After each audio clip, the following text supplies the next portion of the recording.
We'll see. I don't usually have a very good look. By midnight Eastern tonight.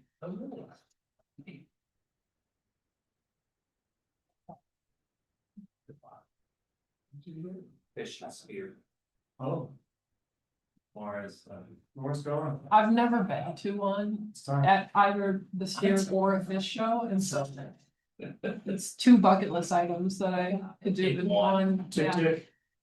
Okay, guys, are we ready? Ready. Good morning, San Diego County. Today is Wednesday, December 10th, 2025. It is 9:45 a.m. and I am calling to order a regular meeting of the Board of County Commissioners.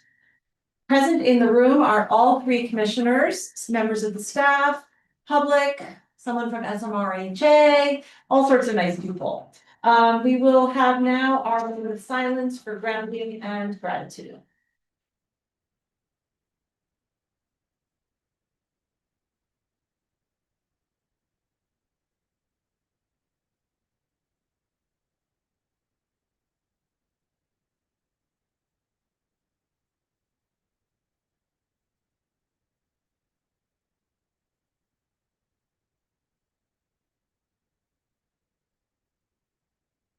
I am grateful for the coffee I hear brewing. Thank you, Megan Bowles. We have a long day, and to that end, let us review the agenda. Does anyone have anything to say, add, delete, adjust? Maura? I have just one adjustment to item 13A. That description of the potential executive session should read for discussion of deed restriction reversion correspondence, not employee housing mitigation.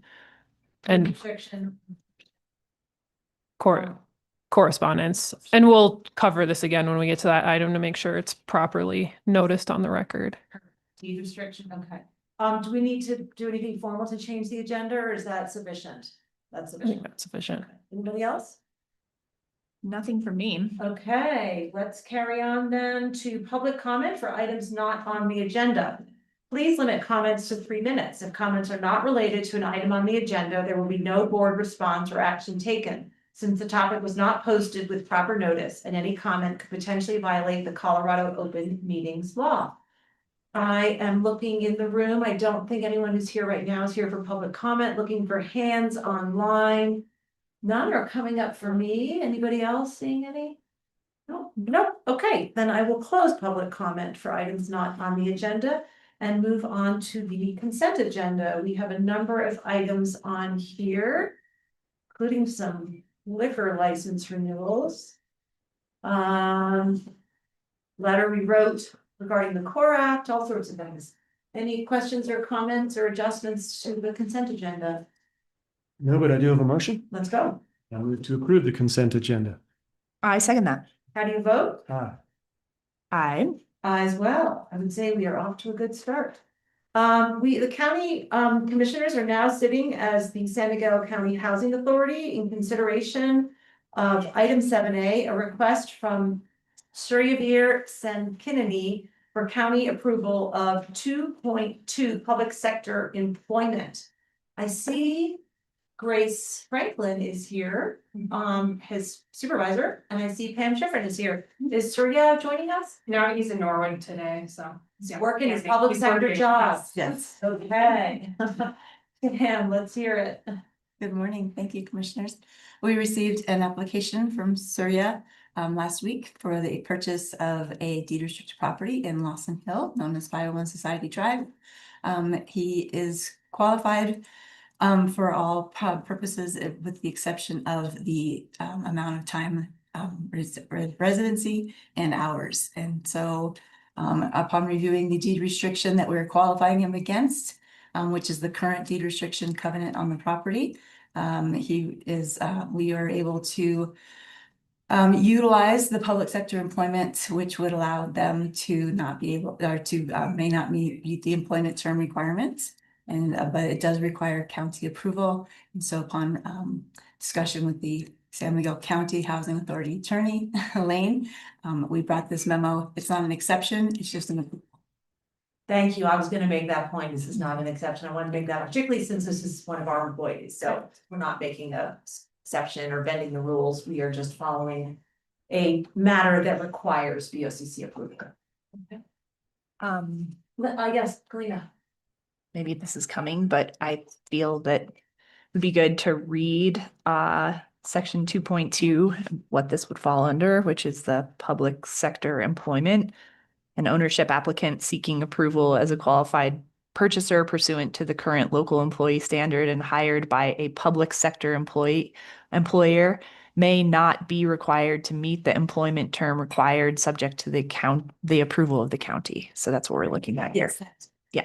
You're hoping to utilize. Thank you for reading that. And I will also point out that Surya is about 2 months away from qualifying as, you know, as an employee, but we don't want to hold up the purchase of this home until that happens. We don't need to because this caveat or whatever exists. And he's already been working full-time in the county since June and is a highly valued member of the county staff. Lance, do you have any questions or any questions for Pam or anybody? It's all clear. It's clear. Glad we were able to fill that position that was open for a while, and it's being filled in a really wonderful way. I have seen Surrey out in the community quite a bit, actually.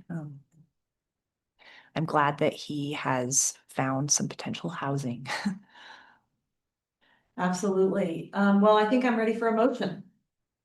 Move to approve the request from Surya Sankinini for approval of his application for purchase of 501 Society Drive, Telluride, Colorado, 81435 pursuant to section 2.2, public sector employment. I Good. second. I was gonna add some conditions. Okay. With the following conditions: one, the ownership applicant is required to maintain his or her primary residence within the 4-county region for at least 8 months, starting as of June 8th, 2025. And 2, the applicant will submit proof to the administrator that they have earned qualifying income of at least 1,032 hours no later than January 30th, 2026. Okay, with those conditions, I second. How do you vote? I. I as well. The motion carries. Welcome to home ownership, Surya. Thank you, Pam. Thank you. And thank you, Grace. What a great hire. And we appreciated your letter of support for this decision. Yeah, I feel very lucky, so boy, he killed that too. Yes, we all do. Okay, moving on now to administrative matters. This is a big moment for us. We are going to be looking at adopting all sorts of resolutions that will put in place our budget for 2026. And I am assuming that this process is all established by statute, and we will let staff help us through this. We will begin with item 8A, consideration of resolution 2025-38, summarizing expenditures and adopting the budget for San Miguel County for the calendar year beginning on the first day of January 2026 and ending on the last day of December 2026. I bet you Ramona is online. There she is. And we also have Jared Biggs in the room and Mike, who I know have all been very involved in this. Should we pin Ramona so everybody can see her? I think I just maybe did it, maybe not. Who's starting? I guess, Mike, do you wanna take the lead? Or No. Or I can- Yeah, I take it. I can kind of walk through, so. As commissioners know, we've been working on the budget for going on 6 months now. And we've had a lot of discussion. And really, we are at the point in the budget where kind of the end of the road here. So per statute, we have to adopt our budget on or before December 15th of each year. We then kind of go through another 2 steps. One is to appropriate sums of money. It's a technical allowance of expenditures that we move through. And then finally, we adopt the mill levy. That will collect taxes so we can cover those amounts. And so those are the first 3 items on the agenda here. A, B, and C are to adopt, to appropriate, and then to certify the levy. And then we kind of switch our hats to the solid waste disposal district, which is technically a separate legal entity, right? And we do the same 3 steps. But as you know, we have walked through this budget pretty significantly. A couple of highlights, and Ramona may have more, are that at the end of the day, we have $37.6 million of revenue projected, 37.8 million of expenditures. So that puts us at approximately about a $200,000 overall deficit across all funds. We've been talking about that level and how it has changed throughout the year based on projections and things. So this is, again, thanks to a lot of the work that Ramona, Paige, Heather, and the rest of their team have done. They've continued to focus those numbers in, and this is where we're at, our best estimates, and ones we think we can stand next to. Just some additional context, because the general fund is our biggest fund and our most flexible fund. That fund is projected to have $18.4 million of revenue, $17.6 million of expenditure. So we actually have a surplus, a minor surplus of $800,000 in the general fund. But then we go into the other funds, such as the Road and Bridge Fund, where we have 5.2 of revenue, 5.8 of expenses. And so the Road and Bridge is at a negative $600,000 deficit. So throughout all of our funds, you know, we know we can afford it this year. We've been talking about it. We've been planning it. And we think this is a reasonable package that we pulled together of expenses. And this is really just the start. Once the commissioners approve this and we tick over to January 1, that's when we really start to use it. And we navigate the highs and lows. We talk with our departments about the unexpected. We know there, just with state changes, there could be a lot of unexpected things in the coming year. And, you know, I hope the commissioners know and feel that we will obviously be keeping you apprised of all of those ups and downs throughout. So. I'd like to just add one quick thing, and that's in the budget message, it shares what has changed since our preliminary budget up till now. And actually from the preliminary to our deep dive in November, and then from November to the present version that the public is and you are all seeing, are highlighted there, as well as the larger items and initiatives that we're planning to undertake in 2026. The other thing I want to point out is that in most prior years, the county has been at approximately an 80 to 90, but low 80% staffing level overall as an organization. So when we've published these budgets, I know the question has come up, why are you projecting these expenses when every year it keeps coming back as almost $1 million or more in savings? And significantly, that was because in the past 6 years, we've had a difficulty in staffing all of our allocated positions. We are in a very fortunate spot, but I think it bears worth mentioning that now that we are close to full staffing as an entire organization, I think that this budget will more accurately reflect what our ongoing costs are going to be for 2026. So where we may have gotten not complacent, but used to seeing a number and knowing, well, it's actually going to be $1 million or $2 million less than that number, I think we're getting closer to an actual amount of expenditures that we can expect to encumber or spend this year. And I'd love to turn it over to Ramona, who she and Paige and her entire finance team has done a yeoman's job compiling, as she always has, it coming right off the heels of our audit directly into the budget. And now getting excited to talk about audit again. Well, let's just. But we have a supplemental budget next week, so don't worry, she has more fun.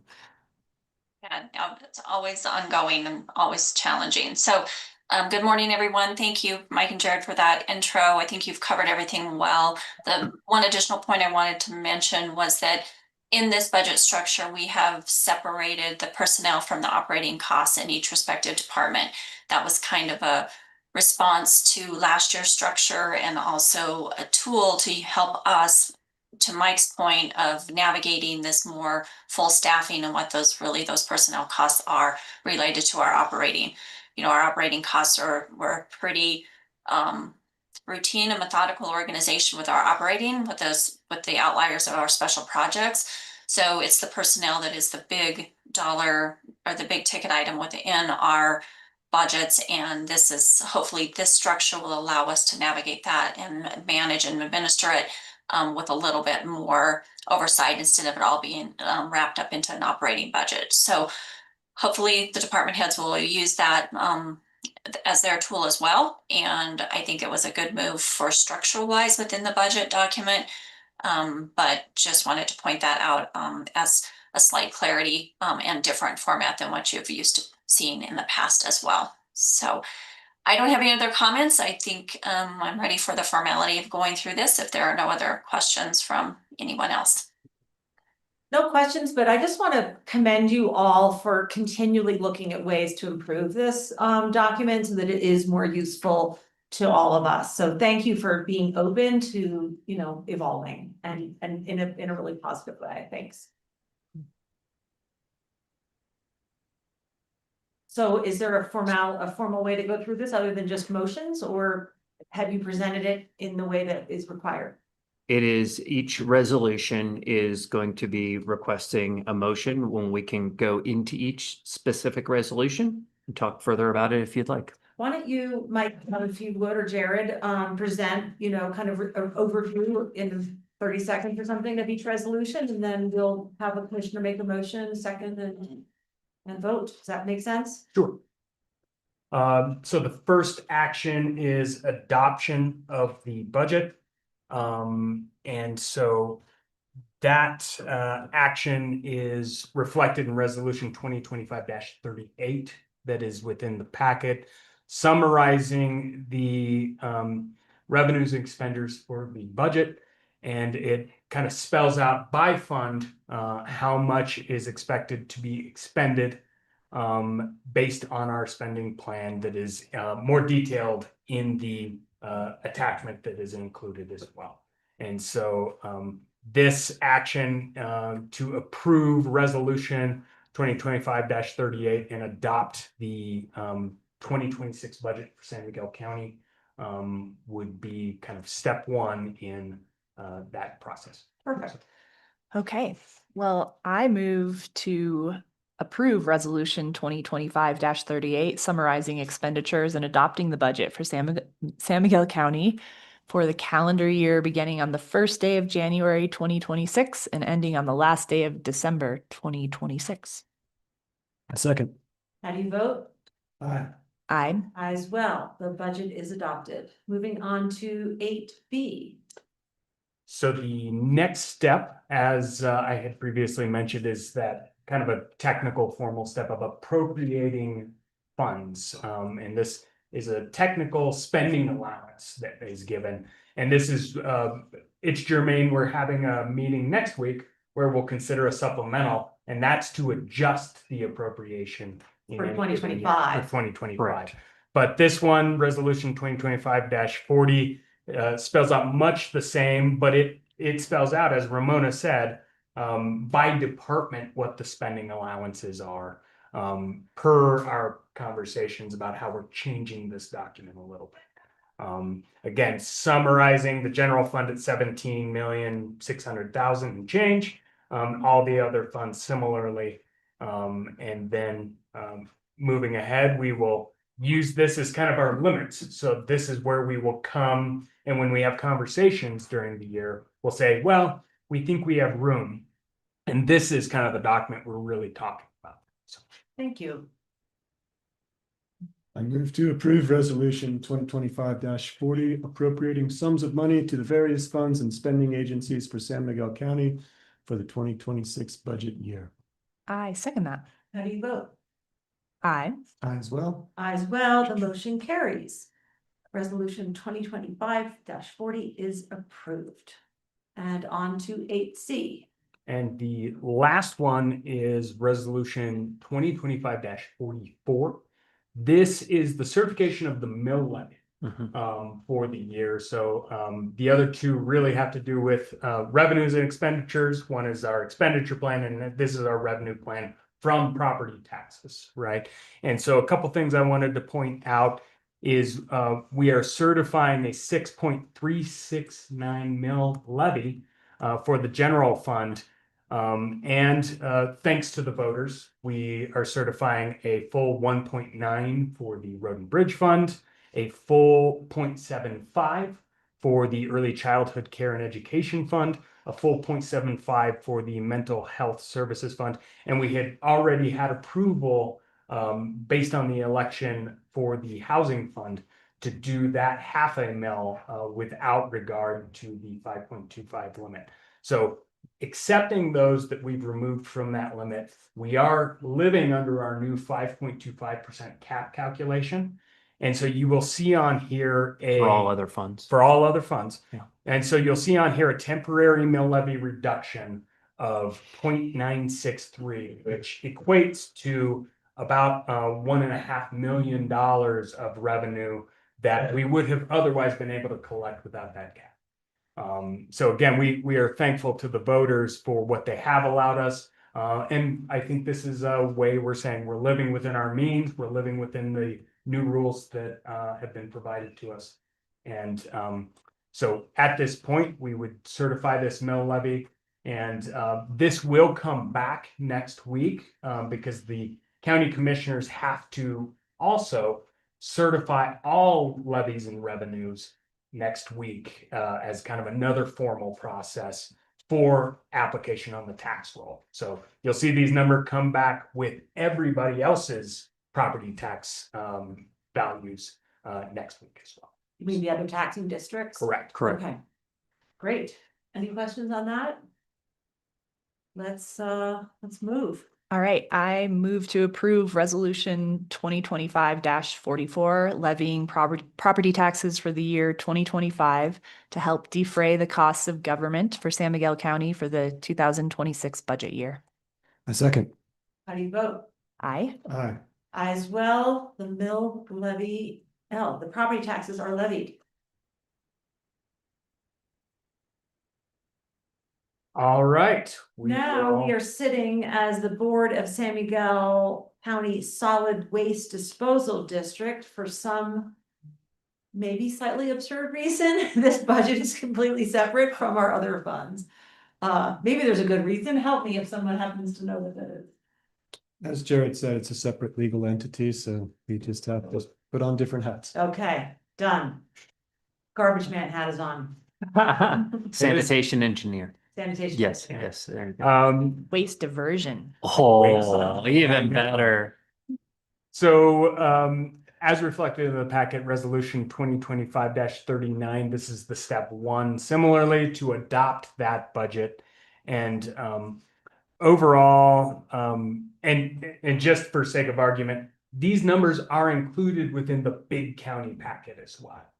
So if anybody was like, oh, I don't see the numbers in here, they are all under that item 8A as well. So just Where we just have the full budget. a Got it. little note there.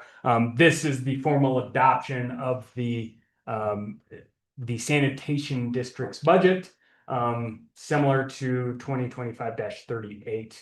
And I don't have too much more to say. It's a smaller budget, $131,500 or so. And as we've discussed through this process, we've got some interesting projects to do out at our transfer station this year that is largely being funded in this particular arena. Any questions? For me. I move to approve resolution 2025-39 summarizing expenditures and adopting the budget of the San Miguel County Solid Waste Disposal District for the calendar year beginning on the first day of January 2026 and ending on the last day of December 2026. I second. How do you vote? Aye. I as well. Resolution 2025-39 passes unanimously. On to 8E. Again, same exercise, resolution 2025-41. will Appropriate this. appropriate the expenditures, giving those spending limits for the sanitation district fund for the total of 131,511. No questions from me. Questions? I move to approve resolution 2025-41 appropriating sums of money to the various funds and spending agencies for the San Miguel County Solid Waste Disposal District for the 2026 budget year. A second. How do you vote? Aye. Aye. Aye as well. Resolution 2025-41 passes unanimously. 8F. And finally, resolution 2025-45 is the certification of the mill levy for the sanitation district. And again, the solid waste disposal district, and the solid waste disposal district is subject to the 5.25% limit. And so we've done a similar calculation based on the 0.4 mils that has previously been certified for that district. And you'll see that it results in a temporary tax reduction of negative 0.062 mils in order to get us below that limit for the year. In addition, there is an abatement levy we certified in this fund. An abatement levy is recouping expenses we were supposed to get in a previous year. And you'll note that that is a 0.002 mils. It's a very small fraction. It ultimately comes out to about $810. So with that, we would this action would just certify that levy for the solid waste disposal district, and we will add this to the tax roll as a separate legal entity. I move to approve resolution 2025-45 levying property taxes for the year 2025 to help defray the costs of government for the San Miguel County Solid Waste Disposal District for the 2026 budget year. A second. How do you vote? Aye. Aye. Aye as well. Resolution 2025-45 is adopted unanimously. And while this little conversation only took about 15 minutes, we know that there were hours and weeks and months of effort that went into this moment. Thank you so much to our staff. And I know it's not just Ramona, Jared, and Mike, it is all of the department directors. I mean, I can't imagine anybody on this, in this community who wasn't involved in this county, and also obviously the commissioners. And thank you also for the hours you spent with us reviewing this so that we felt confident in making these adoptions. Godspeed for 2026. Moving on now to 8G, consideration of the chair's signature on a bill of sale from the Greater Colorado Council, Boy Scouts of America, for the Boy Scout building at the fairgrounds. Hi, Nancy Wills, our county paralegal. Hello. Bring it. Well, this was kind of an interesting project. We had this building on the fairgrounds that we didn't know who technically owned. And so it's been a project for, I guess it's been on the books for many years, but anyways, we went through and did a huge title search and worked it out. And so it's like a mobile home because it's separate from the land, but it's been living on the fairgrounds since 1965, maybe even prior. So we worked with the Boy Scouts of America, who it was given to them as a benevolent to use benevolently, and they are no longer interested in it. So we're settling that up so we own it and can do something with it. And right now it's being used to store supplies for the Norwood Fire Protection District? Is that No, correct? actually, the Norwood Fire Protection District has a license agreement on behalf of the Boy Scouts, and they've been storing memorabilia. Oh. And so they will come and collect their memorabilia, and then I think Janet might have some plans in the works for reusing the building into something more community rather than just storage. Could it be a food bank? Well, Sorry, I'm just not. We need to analyze the building and see Yeah. what it would need to be habitable first, but yes. yeah, it's a Could be. dry building, meaning that it does not have plumbing and electricity and things, so it would probably need a lot of work for something like that, but there's a lot of potential. It's a really neat historic building. Mhm. Yeah, it was Yeah, an yeah. interesting journey, just finding out the history of it Yeah. and a lot of stories along the way, so that was fun. Thank you, Nancy. Thank you so much, Nancy. This has Yeah. been a quagmire since I started of who actually owns this thing. And I know Janet has reached out to the Boy Scouts in Montrose to collect and make sure that any Boy Scout memorabilia that is currently in the building is able to be preserved and maintained by them. Feels good to get this one done. Yeah. One more month. Yeah. Working on for a long time. Thank you to the Boy Scouts for their good deed. Mhm. Yes, Allowing us they to were take this lovely. on, and also to. Any questions or comments from the other commissioners? No, none for me, other than I'm excited to see this, what will come to fruition. There's a lot of potential there, so. Thank you. Move to approve the chair's signature on the bill of sale for the Boy Scout building at the fairgrounds. I second that. How do you vote? Aye. I I as well. Now own the Boy Scout building. Well, once it's signed. Once it's signed. I'll sign it right now. Thank you so much. Okay, moving on to item 9A. This is a public hearing that is supposed to start at 10:30. I believe we should wait until 10:30 in case any members of the public would like to weigh in on this resolution 2025-46, a West End subdivision exemption. Let's see what we can go on to. I doubt Shannon is ready for us, is she? We're half an hour early. We could move on to manager matters and commissioner updates and so forth. We'll say the public notice that went out for this was for 10, so, but sticking with the agenda, it does say 10:30, but technically we did legally advertise as 10, so could be fine to continue, but that's up to you. I think I'd like to wait. Yeah, just I to- would, Yeah, yeah. people often check the agenda for final Totally. updates and Hmm. yeah, that, we might as well, we do have the time, everybody. Mm-hmm. Okay, Commissioners, would you be okay starting with commissioner updates? yes. That'd be great. And Thank you. I would be happy to start just because I have a lot to share and I don't wanna run out of time for my stuff now. Let me just say that Mike and I went to the Tarrant Association of Realtors meeting this morning to provide a county update. We had about 15 minutes and we spoke specifically to 4 items. The housing mitigation fee with the final kind of rate going into effect, is it January 1st, something like that? We spoke about the housing code update. We spoke about the passage of the ballot measures, focusing particularly on higher expectations that we now have for the Road and Bridge Department. And then Mike also provided an update on our 3 affordable housing projects. In terms of questions, the most questions were generated in comments by, guess what? The housing mitigation fee. And there is concern among the realtors that the higher rate is dissuading both purchases of property, particularly on the mesas, which is where the big houses would be built in unincorporated county, as well as just development of lots that people currently own, building of the homes. So we tried to explain, and we did explain that, you know, this is a fee that's been put in place for good reason, and it's not a unique fee in the community, that the 2 towns also have them. It is one of the ways that we mitigate development.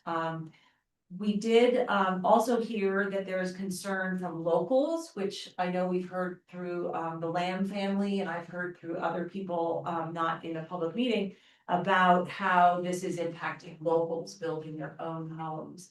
And so it is something that I would suggest that when we catch our breath in the new year, that we, if you all are in agreement, that we kind of look again at that lower end of the fee schedule to see if that 2,000 is the right schedule, and if we're phasing it in appropriately so that we don't dissuade local people from building their own homes. So. Any questions about the TAR meeting? No, thank you for attending that. You're so welcome, and Yeah. they're really always very, I think, appreciative, and I've set up with Robin Payne.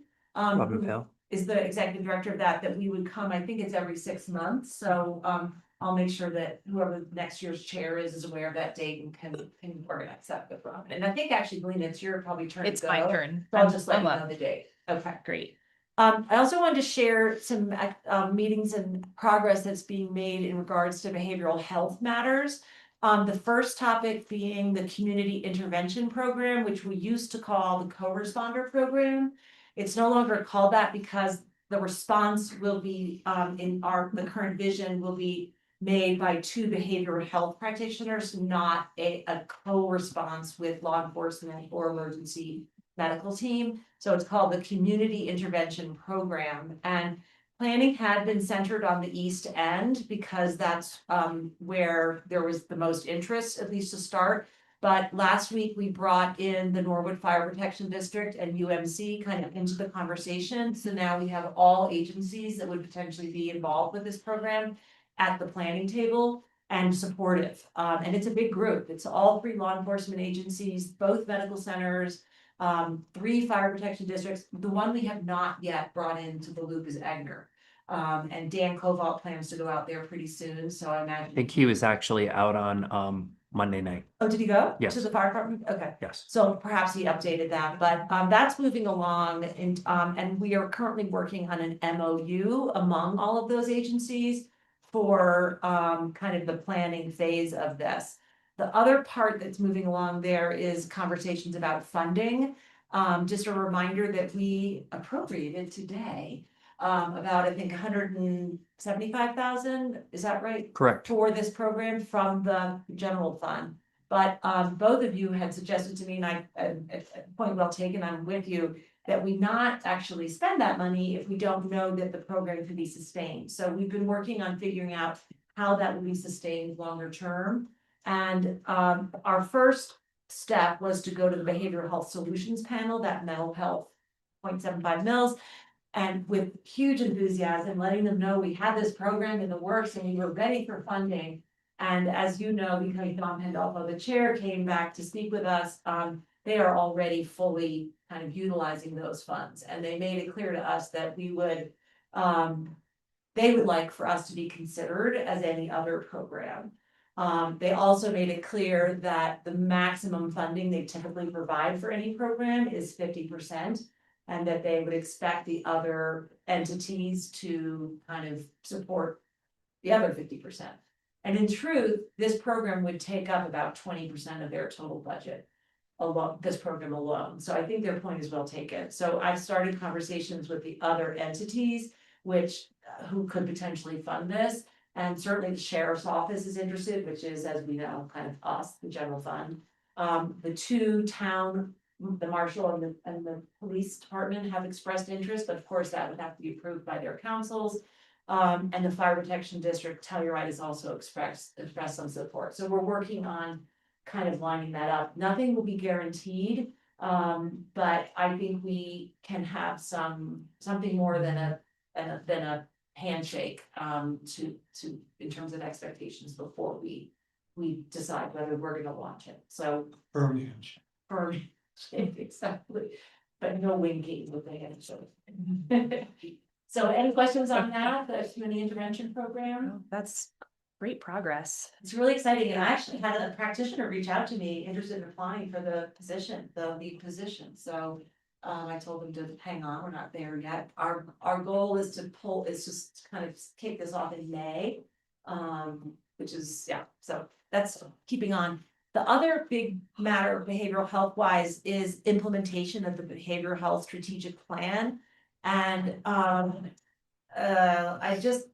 think what those of us who are most involved with it, and I'm not most involved, but somewhat involved in it, recognize that we need a strong leader to take this on and actually implement the plan. We are such a disparate group of agencies and offices and individuals who deliver behavioral health services in this community.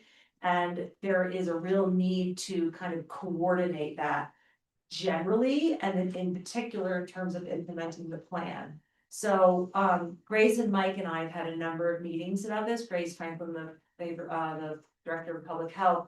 And our first question was to Tri-County and whether they would be willing to take on implementation of the plan. And they do not have capacity. They are really up to their eyeballs in sort of programming, behavioral health related programming, as opposed to this position, which would be administrative. So just letting the commissioners know that Grace and Mike and I have started to talk about whether it would be appropriate for the county to hire a behavioral health lead. And obviously that is another FTE. Lena is looking at me as I would expect you to. We have talked about where funding from that. Funding for that position might come. We have discussed, just Grace and Mike and I applying to the Behavioral Health Fund for some support for that position. They do have unallocated funds for 2026. And the other thing is that there is a position currently allocated in the Public Health Fund for a $20,000 part-time admin that Grace doesn't think she'll need, so we could allocate that money, but there will probably be, as this comes together, we will need to have more conversation about how you guys feel about adding that position to the county. And we're also thinking about other work that person could do, because we don't think necessarily after the first year it would be a full-time job, but, anyway, there we are. And we're almost at, I'll just keep going just to get through this. Lance and I both went to the SMART meeting yesterday, passed the 2026 budget there. That entity is subject to the 5.25% cap, so there will be a small mill levy credit. I will say that the SMART is very well funded at this point because we were fortunate to pass 3A, and as planned, they will be able, or we will be able at the end of 26 to transfer $5.8 million to the gondola reserve. So that was part of the reason we wanted 3A passed sooner rather than later, so we could start building up reserves for a potential, well, certainly operating it, but also potentially rebuilding it. The primary capital project that SMART is undertaking in 2026 is preparing their Society Drive facility, which they've owned for a long time, but not really used, as a maintenance barn and storage place, so that we could do our own maintenance on smaller buses and vans, rather than right now, they all have to get hauled to Montrose and back if there's a mechanical problem. Anything else I missed on SMART, Lance? No, we're about to adopt an investment policy. Oh, that's right, because now we have reserves, and there was a feeling that we should use those. Okay, we all went to the IG meeting on Monday, just for the public. We had an operations update from TSG. They talked about the ski patrol negotiations. The final offer from the ski company was for the first year a 9% raise versus 25%, and that's sort of average. I understand that the patrol voted on Monday and they are rejecting TSG's offer. If I'm saying that correctly? You are saying that correctly, and I can get a little more granular in that what was not presented at the IG meeting, that the contract didn't actually had reductions in wages for supervisor level patrollers. So that was one of the main sticking points. Wow. Yeah. Wow. And have they voted to strike as well, Galena, or is that another step, you know? That's another step as far as if and when they're striking. Okay. Yeah. All right, so that was an update. Thank you for that clarification. I had heard from other people that it wasn't like the full story, which is not uncommon when you're hearing from one side. We also all 4 jurisdictions discussed our goals and budgets for 2026, the county, the 2 towns, and Ophir. I think the biggest, another big thing, and you two may have missed this part because I know you had to leave for other meetings. Matt Skinner from the Colorado Flights Allowance made a presentation about his pretty grave concerns that our community is, he used the word leaking skier visits. This is the same presentation he made to the Mountain Village Council a couple weeks ago. It was covered in the newspaper. Essentially, our skier visits are either flat or down over the past few years, while our competitive set, such as Aspen, Steamboat, Sun Valley, are all investing significantly in their facilities as well as marketing, and they are seeing growth in skier days. So there was quite a bit of concern about that, and how that will impact our community economy long term. No, I noticed on that agenda, there was a 5-minute discussion led by Paul Weiser regarding structuring future Hmm. IG meetings, and I was Yes. curious if you could relay any can. information. And Mike, help me out here. Sure if I thing. miss anything. Paul, and I think all of us, or many of us, have recognized that while these meetings have been fruitful in terms of getting to know one another and staying up to date on what is kind of happening throughout the county and all these various jurisdictions, that we had at one point hoped to actually get some joint work done. And that has not been happening. Glenn, I can't remember if you've been at an IG meeting where we talked about what it- Subcommittees. a work plan Yeah.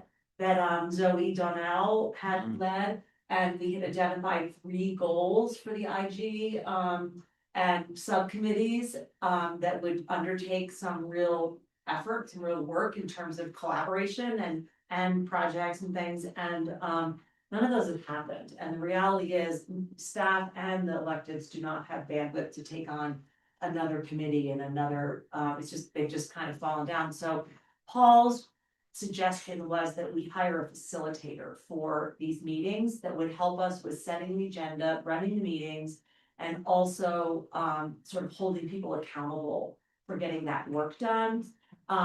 Mike and I had a brief conversation about this afterwards, and unless that facilitator actually takes on some of the work, Right. we don't know that how hiring somebody will necessarily get the work done. But anyway, the managers are going to convene and talk this through a little bit more and come back to the next IG meeting with a suggestion. Does that make sense? Yes, and Paul talked about the example that we have currently with the gondolas committee, the subcommittee, and then the leadership groups where we have a facilitator in Miles Graham, but then we also have a staff member that was brought on by SMART and Amber Kyle Blake to continue pushing forward on all these initiatives. And so I think it's really a question of how much do each of the governments want to contribute towards this? Because it will be an additional dollar ask for both parts of that. So we will be coming back to you at the next IG with ideas, proposals, and potential costs. And the other thing that I've skipped over, but I think we should address, is Galena, would you like to just quickly speak about your suggestion, that you made at the IG meeting, you and Mike? Yeah, what we brought to the table was for each jurisdiction to consider looking at their internal codes as far as workforce housing for large scale development projects, and a lot of the codes that exists in the county within the different municipalities and the county code itself does not lay out that particular condition as far as asking applicants what their workforce housing plan is for the development phase of a large project. So we just took a temperature in the room of how each jurisdiction felt about it. There was a great suggestion by the town of Telluride that they are currently working with their mapping to utilizing GIS to lay out large projects and approved projects as like an overlay map. And potentially we could utilize like a regional overlay map so that we have this kind of like aerial view of projects and thinking about how it all comes into play with projects that are underway, projects that are coming down the pipeline, and the cumulative impacts of projects. So that was one suggestion, just kind of off the cuff put out there, but all of the managers for the different entities are going to put their heads together and discuss internally about how some sort of a collaboration on this front could go. So that's where we left it. And there was, I would say, interest among all, like supportive interests among all the entities from what I picked up. Great. Yeah. Anything else to add about the IG meeting? All right, I do have some more updates, but we'll wait, because now we are a little bit past our 10:30 agenda item. Please come on up if you like.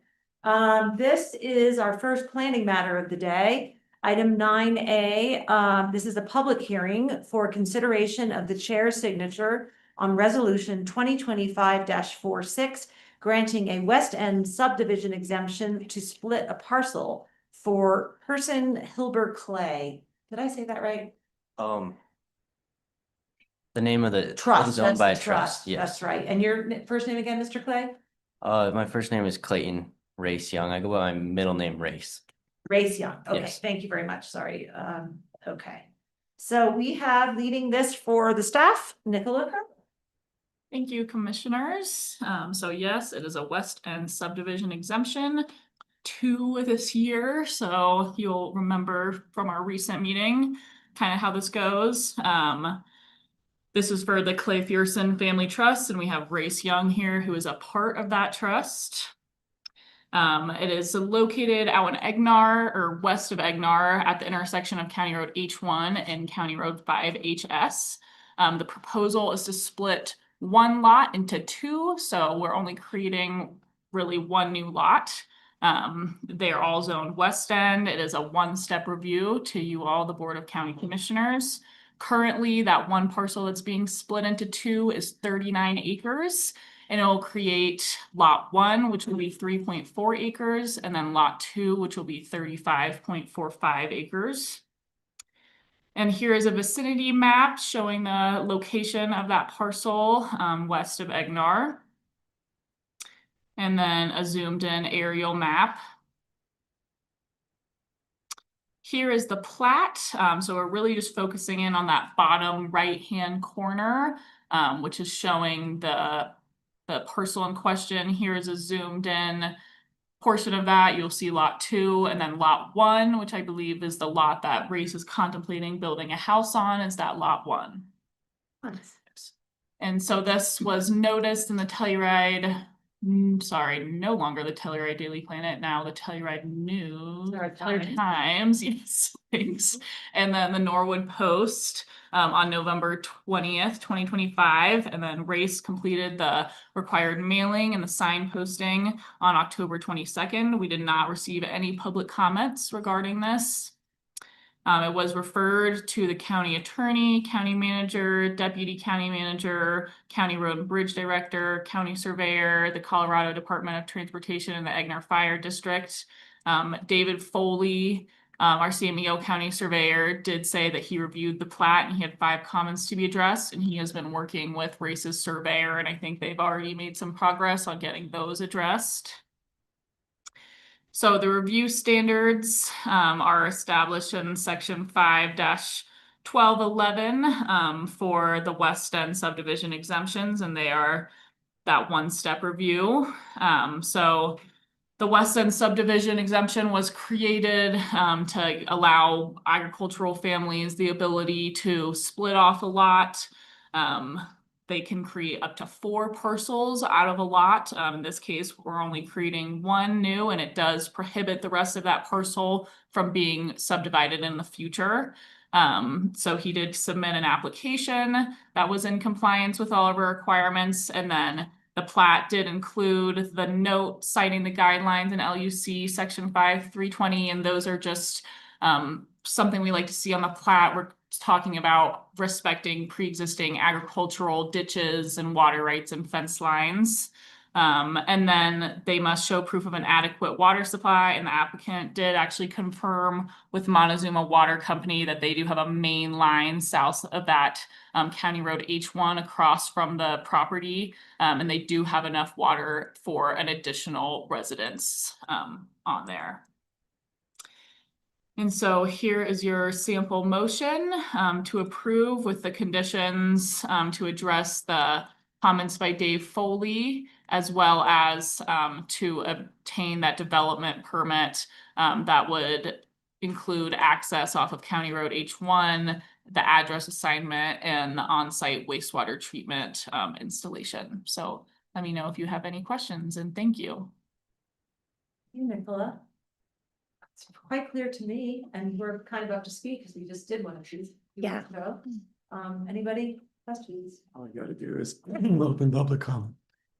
Okay, public comment is now open, and our process for public comment is to alternate between people in the room and online, and we allow 3 minutes. The speaker. I am not seeing anyone in the room, and nor do I see any hands online. Am I missing any? Doesn't look like it. Okay, I am closing public comment. You do usually give the applicant a chance to Yeah. talk to.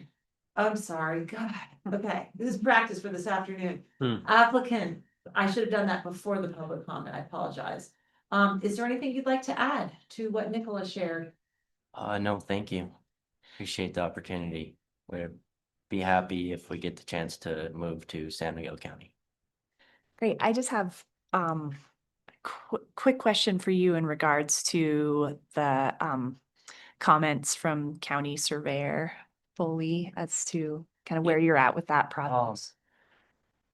The surveyor addressed those and we sent in a revised plat, I guess, to Mr. Foley and to Nicola, addressing those concerns last week. We're just waiting for that final confirmation from Dave that everything's good to go. So does the motion have a consideration? I'm actually looking. It's Yeah. the second, or I'm sorry, the first condition. Okay, Mhm. I have that part in front of me, but you guys do. I've got it up on the screen. I'm about to read it. I am ready. Are you all ready? I would just like to say to Race Young, I hope this, that you're able to soon build a home out there and we can welcome you as a resident of San Miguel County. Thank you, commissioners. I moved, excuse me, I moved to regain my voice. I move to approve the proposed West End subdivision exemption to create 2 lots from parcel number 479908 4000002. To authorize the chair's signature on the final plat and to adopt the corresponding Board of County Commissioners resolution number 2025-46. Finding that the proposed West End subdivision exemption application is in compliance with all applicable land use code standards in section 5-1211 West End, including the submission of a final plat that complies with the final plat submission contents required in the land use code with the following conditions. First, submission of a final plat which addresses Dave Foley, County Surveyor's comments, which was received November 4th, 2025. And second, prior to construction of any of the lots, a development permit will be obtained from the county, and this will include approval for access off of County Road H1, as well as address assignment and approval for on-site wastewater treatment system installation. I second that motion. Have you, any discussion? You vote? I vote aye. Aye. I as well. Your land has been subdivided, although I'm sure we have to do a signature. Thank you, commissioners. Thank you. Nice to meet you, Race. Thank you. I also wanted to share that we host 2 meetings annually in Egnar. So if you do end up moving to the area, building a place, please consider attending one of those meetings or both of them in a year to just kind of represent Egnar, and we like to really hear the community's voice. Absolutely, thank you. Yeah. In addition, I will say their volunteer to fire department is always looking for new recruits. One other thing, Carmen retains an email list of Agner residents so that we can let you know when meetings are happening and things like that. So make sure Carmen, who's sitting by the door, has your email if you'd like to be included in that. And there's always cookies. There's always lunch. Yeah. All right, look forward to Thank you. seeing you again. Thank you, Nicola. Yeah, thanks, Nicola. Thanks, Kay. Moving on to item 10A, administrative matters. This is consideration of the chair's signature on resolution 2025-29, adopting the emergency operation plan. Present in the room, come on up, is Shannon Armstrong, our county emergency manager. Hello, Mrs. Armstrong. Good morning, commissioners. I don't have a presentation today. I just wanted to keep this pretty brief, but figured I'd just go over the EOP, how it stands today, kind of my update process, and then open it up if you guys have any questions or comments. So So before you today is the base plan of our EOP. EOP stands for Emergency Operations Plan. And this is something that needs to be updated and adopted by the BOCC and ultimately approved by the state every 3 years. So our last version was adopted in June of 2022. It's now 25, so we're up against that 3-year deadline. In order for it to be approved by the state, they actually do provide us with a scoring sheet. So it outlines every element that needs to be included in this plan. And then we just go through and say, is it included? Is it partially included or not included? There are 3 different categories. There's base elements, critical elements, and then enhanced elements. And in order for it to be approved, it needs to meet at least 90% on the base and critical elements. So that was kind of the starting point for me to update this plan. Going backwards a little bit though, just for the folks online or folks that maybe aren't familiar with this document, the EOP is just our kind of overall framework for how the county is going to respond and manage emergencies or disasters. So it's not necessarily procedural, but it does go through our legal authorities, some of the policies that we have in place. It outlines roles and responsibilities for different players, and then kind of, just talks about the disaster process. So how we declare disasters, how we actually manage them, and then it touches a little bit on recovery as well. So going back to my update process then, with this one, it is a comprehensive update. So I touched basically every part of this plan, but I really wanted to make sure that, the elements that needed to be there, were clear, there was enough detail there for folks to know what their jobs were, but it wasn't overly cumbersome. And then I also went through and I really wanted to make sure that it was clear and logical. So I reorganized a lot of the sections. I took out anything that was duplicated. Again, I added what needed to be added. And I just wanted to make it, a really usable plan.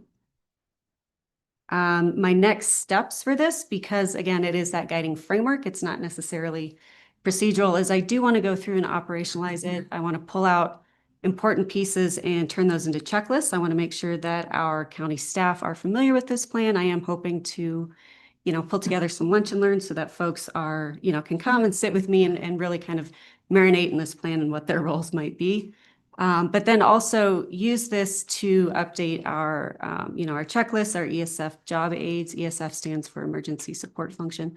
So that when we do have something, we do have to open up an EOC, I can literally just hand a packet to somebody and be like, hey, this is your job. This is what you're supposed to do. And they can hit the ground running. And that's all based off of this plan. I think that's really all I've got for that. Do you guys have any questions or comments or anything for me? Question, is this the first time you have updated the plan, Shannon? I forget how long you've been in your role. This is the second time. So I did update for the 2022 plan, but I was very, very new. I had started towards the end of December of 21 and then started working on this almost immediately. So that's why going through this plan, I have a little bit better idea of how things work. And I really wanted to organize it and make sure that it flowed better than it had before. Because the last one to me felt a little disjointed because I didn't really know kind of where pieces needed to go together. So this is my second time. I guess I have more of a request that at some juncture during a work session that you could come in and just go through this updated plan with us and our roles and responsibilities, just covering that. I would find that very helpful. And yeah, especially with your latest touch on this, I think it would be a great thing. Yeah, absolutely. Cool. Before that meeting, coming into the Board of County Commissioners' responsibilities are outlined on page 48 at the top, and there's only 6 of them. And fortunately, they aren't too taxing. Well, They're big, but they're not. They're very important. They're important. Very important. Right. And I attended emergency response. I'm forgetting the name of it exactly. Maura was there and Jared was there in Ouray. Well, it was right outside Ridgeway in Ouray County. And just going over what the roles and responsibilities are of electeds and staff and advent of an emergency. And I mean, it certainly was eye-opening, and I referenced back to our EOP after that Mhm. work session and conference. And yeah, I think I came back from that event and kind of made a similar request to just have at some point in a work session. Sure. I just A touch added in. it to our upcoming meetings agenda, or list of future topics, so we shouldn't forget. Yeah, I think, you know, we can read the plan, that's always useful, but to have a discussion about it, I think would really help it. Yeah. Kind of sink into us, and have Q&A and that kind of thing. Mhm. Glenn, are you thinking that she would take us through the whole plan, maybe lightly, but then focus the discussion on Yeah. our roles and responsibilities? Yeah, that's what I'm envisioning Yeah. is just kind of light touch going over the Mhm. plan and then talking about our roles and responsibilities and even giving some kind of like mock scenarios. Like, let's say we have a, wildfire that's a certain size, and I don't know, just Mhm. so that we're as prepared as we possibly can be and that we understand this document. Yeah, no, I'd love to. Yep. I've also read it. And there's a lot there, right? And some of these updates, all of them make a ton of sense, but the addition of the avalanche, sorry, where is it in here? The avalanche risk reduction guide. Mhm. It's really great for our community and very relevant. And yeah, even the fairgrounds emergency response guide, Mhm. it's a pretty big property. So yeah. Yeah, no, I'd be happy to. Is there? At least in my timeline, we generally like to do kind of these pre-planning things more in Q1 because, then we start moving into wildfire season, everybody gets busy. So if there's a particular meeting or work session that works better for you guys kind of early in the year, I'd be happy to, switch my schedule, do whatever to make that happen. Could you remind us of any tabletops or other practice activities that are going to be upcoming? Because I think it would be helpful to have that session shortly before that, Mhm. so that when the commissioners show up, they're kind of ready to jump into that role. Yeah, we have an evacuation exercise coming up sometime in the spring. We don't have the date pinned down exactly as of yet, but that's the only big one that's on the calendar right now. Great. Um, So if we could look perhaps 2 weeks or a month ahead of that, okay, if that would work, I think that would be a great time to remind everybody what are their roles. okay, great. I think probably the most efficient thing would be for you and Carmen to set a time, and then obviously Carmen will run it by whoever the chair is next year with Mike. Does that sound good, Mike? Yes, So Carmen please. coordinate, great. So you have an evacuation tabletop. More of an exercise, functional exercise. Yeah. And that'll be in the spring. Mhm. And what communities is that going to include? It's focused on Mountain Village, Mhm. but it's going to affect unincorporated parts of the county as well in the town of Telluride. Okay, so it's East End kind of, okay. Yep. Great. Just so I'm speaking clearly here, it was the Colorado Department of Health, Safety and Emergency Management. Am I getting that acronym correctly? DHSEM, it's Yes. Department of Homeland Security. Oh, thank you. And it was Emergency and Disaster Considerations for Executives is the session we Okay, attended. that was Yeah. the 10:02. Yeah, Mhm. yeah. Great, okay. We do also try to hold those multiple times a year throughout the region. So if there's an appetite for bringing it back to San Miguel County, next year, I'm more than happy to do that. Right. And it was more of a it was a regional discussion but I thought that after attending that, it would be helpful to get a little more granular with Mhm. our EOP. So, Yep. Yeah. Yep. Happy to do so. Thank you. Alright. I did not have any further questions. Anybody else? You ready to? I'm ready to make a motion to approve the consideration for the chair's signature on resolution 2025-29, adopting the emergency operation plan. I will second. Any discussion? How do you vote? Aye. Aye. I as well. Resolution 2025-29 is added to the stack of past resolutions from December 10th. All right. All right. Thank you, Shannon. Thanks for coming over. Yeah, thank you It's guys so nice to much. See you. See you at the holiday party? Yes, I will. be Yay. All right. All right, we have, kind of a little bit unstructured time between now and lunch to include manager matters, more commissioner updates. I do want to make sure we get through the attorney, conversation. We have an executive session plan. How would you all feel since we aren't exactly sure how long that would take if we bump that up? Handle that now and we use whatever excess time we have for updates. Okay. Is that okay with you, Maura? Yep. Okay. So, I believe is there anything you'd like to Can say I- before? Oh, yeah, please. Can we have just a quick adjournment for a restroom break? Is Yes, that let's okay? do that. It is 11. This is the time to do that, almost always. So we'll be back in about 5 or 10 minutes. At that time, we'll be going into executive session for 15, 20, 30 minutes, and then we'll come back for the updates before lunch. And that would be related to item 13A. Thank you. Right, Sure. discussion of the deed restriction reversion correspondence we recently received. All right, so we'll take a break for till maybe 11:05. Okay.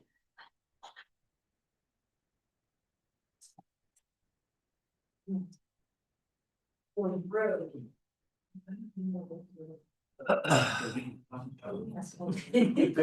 First off, Well, sun salutes.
Hello, San Miguel County. It is about 11:07. We are resuming our regular meeting on December 10th, 2025.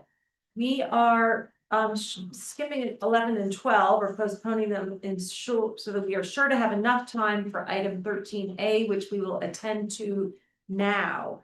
This is a planned executive session under CRS 24-6-4024. In particular, item F, meeting with an attorney, we will be discussing deed restriction reversion correspondence we recently received. And I will just make a motion that we go into executive session for that. Second, under 4F, meeting with an attorney. Yep. Or big. Oh, 4B, meeting with an attorney. Pardon me. Okay, agenda said 4F, we're switching that to 4B, meeting with an attorney. Or up as personnel matters. Okay, this is not a personnel matter. Thanks for Sorry about that. clarifying. That's all right. Okay, so we have a motion and a second to go into executive session. How do you vote? Aye. I as well. Aye, we are getting into executive session, going into executive session. Let us know when we're ready. Thanks to whoever turned on the fan.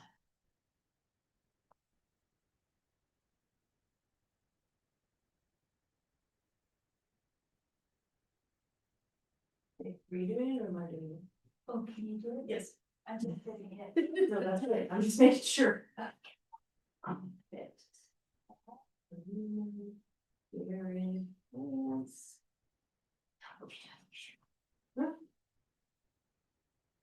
Megan, are we going to a breakout room? Is that I'm trying. plan? Okay. It's so much easier when you're just playing around. Than doing it live. Yeah. Down the audio. But does that vary through to YouTube if we shut down audio and video? Yes. Cancels from them too? Correct. Okay, we can do that. Yes, okay, we just shut down the audio. And stay in Yes. this room, since we're all in this room. Oh, well, there's people. There's a bunch of people in the meeting.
It's nice. Sounds like an organ. Or you want a guitar? Guitar. Yeah, okay, tell us when you're ready, Ms. Carmen. Hi. Ready?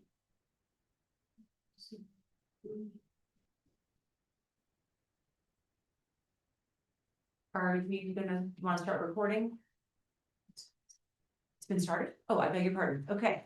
We are now out of executive session. That was item 13A on our agenda. During executive session, we discussed only the deed restriction reversion correspondence we have received and gave direction to staff on how to respond. Let's go now. We have about half an hour till lunch for manager matters and commissioner updates. Should I just continue with my commissioner updates? Okay. So we ended with the IG meeting. I wanted to let you know also that I forgot, I haven't yet updated you on my attendance at the November 13th, 14th CCAT conference or meeting that took place in Aurora. And I just wanted to let you know of what the level 1 priorities for that organization will be during the upcoming state legislative session. There are 4 of them. The first one is adjustments to Prop 123. I understand this is a common thing when a big piece of legislation is passed, that there's a cleanup measure, and CCAT wants to be involved in that cleanup, so there's understand and weigh in on how it might impact counties. The second one is to pay close attention to the HOME Act, and I'm sorry, I can't remember what that acronym stands for. It was formerly YIGBY, Yes in God's Backyard, which was a proposal to fast track housing development on church and school properties. The church part has been removed from it. I think the schools are still involved, and a lot of other counties have quite a bit of interest in that. I don't think it's something that impacts us because our school doesn't really have property, right? Other than their campus. I guess, yeah, they do, they're building some housing on their own Correct. property. But anyway, that is the second one. And the third one is regarding health insurance issues around reinsurance, and then also the funding of OmniSalud, which is basically Medicaid for undocumented Coloradans. And the last one is regarding home insurance affordability. So those are CCAT's 4 big priorities for the coming session. And another topic that came up, we had a presentation from the Bell Policy Center regarding their proposal for a graduated income tax. So basically right now, Colorado has a flat income tax rate of 4.6% or something like that. There are only 15 of 50 states that have a flat income tax.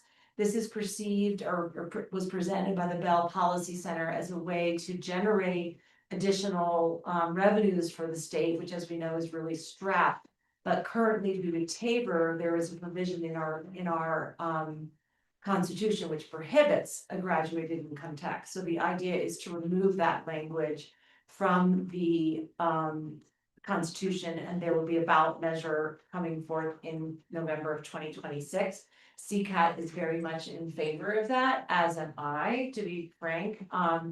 The expectation is that it would raise from $2 to $3 billion a year for the state. It would actually lower taxes, income taxes for people who make less than $250,000 a year, and higher for those who make $550,000 or more in annual income. So I'll keep you posted as I get more information on that, but the state, and we had a presentation at this meeting also from the governor's office, the state budget is a big mess. Medicaid is now 32% of the budget, state budget, growing at 8.8% annually, but the Tabor cap is 4.4%. So projections are that over time, we're just gonna have less and fewer resources available for programs other than Medicaid and schools. So there is a understanding that we need to find additional revenue sources. So that was another thing I wanted to call to your attention. There's a measure that, or another legislative thing that George Marlin, Clear Creek County Commissioner, has put forward regarding additional or excise tax authorities for counties, and he hasn't been able to find enough support for that in the legislature. What he has found support for is a single-use plastics tax. So this is legislation that would allow counties to go to the voters to assess a single-use plastics tax. I don't know anything about like how much or how it would actually function. He thinks it would be similar to the tobacco tax. And the way that functions evidently is if a municipality has a tobacco tax, we could not layer a tobacco tax on top of it, but if they don't, we could exercise that tax. And so he was using that as an example, it would work that way. So on Thursday, we have a policy meeting at CCAT, and I wanted to get your feedback on that particular tax. He didn't have any information about how much it would actually generate for Clear Creek County or any other county. But again, it's it's an effort to develop more revenue sources for counties. Yes, Helena. I'm curious if he provided any information, like I'm thinking about local groceries and the way certain foods are packaged and with, like how. To what level would single-use plastics be taxed? Yes, we didn't talk that through, and I believe, I asked him quite a few questions that he didn't yet have answers for because it's in such early stages. Yeah. So I think that's one thing that would have to get sorted out. I did ask him, the CCAT team, the staff are a little reluctant to take this on because if we were to lead it, CCAT, it would take quite a bit of effort. And so I said to him, can you give us some sense of how much this would generate so that we can understand whether the juice is worth the squeeze? That's or the effort was, worth the payoff, basically. And I haven't heard back from him. I guess on its face, without knowing very much at all, I have concerns about this just affecting our local residents and, like an extra tax on top on kind of like necessary, essential, potentially purchases just feels quite burdensome. So I want to learn a lot more about how this would roll out and what products it would affect. Okay, I will ask that question. I mean, the way I have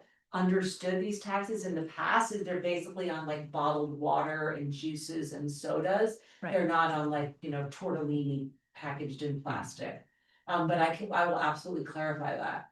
If it is just those individual beverages, do you have an opinion? I'm not as concerned about that. Okay, it's more just like essential goods or, Yeah. okay. Lance, what's your feeling about this? I think the devil's in the details, and that you're gonna learn them, and then we'll talk about it. Are there any other specific questions you'd like me to raise? Okay. No, I think that George is smart enough to provide a complete picture when he's ready. When it's ready, exactly. He does have sponsors he feels are really credible and could bring this along, and he does have an indication that the governor is in favor of it, which he's not in favor of many other taxes and fees. So in that regard, it sounds like it was promising. Staff, do you have any thoughts on this tax? And how it might be implemented or any ramifications for? I have a couple of ideas. There was a House Bill 211162 that eliminated, it's called the Plastic Pollution Reduction Act that happened at the state legislature.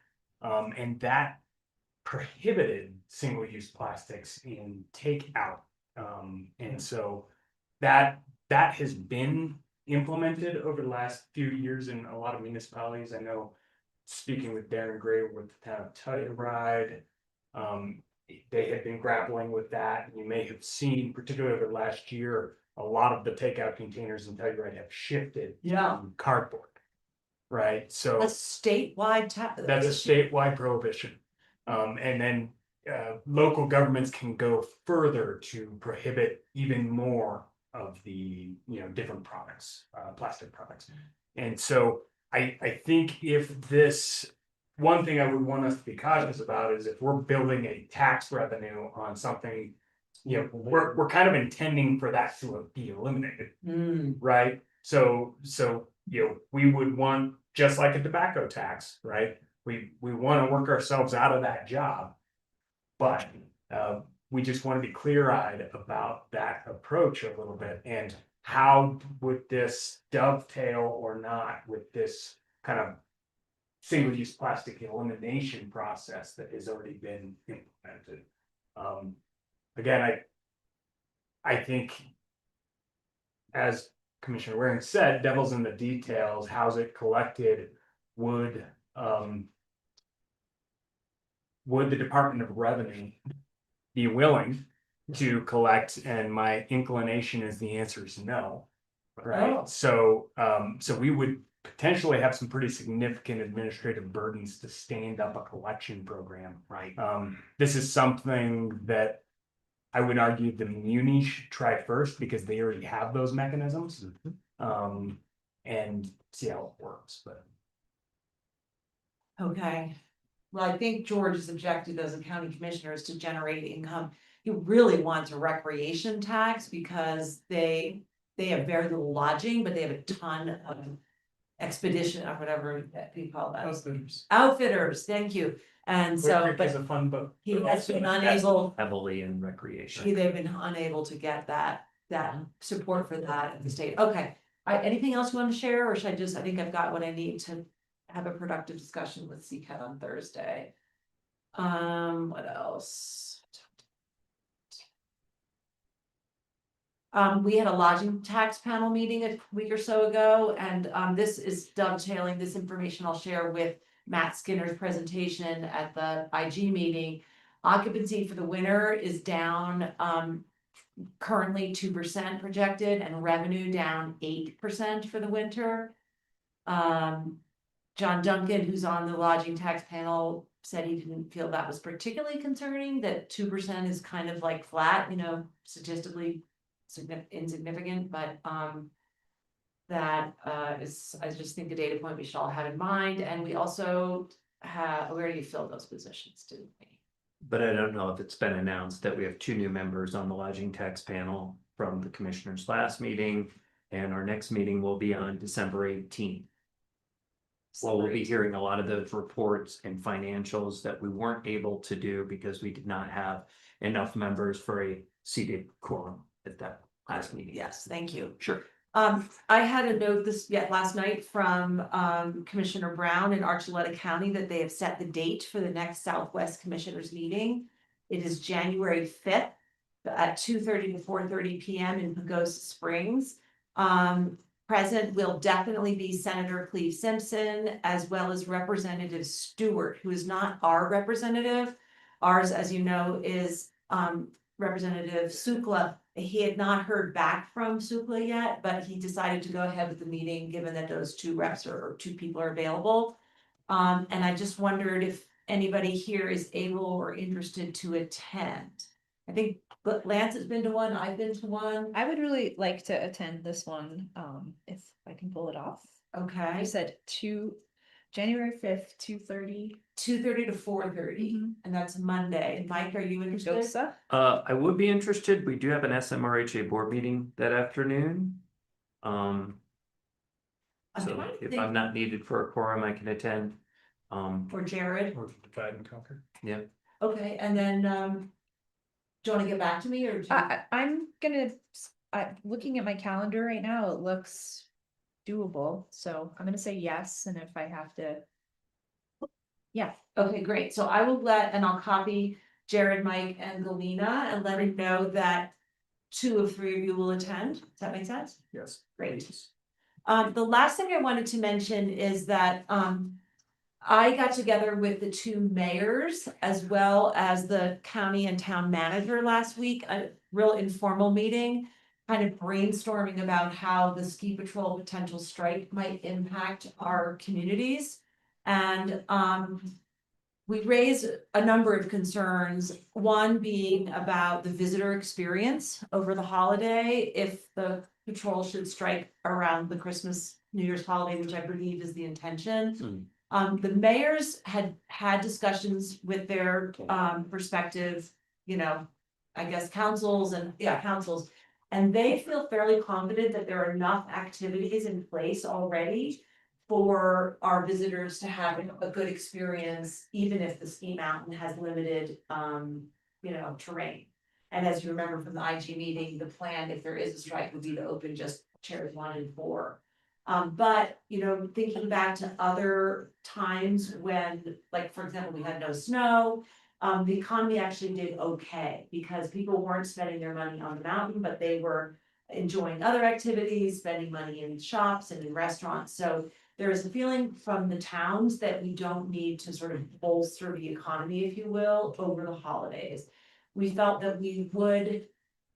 Am I misspeaking? Nope, that was what they said. We did feel that should the strike go on longer than over the holiday, that's when we would need to be concerned and that we are ready to reconvene to have that discussion.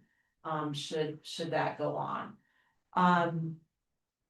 What else? There is concern that we talked about kind of briefly about the workforce that would be unemployed during that time.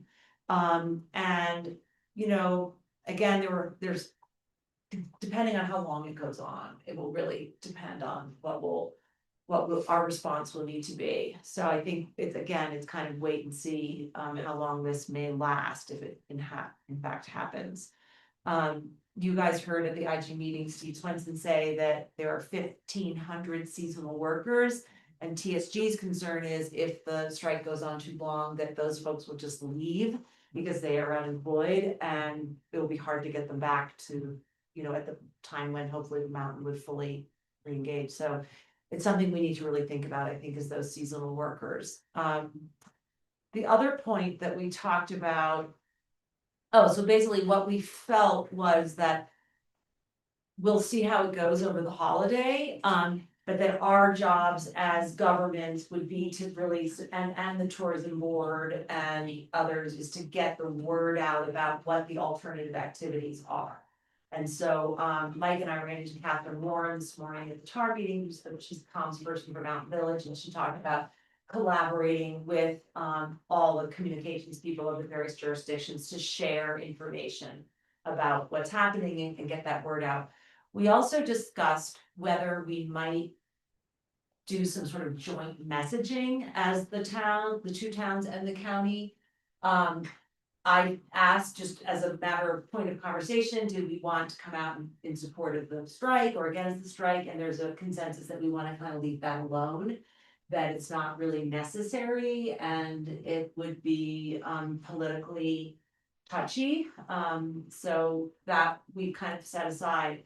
I'm curious to hear if you commissioners feel differently about that from the county's point of view. Nope. I think that wise, I think individually is different, but to make a statement on behalf of the county, don't think we need to do that. Okay, so that's fine. We'll move on from that. The other one, this is really kind of nebulous, is there some other kind of statement that you feel we need to make that would show support for the community generally kind of let them know that we care, that we're paying attention, that we're considering the ramifications of this. Again, I mean, we're just kind of talking out loud here or thinking out loud here. I think the town's thoughts is we don't need to make a general statement, but that we would be thoughtful about any comments that we made. Is that right, Mike? Can you help? That's correct. But there was also a part of, they reminded us during COVID with the Economic Recovery Committee that we had helped to facilitate subgroups by industry to share information and to gain feedback, to help direct us at that time with COVID policy related decisions. And I think if we were going to do that, it would be helpful, even though this is not a public health emergency and the county is not necessarily in the leading role. I do think, given our experience, we may want to engage with the tourism board, who helped us segment those industries, so that we can hear from them in real time rather than reacting too slowly. We also talked about, do we need to bolster our food banks or other emergency support services? We do expect, if there were to be a strike, especially a prolonged one, an increase in the request for human services emergency funds, housing funds, as well as food. But then also it was brought up, well, you know, we could look at helping our businesses potentially with losses. And I reminded the group that when we received, it was 3.2 or 3.8 million, I forget which number, but over 3 million, that was grant funds from the feds through the state that we're able to deploy to local businesses. And that did not make them whole. And there were many industries. So I think that we kind of ruled that one out, that we would not have the financial means to stand that up. But would it be valuable to initiate these communication protocols with these industries? That's another question. I have a kind of off the cuff Yeah. question. Was there discussion about the potentiality of trying to intervene in a financial way, perhaps? Yes, Yes. Mike did bring that up. Would you like to share that? Sure, I shared what my original proposal had been with an outside funding entity helping the towns pass funds on to ski patrol. The towns did not like that. They said that, you know, that this is going to be a 3-year contract. I'm still not completely sold that that would not be a sound financial investment if it were split 3 ways. To even if it was for 3 years, because and I know that there's a concern that it would inure a private business owner with essentially letting them off the hook for financial responsibility. Whereas I am not looking at it in that same lens. I'm looking at what the short and long-term financial impacts to individuals and businesses are. And if we're talking about having to supplement rents and food and then how in the longer term regain our marketing and dependability of the ski area, I still think that it would behoove us to continue looking at ways that we may want to intervene. And if you tell me to stop thinking that way, I'm happy to. But I have a meeting with another entity after at 5 o'clock today, who reached out and said, "Hey, we'd like to talk to you about the possibility of financial intervention." I mean, if we're looking at the economic implications of this, of the potential of patrol going on strike over the holidays and striking through the season, which I don't think we should rule out that happening. Yeah. And so the holidays is one thing, but right, an entire season of the ski resort operating with 2 lifts, we can put our brains together pretty quickly and decide what that's going to look like economically here for the season. And then just the ongoing ripple effect of that is really detrimental. And so I think just looking at this from an economic standpoint, that potential investment could be an extremely wise choice for the long-term viability of the community, the economy. Yeah, just the reputation of Telluride. It would be quite an avant-garde decision, but I personally feel like it might be a really good decision. So I personally would like you to keep pursuing it and having those conversations and just feeling the temperature. Other commissioners, your thoughts? Lance? I don't stop thinking about tomorrow. Okay. I agree. I mean, I will say the pushback from the towns, and I understand their position is different from ours. They feel like they're already subsidizing this private enterprise to an extraordinary, extent. We can talk about all the ways that's happening. And so they were really, like pretty hard no. And at the same time, as circumstances change, their views may change. So I agree. I think we should continue to explore it, particularly, why not? So at least we get to the point where their views change and are solidified, we are ready to act. Thank you. So I will have more conversations and report back to you. That's really all I have to offer. I'm sorry, it's sucked up all the time, but I thought it was important we have those few conversations. I'm done now. Who's next? You go, Lance. We've got 10 minutes.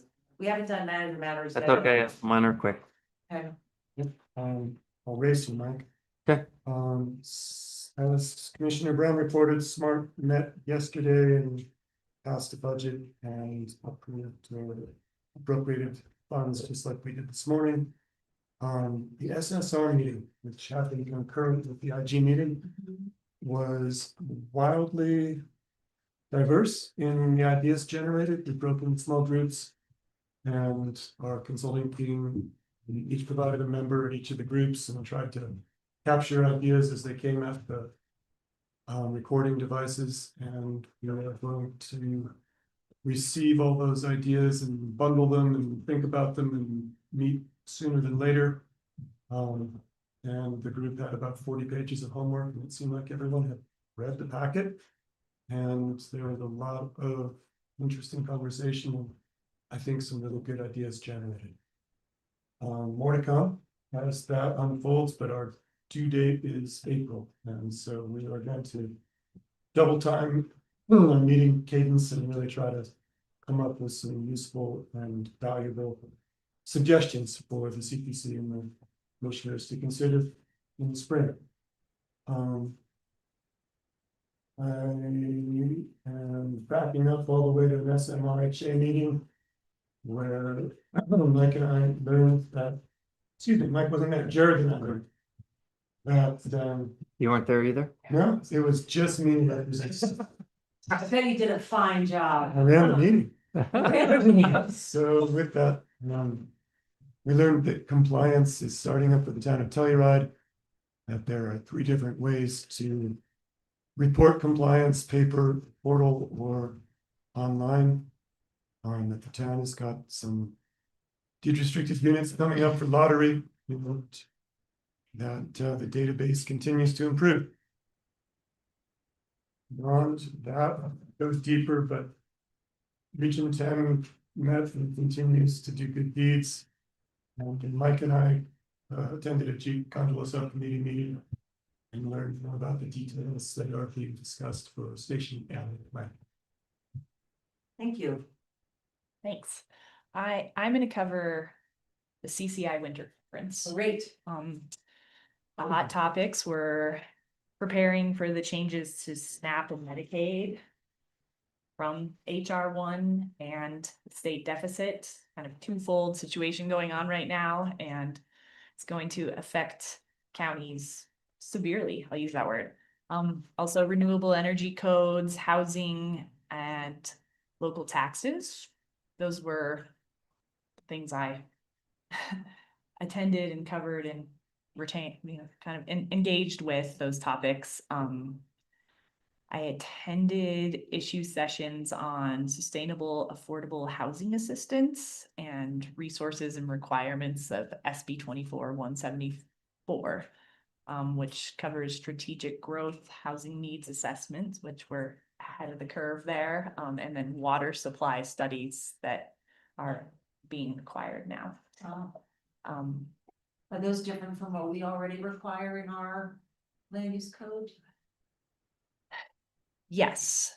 They're largely, there has to be water supply components of master plans and evaluations now as a requirement. I think it's been something that's been included in a lot of master plans to date, but the state is kind of formalizing that as a requirement. Largely, I think, as a response to what's been happening in particularly the Phoenix area, where, they've actually stopped permitting development because they don't believe they have enough water supply. So, it's Colorado's kind of attempt to get ahead of that, but I think a lot of our plans already have some of those aspects. And we'll be further engaging those kind of items in future planning efforts too. Yeah, absolutely. The East End Master Plan addressed water supply.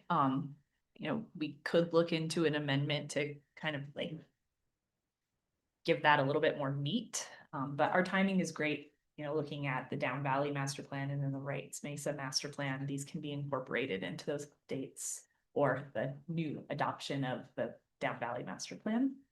And because we've already gone through our housing needs assessments, we're there. So it was good review, and also just hearing other counties and where they're at and their level of resources or not, and kind of how the state is trying to help offer some technical assistance where they can with the limited budget, and but also knowing that these are requirements that counties are going to have to comply with at a certain population threshold. Mind you, counties of less than 500 residents, not that 5,000, thank you. I don't know if there's a county that has less than 500 residents, but anyhow, there's a threshold there. We're above it. No, not like, Hinsdale. Oh, yeah. Like, no, I always think of. They're Lake under City, 1,000. Yeah. Lake, I get Lake City and Lake County mixed up. Yeah. Everybody does. Okay. Yeah. Okay, I'll keep moving along here. It's a little hard to go over everything here in just a quick little bit, but renewable energy, the state of Colorado transmission line infrastructure, and the investment the state is making into pushing transmission line upgrades was covered in this session. Rebuilds and new development of transmission lines is really being pushed at the state level. There is $4.5 billion was allocated for transmission line upgrades and builds over the next, it was 20 years, but there's a lot of prioritization in transmission line infrastructure to then implement renewable energy projects. So kind of putting the horse in front of the cart. Where it belongs. Makes a lot of sense. There were some concerns raised by counties about what that would look like, and what the cost might be even at the county level for just permitting those kinds of projects for smaller counties particularly. But personally, I feel like it's a very good focus, especially at this moment, with what's going on at the federal government and a lot of limitations and grant funding pulled out from specifically solar and wind projects. So it's kind of a refocus on continuing to move down the path of getting on renewable energy and heading in that direction. So it was good. Updates on SB 24-2112, the local government's renewable energy projects. So that legislation is baked, and there's a lot of pushback from counties about what is this going to look like? Is there going to be like a state issued code that would be like mandated for renewable energy projects, especially if counties don't have that kind of code? And what has kind of become of that exercise is there is now a suppository of wind and solar codes available to local governments, as well as technical assistance for code upgrades. And then consultation for high priority habitat areas to work that into local code. So there weren't all the questions and issues addressed, and the answer from the state was we just don't have funding to really address that right now, and this is what we are able to provide. So that process is pretty well done. That survey was already conducted, all the feedback was given. The state is still like, we'll take feedback, but this is pretty much where we're going to leave this. I thought for our uses, we could potentially look at that suppository, because they are now working on battery storage code. Maybe we could look at that to utilize potentially. So we don't. So our solar code doesn't include battery storage? It includes data centers, right? But it doesn't really lay out battery storage. There's not a lot of detail there. Yeah. Okay. Yeah. And you can imagine battery storage could be anything from home size batteries to kind of electrify your home to something more significant, I think. You know, looking at these codes, particularly for the larger battery storage opportunities, the microgrid opportunities, which we both do have some experience with, which is nice, but those kind of aspects would, you know, again, they're giving a clearinghouse of information of here's how it has worked, and that's a value. Nice. I'm gonna jump to the topic that I think was most relevant and pressing at this moment is the human services challenges facing the governor's fiscal 26-27 budget, and what's happening because of implications of HR1 to SNAP and Medicaid, this kind of perfect storm of changes to implementation of SNAP and Medicaid at the county level. Just give a little overview here. So Colorado counties are facing growing financial and operational strain as longstanding underfunding collides with major federal and state policy changes. HR1 dramatically reduces federal SNAP administrative funding, adds new work requirements, and imposes penalties tied to error rates for both SNAP and Medicaid. And this resulting in significantly more county workload with far fewer resources. So at the same time as this going on, the governor's 26-27 budget proposes both substantial investments to offset these federal cuts and major reduction in Medicaid spending, which will increase churn, appeals, and client confusion at the local level. So together, these shifts place additional pressure on county human services staff and their ability to process cases accurately and on time. In response to this, the state is proposing a sweeping structural reform that centralizes call centers, quality assurance, fraud investigations, and document processing into statewide shared services operated by a contracted county. So it's kind of twofold. What they're proposing is call centers, and then shared services with regions. And there's more questions than answers at the winter conference. So this was what was presented at this time in a very condensed couple of paragraphs here. But while intended to create a more efficient and modernized system, this transition will absolutely require substantial planning, staff repurposing and cuts, and careful change management to avoid service disruptions or higher error rates. The counties were very unified in their commitment to delivering accessible, high quality services. Stepping into the conference, I wasn't sure if there was going to be a real split with responses from counties, and it was very unified, whether it's urban or very rural, Front Range or Western Slope to the eastern. All the counties had a very unified viewpoint on this, and that is going to be burdensome, troubling, and just not for it. Yeah. There's just so many flaws. But there is a CCI meeting I'll be attending on Friday to learn more and give more feedback. Thanks for staying on top of that. Yeah. I think Linnea is going to attend that as well. Yes, Yeah. yeah, she will. And Linnea was, of course, at CCI Winter Conference, was in all these sessions. I had a little extra time here and there, so I jumped into some of the human services just work groups just to kind of be a fly on the wall and listen and learn, and just got even more of a perspective on human services directors' viewpoints from throughout the state, and it was very unified, like I said. So concerning, but we'll see how this rolls out and whether state legislature actually carries through with this, and kind of what there's going to be a real fight at the state level about this being rolled out. Please, if I missed anything or you have any further feedback on this. No, I mean, the only thing I'd add is that Yes.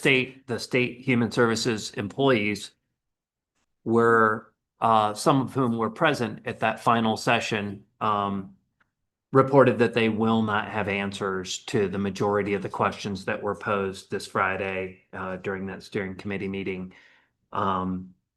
So I think that there's a high level of frustration that we're being asked to support a concept that has so many questions. Where will the centers be? How many will there be? How many employees will be reduced? And how can we ensure high quality services if we're not actually directly supervising people that are working in an offsite remote location and our residents no longer have the personal contact in most circumstances that become accustomed to. And on its face, one of the major upfront concerns was, okay, so let's say we need to reduce our staff level, but there, in theory, could be as many people walking in the door, needing help navigating their paperwork and, needing that assistance that they are accustomed to receiving here. And our staff's not going to turn them away, right? So it's just going to be, it's as much work with potentially less staff, and also just looking at population distribution through the state. They're proposing potentially 11 regions, and how does that break down on a population base, right? Like, is it going to be one region for the entire western slope? If you break down population that way, it very well could be, or two regions. I mean, we're talking about, as far as like geographic spread, it could be vast in our neck of the woods. So yeah, to be continued, but All right, anything else from CCI, Galena? I mean, I was really glad I went. I made so many great connections, met so many commissioners that I've just seen over Zoom meetings or just read commentary from, or it was just wonderful. And I loved it. Yeah. Thank you for representing. Yeah.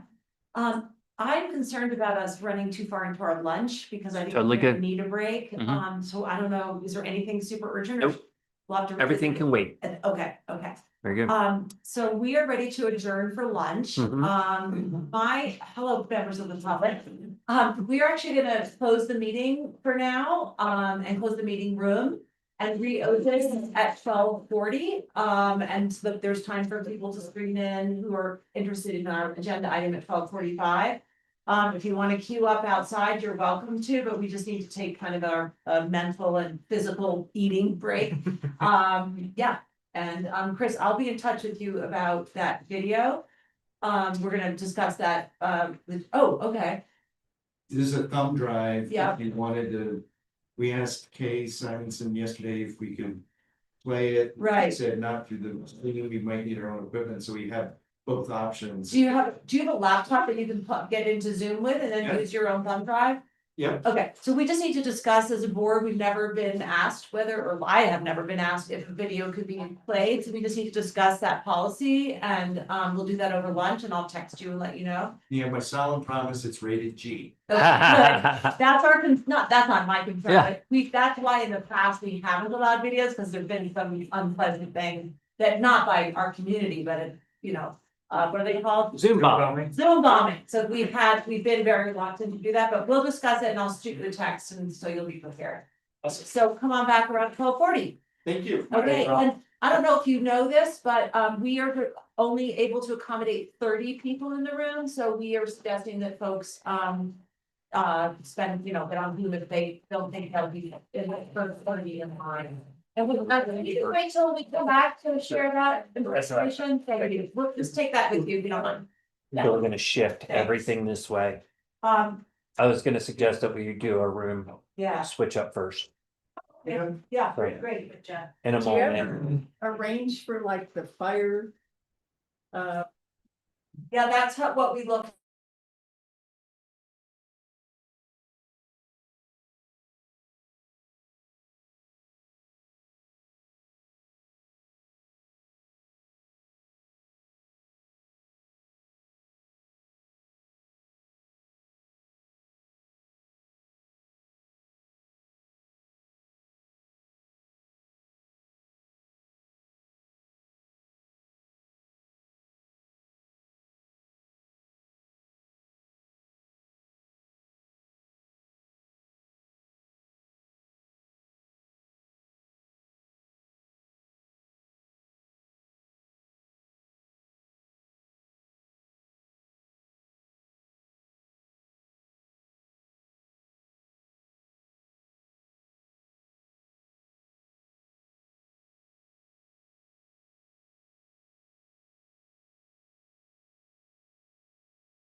So I think we should.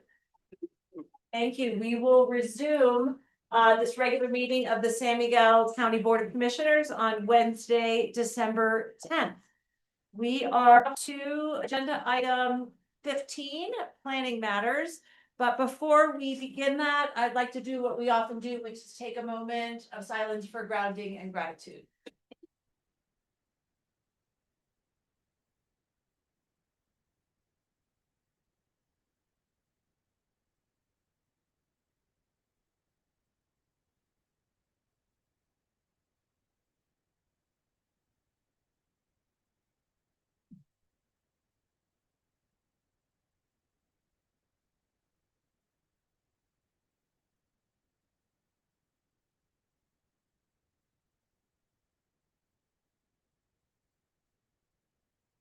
Thank you. I am grateful to be here with all of you friends and neighbors from all parts. And that you are so engaged that you care to spend your afternoon here with us. I just want to kind of go over how we plan to handle this public hearing process. It's quite standard to what we need to do for a quasi judicial matter, but we have over the past few months made a few adjustments in the way this board receives public comments. So I'll just kind of bring everybody up to speed on that. We understand that there is a need for those of us or many of us to kind of get up to speed on the project because it's been a year and a half or so since its last approval. And so to that end, while we are going to make a presentation, our staff will make a presentation as they usually do. We are going to take it a little more slowly and allow some of the other people who've been involved in this, some of the other commissioners who've been involved in discussions and decision making to weigh in with color commentary as appropriate. So to that end, we have the chair of the Planning Commission, Lee Taylor, online, and we also have Commissioner Waring, who has been part of the process for almost the beginning, if not the beginning. Yes. And then Commissioner Gleason served on the Planning Commission during part of this process. So we're just going to kind of take it a little more slowly and try to make sure that we're all fully up to speed. That will not be a time for public comment, but we'll be asking questions and interjecting, and hopefully some really good information will be shared. Following the presentation by staff, we will have a presentation by the applicant as this goes, with opportunities for the commissioners to ask questions and provide clarifications. Again, that's just for the commissioners and staff and the applicant. Following that, we move into the public comment part of this. And traditionally, we've had one round of public comment, 3 minutes for each speaker. But we have found in recent kind of tough decisions that it's helpful to have 2 rounds of public comment and to give people a little bit more time to speak so that they can really be heard. So what we'll do is we'll have the first round of public comment will allow each speaker 5 minutes. And then we'll move on to the next one. Those 5 minutes will be timed, and we have a clock on Zoom so everybody can see what that time is. I've asked our staff to help me enforce that so that you guys don't think I'm a total you-know-what. But we do need to stick to that. If we let somebody go over 5 minutes, we have to let everybody go over 5 minutes, and it's just helpful to have some structure. During that first round of public comment, commissioners and staff will be taking notes about any questions that come up, any clarifications we think need to be made. We'll probably take a break after that and then get our thoughts together and come back and respond as best we can. It's possible we won't be able to respond to everything, but what we can, we will. There will then be a second round of public comment. And at this point, each speaker will be allowed 3 minutes. So it's kind of like a rebuttal or a follow-up question, that kind of thing. I will alternate calling on members of the public who are present in the room with those who are online, just so everybody gets a fair chance. We'll begin with someone who's present. To ensure that we don't overweight any particular voices in the room, we will not be having speakers cede their time to another speaker. So everybody has the same amount of time. Let's see. Yeah, I already mentioned that. I will just remind everybody that any comments you make during this public hearing need to be relevant to the application on the table. So we can't just sit here and talk about the ski patrol issue or the weather or something like that. We will have to cut you off if that's what you want to talk about. We have other opportunities for that.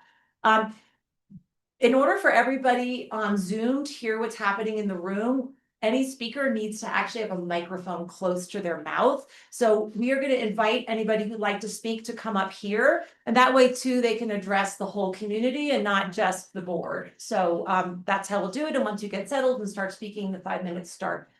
We've had a request for people to provide visual aids and videos. This is again, something we've never done for the public, but we understand that's a modern way of presenting information and ideas. And so we will absolutely allow that. If you set something up, we ask that you take it down because that's part of your 5 minutes or your 3 minutes or something like that. We will probably take breaks occasionally. We are scheduled for, I think, 3 hours and 15 minutes, but we'll need to take breaks to stretch our legs and shake it out and go to the ladies' room. I think I've kind of covered it. Anything I've missed, commissioners, that you wanted to add? Or staff? Commissioner Brown, only one clarification. Then when the public makes comments, they are making them just to the Board of County Commissioners. They are not comments to the applicant or staff or anybody else. The board has the discretion to ask staff or the applicant to respond, but that is solely the charge of the board. Okay, thank you for that reminder. And the other thing that I think should be pretty obvious, but I'll just make it more clear, is that this is not an opportunity for back and forth. That can really get things to places we don't want to go. So that's why we have the protocol. We have the presentation by the staff, the presentation by the applicant, questions during that period and following that period by the commissioners, response. And then we have the public comment, which is a one-way 5 minutes. You're done. Go through whoever it is who wants to speak. Then we'll do the response as we can. And then we'll have the second round of public comment with 3 minutes. But we can't be getting into arguments or back and forth discussions. This process has worked really well recently for us during the solar regulations development and also during the deed restriction reversion conversations we had. So I don't see any reason why it won't work well today. All right. I think we're ready. And Kay, you are leading this piece of the rodeo. Please take it away. Kay Simonson, our planning director. Okay, good afternoon. This is the Society Turn Final PUD Plan and Subdivision Plat. It is a public hearing. The request for the final PUD and subdivision for Society Turn parcel is to create a number of development lots along with open space parcels and infrastructure for a mixed-use development that includes a medical center lot, wastewater treatment plant tract, county tracts for parks and open space, and trails in addition to the development areas. The purpose of a PUD is contained in Land Use Code Section 5-14. It is a subdivision procedure wherein it permits variation of dimensional standards, permitted uses, and parking standards to promote compliance with the county's land use policies.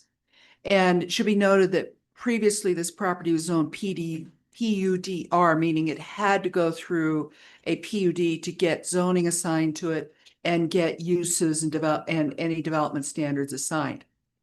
Any of the specific purposes are to promote flexibility in the type, design, and siting of structures, to preserve and take advantage of a site's unique natural resources and scenic features, and to avoid or mitigate any hazards. To encourage efficient use of land and public streets, utilities, and governmental services.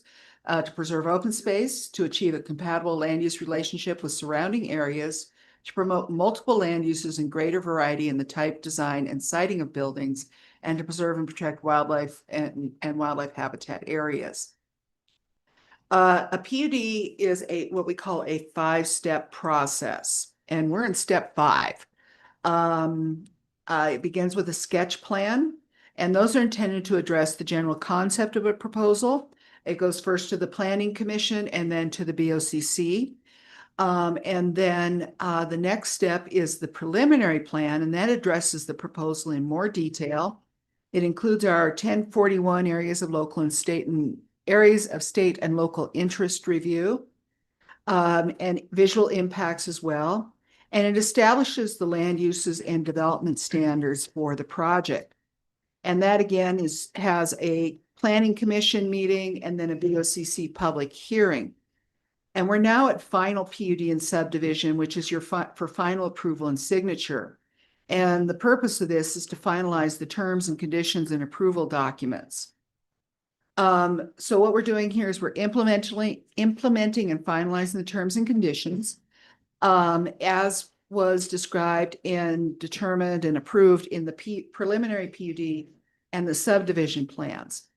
Part of the purpose is to ensure the application complies with the applicable provisions of the land use code, and then also to ensure that the documents meet all applicable legal requirements pursuant to the code and state statute. And this is in addition to everything that was presented within the sketch plan and within the preliminary and as approved in the preliminary. So coming out of that, there's a number of documents, for those of you who were able to look online, you saw that the application had many pieces.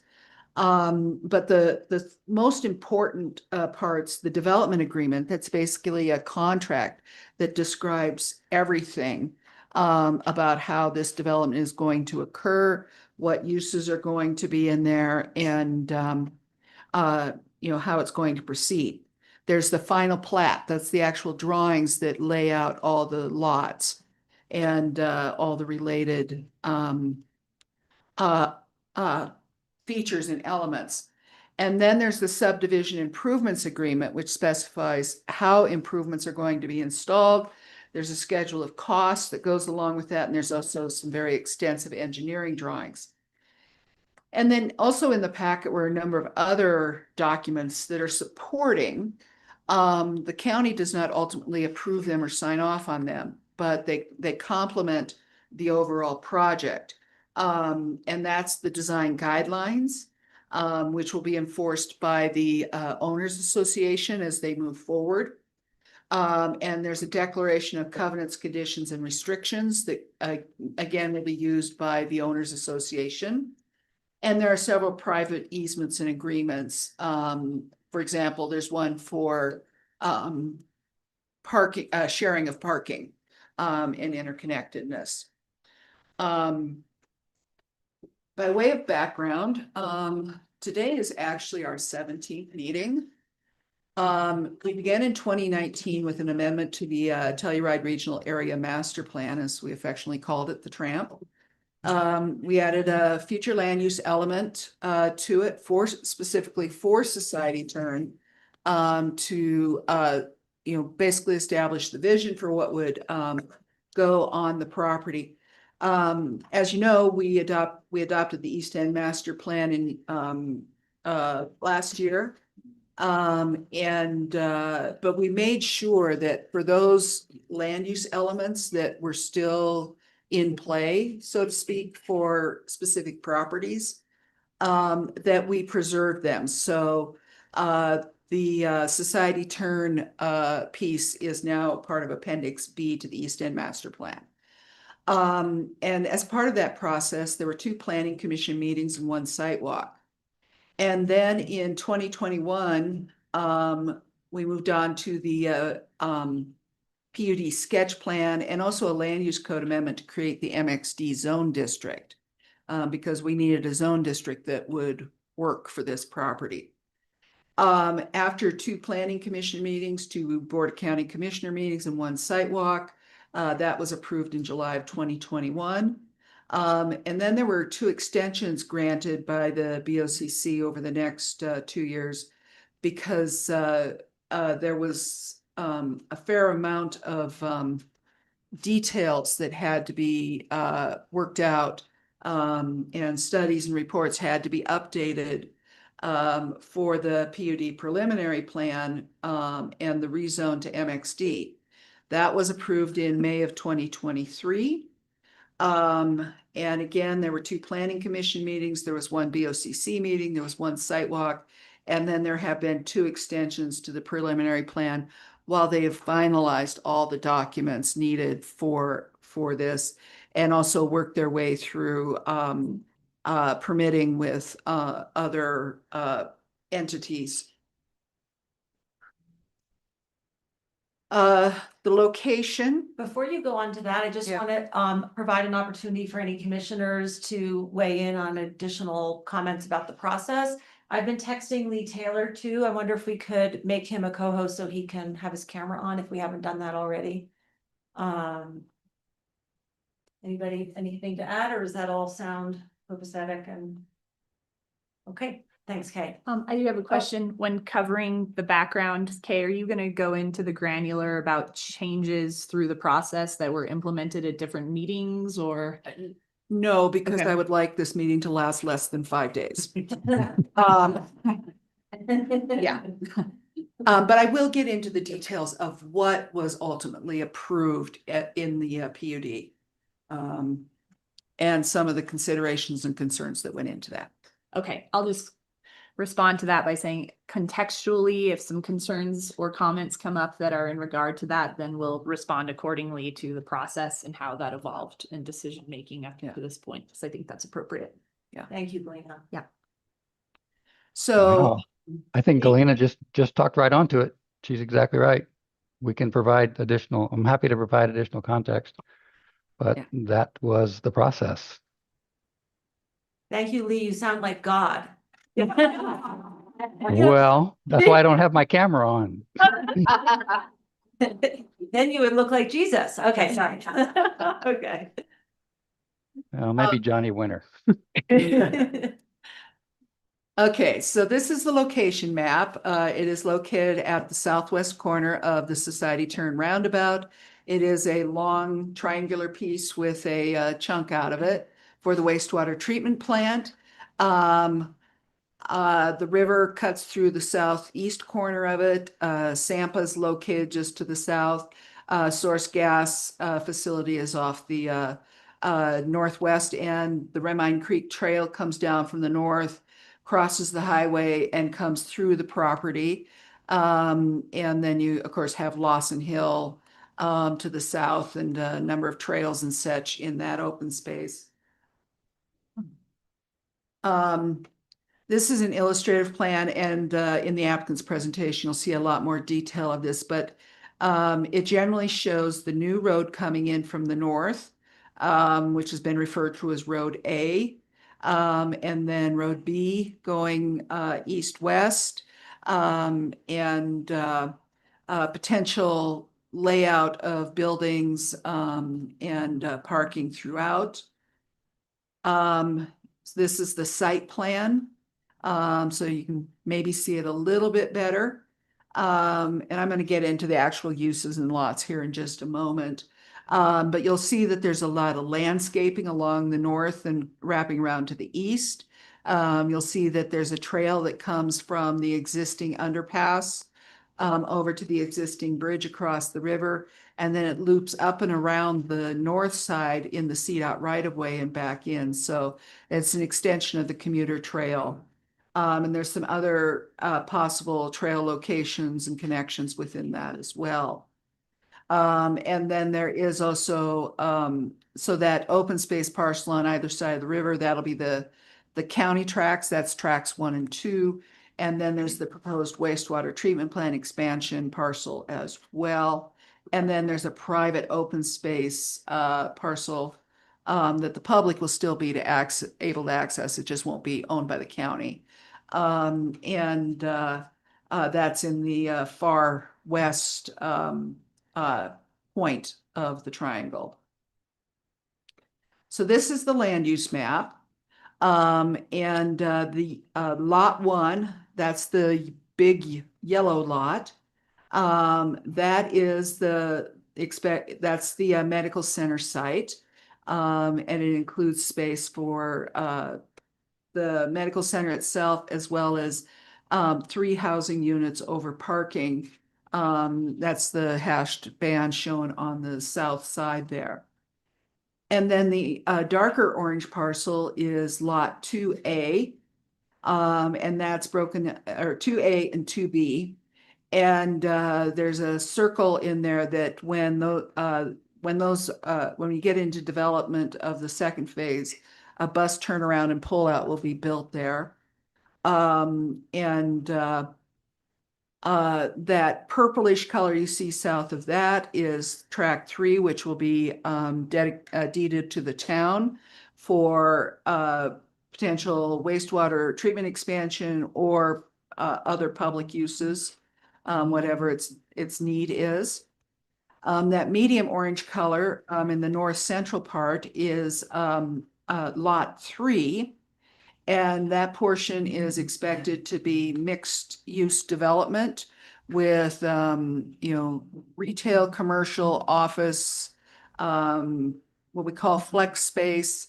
On the lower floors, third floor would be employee housing. There is no free market housing in this. It is only employee housing. And then that kind of turquoise color on the northeast is lot 4. And again, mixed use, and also envisioned for a potential hotel. And I'll definitely get into a lot of the uses in more detail as I move on. Just trying to get you all oriented here. And then there's a bluish colored lot in the middle, right about here. And that's lot 5. And that can be, again, mixed use and then affordable or employee housing on the third floor. And on lots 2A, 2B, and 5, there's a potential for additional employee housing. And then tract 1, tract 2. Tract 2 is north of the river. Tract 1 is south of the river. Those are the required land dedications to the county, and then for parks, open space purposes. So in coming to the land use distribution and issues, there were a lot of things that came into it. There's the water and sewer agreement. What can the town of Telluride serve and when in terms of water and wastewater? What is the appropriate mass and scale? What's the employee housing mitigation?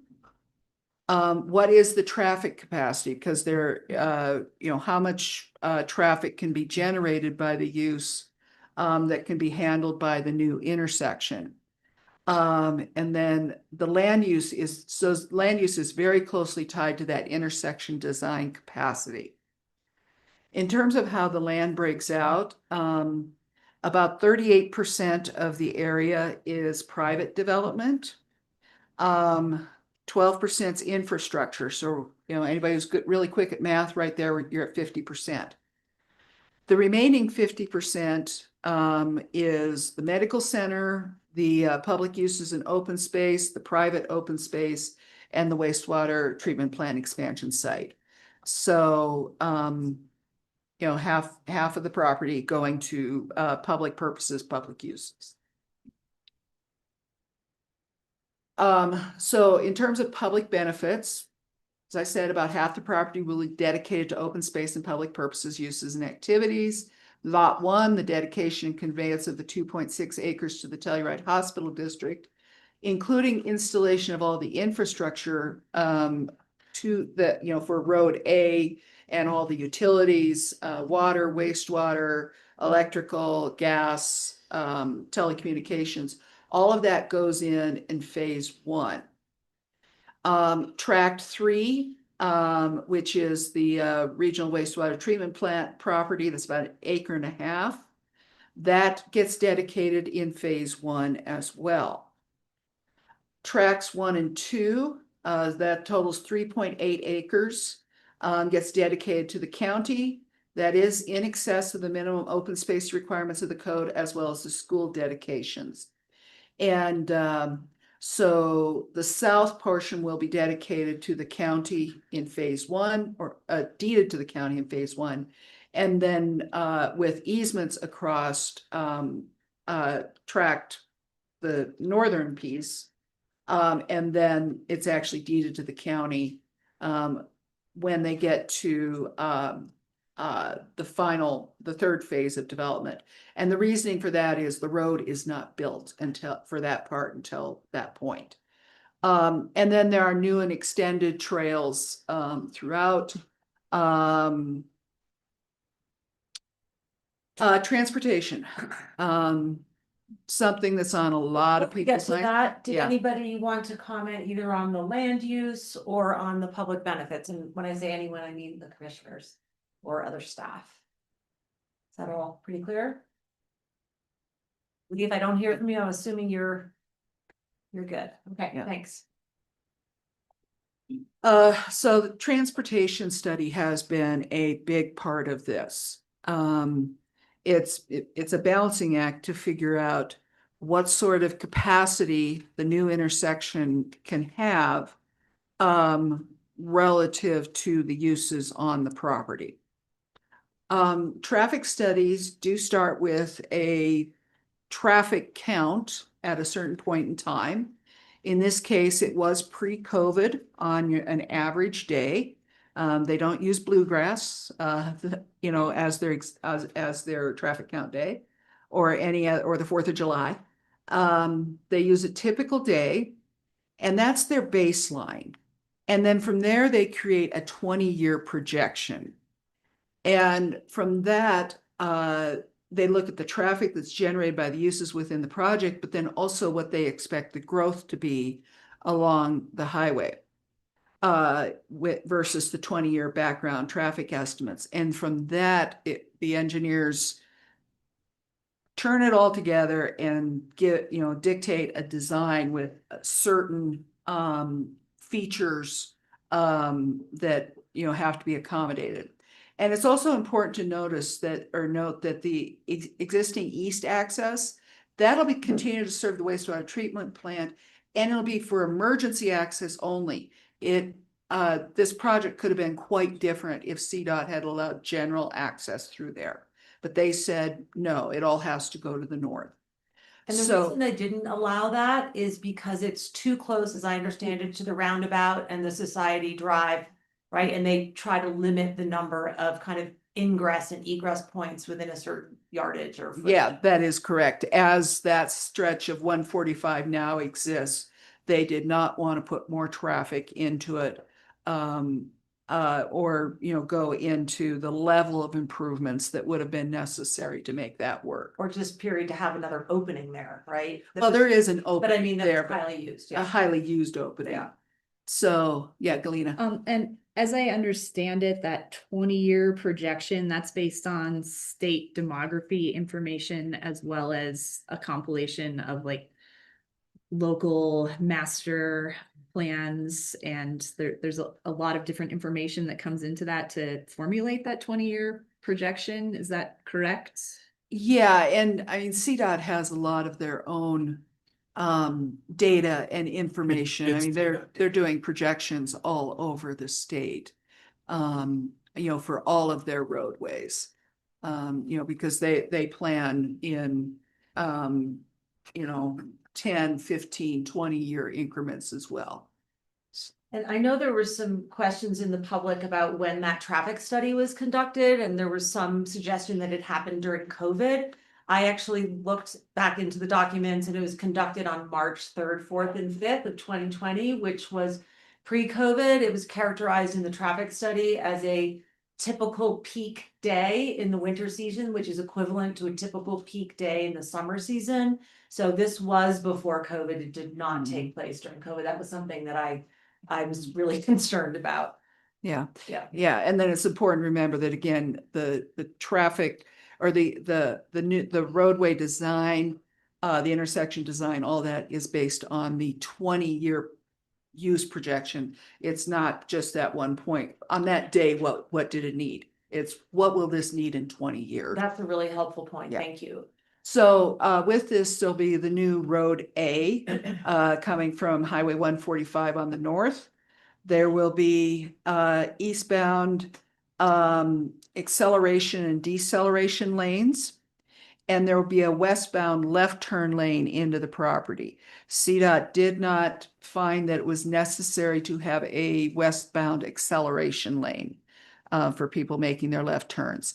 So Road A, the intersection will have 3 lanes, inbound and left and right outbound. CDOT has issued their access permit. They are working their way through the notice to proceed at this point. They're down to a final, or a few final engineering details. Trying to get everything in place. I already mentioned the east access, and then there'll be a new road B running east-west through the site. This will be a private road. It does serve the inner part of the project. Traffic may loop through parking lots, so it's not dead end. And then transit as well was a point of discussion throughout, sketch and preliminary and now with final.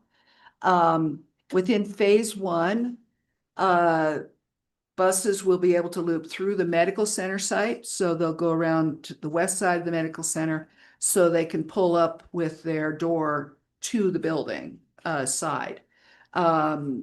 And that way they don't have to navigate through an active parking lot either.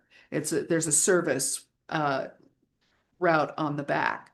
It's not general parking or travel around the back. And then at phase two, the turnaround at roads A and B, so that little notch that I pointed out on that land use map, will be where a turnaround is built. And, people, as it gets built out, people will have to walk. It's within a quarter mile from the farthest end. So transit service is being phased in with development. It's not like, SMART is going to have to serve 100% of everything tomorrow. And they'll be able to plan accordingly as, the years progress and we move through the different phases as to what that means for their service. And then also it's important to know that the potential hotel use within the development agreement does have a transit mitigation plan. Basically, it calls for providing alternate transportation for their guests, much like many of our lodging establishments do operate shuttles on demand or on a schedule. They could even, I don't know, have a fleet of e-bikes or whatever and available. But there is that hotel transit mitigation plan as well in order to hopefully reduce trip generation. If people are saying, well, I want to go into town for dinner. Here's how we get you into town for dinner, rather than people getting into their individual cars and going. Moving on to land uses. The mixed use types are a general guide. It can vary within the development. There are maximum floor areas. And if you look at the matrix, the land use matrix, it has base amounts, but it also has a maximum amount. So it's, a bit like squeezing the toothpaste tube. There's only so much in there. Some of it might get squished here, some of it might get squished over there, but it's still always the same volume. So we might end up with a little more office space and a little less restaurant or something like that. The hotel, this was a significant point of discussion within the sketch plan and the preliminary. Within the preliminary approval ultimately arrived at 125 rooms. I believe that was a reduction. And then also a maximum of 104,000 square feet maximum. That was also a reduction. And the baseline is actually lower than that. So it can't go over 104, it can't go over 125 rooms. We also asked that there be some strict limits on that facility to make sure it truly stays a hotel serving kind of the mid-level traveler, which is missing. We have, it's very limited what little bit we have here. So it can't be, the hotel can only be one condominium unit. It can't have all the individual rooms cannot be condominiumized, can't have fractional ownerships. It stays a hotel under one ownership, one operation. It can have certain amenities, but they're again limited. So there might be a gym, but there's not going to be a spa. There may be a restaurant, but it's not going to be high end. There might be some meeting rooms, but there's not going to be a conference center. And that's all written into the development agreement. Employee housing, as I mentioned, there's no free market housing in this at all, which means no short-term rentals. Aside from the hotel. The employee housing, under the land use code and given the projected floor areas and uses, about 91 units are required. As we went through the sketch plan and the preliminary plan, the applicant was asked to figure out a way to provide some additional housing. And they were able to come up with the ability to create about 30 more units. And it required a lot of going back and looking really hard at the transportation study to see if there was room for that additional traffic. And that's where they came up with the 30. So what the plan allows, 3 of those units go over on the medical center site. And then the remaining 27 can be built as a 4th floor on lots 2A, 2B, and 5. So south of Road B, away from the highway. If they do that, there can be an additional 12 feet height.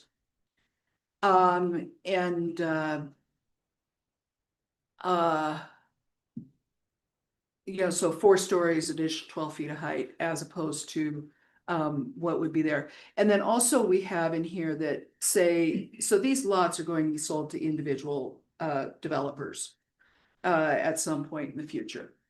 It might be that a developer comes and they say, well, I know that I have to build the employee housing on the 3rd floor, but I'm not sure I want to build the 4th floor.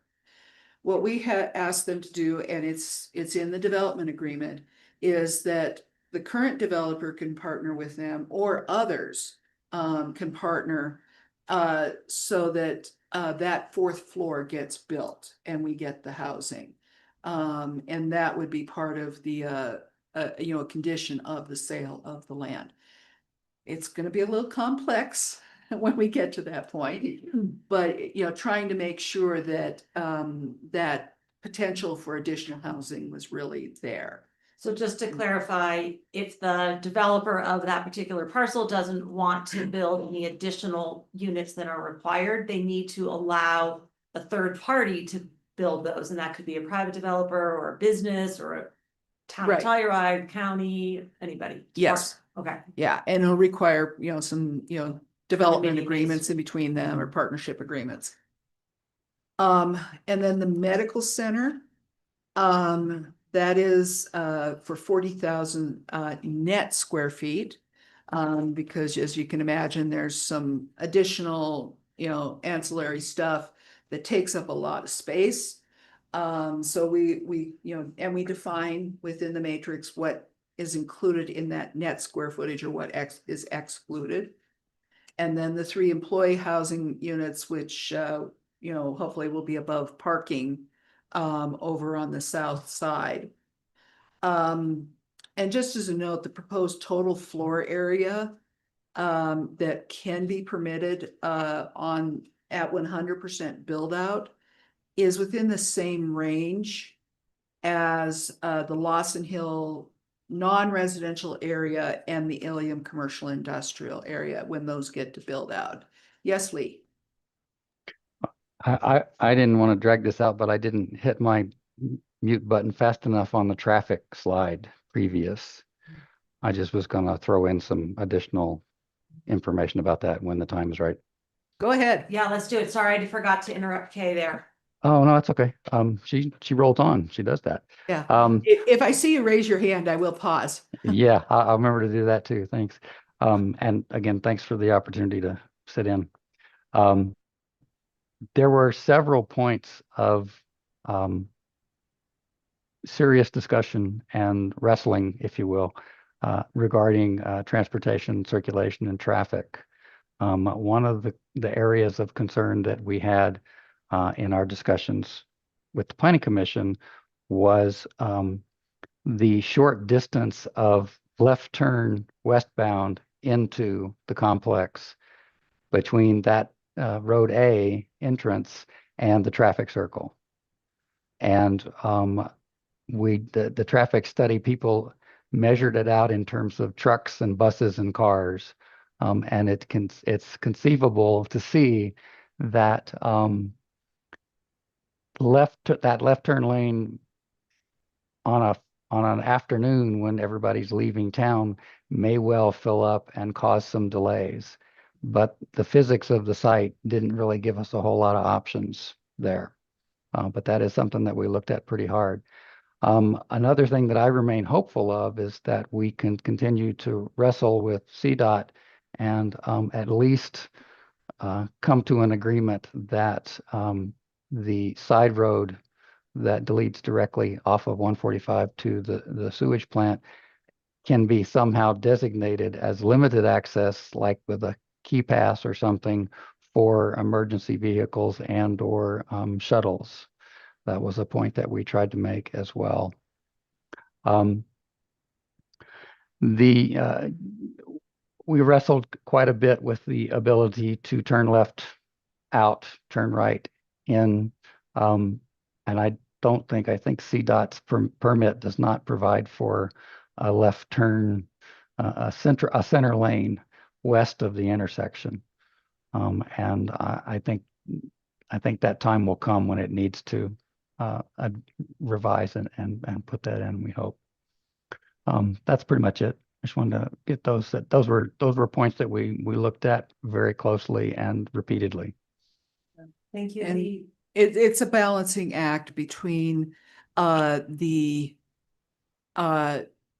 traffic design needs generated by the proposed development against the background of the current and future growth of the region not associated with the project. And that's where, you as a body participating in the CDOT long-range planning is important, and getting those regional projects on board, on their horizon. So, or in their planning efforts. Thank you. Would anybody else want to add something about traffic? Yes, Lance, or something else? This wasn't about traffic, actually. It was more about general wrestling. And I think Commissioner Gleason, having been on the Planning Commission at many of those 17 meetings that Kay listed off when she began her presentation, would agree with me that we did some very serious wrestling with this developer, both at the BOCC level here in this room and also at the Planning Commission level. As you probably can imagine, our concerns were a hotel. Really? Do we need that? Is that something we can discuss? And also the amount of commercial square footage. And every meeting, and as Kay mentioned, there were many, we requested that those numbers be changed, reduced. And eventually the applicant had heard that enough and gave me a very clear response, which I want to share with you because I think it helped me understand a little more clearly what my situation was. He said, we are solving a community problem, which we have realized is critical, which is a medical center. We've been observing the difficulties that the medical center has had for the last decade trying to find a new site. And our team has decided and realized that we can solve that problem for the community. We cannot solve all your problems. Thank you. Thank you. Yeah. And I would add that I forgot to mention that with the master plan amendment, there was an economic analysis done that reflected not only what this site could support, but generally what the region was expected to need in the coming years. So again, the proposed uses in here were not created in a vacuum. There was that study and data to back that up. I had a question on the second slide, sorry, the one just before. Yeah. You mentioned that the proposed total floor area is within the same range as Lawson Hill non-residential and Ilion commercial industrial build out. Is that combined or each of those separately? Each. Each, okay, so Separate. it's about equivalent to the commercial stuff in Lawson Mhm. or the commercial stuff in Ilion, commercial industrial, okay. Yeah. Thanks. Okay, one more interruption. I also want to Commissioner, go interrupt. So I stepped into this process at the preliminary stage onto the planning commission, so it was already maybe like the ingredients were starting to get mixed up in the bowl. But at that stage in the planning commission meetings, there was a lot of discussion, and I'll call them pleas for some adaptation of the plan to have more community housing. And there was some, there was some reduction in the commercial and flex space square footage, with then some addition to employee housing, and then what Kay was explaining earlier, that additional 30 units, 27 units that could be built as a fourth story option. So there was kind of some like mixology going on there with how more community housing could get worked into this plan with a I'll call it reasonable reduction in the flex space, office space mostly. So just think that's important for people to hear that. And that was when I stepped in, that was a large topic of discussion among the planning commission. Yeah. Thank you, Commissioner Gleason. That was my afterthought, is I wanted to let everyone in this room know that while we did wrestle, that we did win some small gains in community benefit.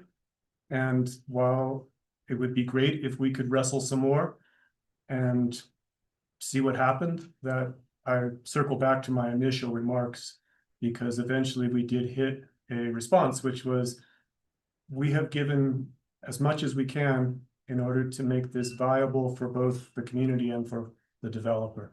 But I thank you, Commissioner Gleason, for reminding us all that there was some give and take, and a lot of it was give on the applicant's side.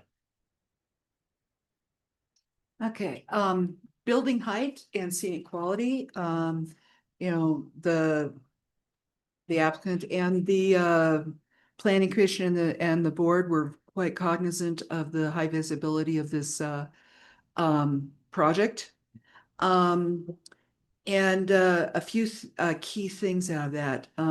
The site already sits quite a bit below the road surface. And there'll be a little bit of cut as well. Instead of having a measured height, which most people are familiar with if they've developed their own house or whatever, when you look at the grade on site and you say, okay, it's 35 feet. What this actually has is maximum roof elevations relative to, it's elevation above sea level, and it's relative to the road surface. So if you're on the road, what you're actually going to see is more like a 1.5 to 2 story building, as opposed to 3-story buildings. There are some exceptions for architectural features and appurtenances. So if they want to do a little bit of a tower, or they need to have their elevator override go up a little bit, that's possible. But that was a lot of what we worked out on that. And then I already mentioned the 12-foot additional height proposed on lots 2A, 2B, and 5, the south lots, for additional employee housing. We didn't want that on the north side. We went through some iterations on this. And we didn't want it on the north side because it was closer to the road and could potentially start to block views. And then another key part will be landscaping to screen the buildings and help frame the views. That, there's as you saw in that site plan that I had at towards the beginning, there's a very dense strip of landscaping along the north that wraps around to the east. On the east, the grade starts to drop down, so they're actually doing a very significant berm. And very carefully designed to support vegetation and provide effective screening. They've got a well on site that can handle the irrigation. That landscaping work will happen in phase 1. So it's established prior to commencement of phases 2 and 3.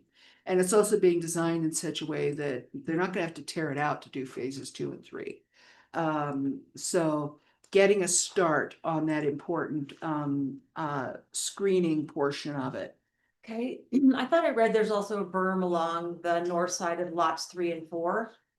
Well, not so much because the site drops down. Okay. The roadway is up to what, about 12, 15 feet higher? There's a little platform. Yeah. It's kind of a platform that turns into a berm. Okay. But yeah, there is an elevation on the westerly end of lots 3 and 4. And as it's heading to the east, it turns more from the wall to the ground, particularly around the kind of where the roundabout is. Yeah.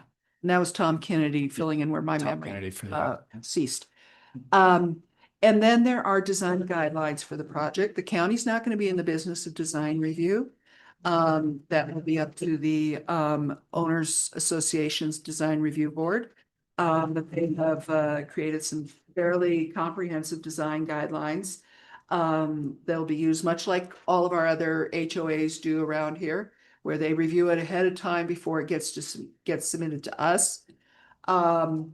Ensuring natural colors and textures, no reflective materials, and then within the development, just having good, interesting design, and so forth. But really trying to come up with something that will suit this very important site. I'm glad you mentioned that because I did see a comment letter from the public that there was no design imagined, and I read the design guidelines.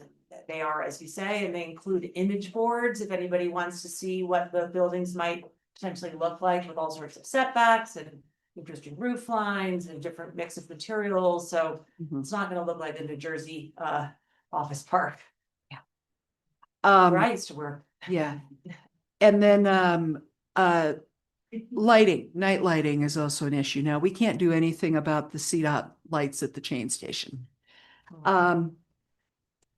At least not at this level. Maybe the board can try and exert more influence there. But within the design guidelines and then also within our land use code, we have, pretty detailed, in our land use code, we already have some pretty detailed requirements, and those apply to every development out there that, fully shielded, full cutoff, directed downward.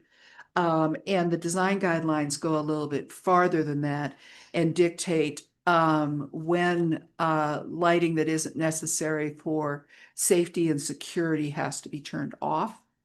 And they specifically mention dark sky compliant. So that's already in the design guidelines. And then, of course, when we do our development permits to, check all the boxes before they build, we'll double check on the lighting as well. I'm going to move on. If there's nothing else. Lee, anything? Nope. Okay. Water and wastewater. This was a parallel process to what was going on with the county. And that was to get the water and wastewater service agreement from the town of Telluride.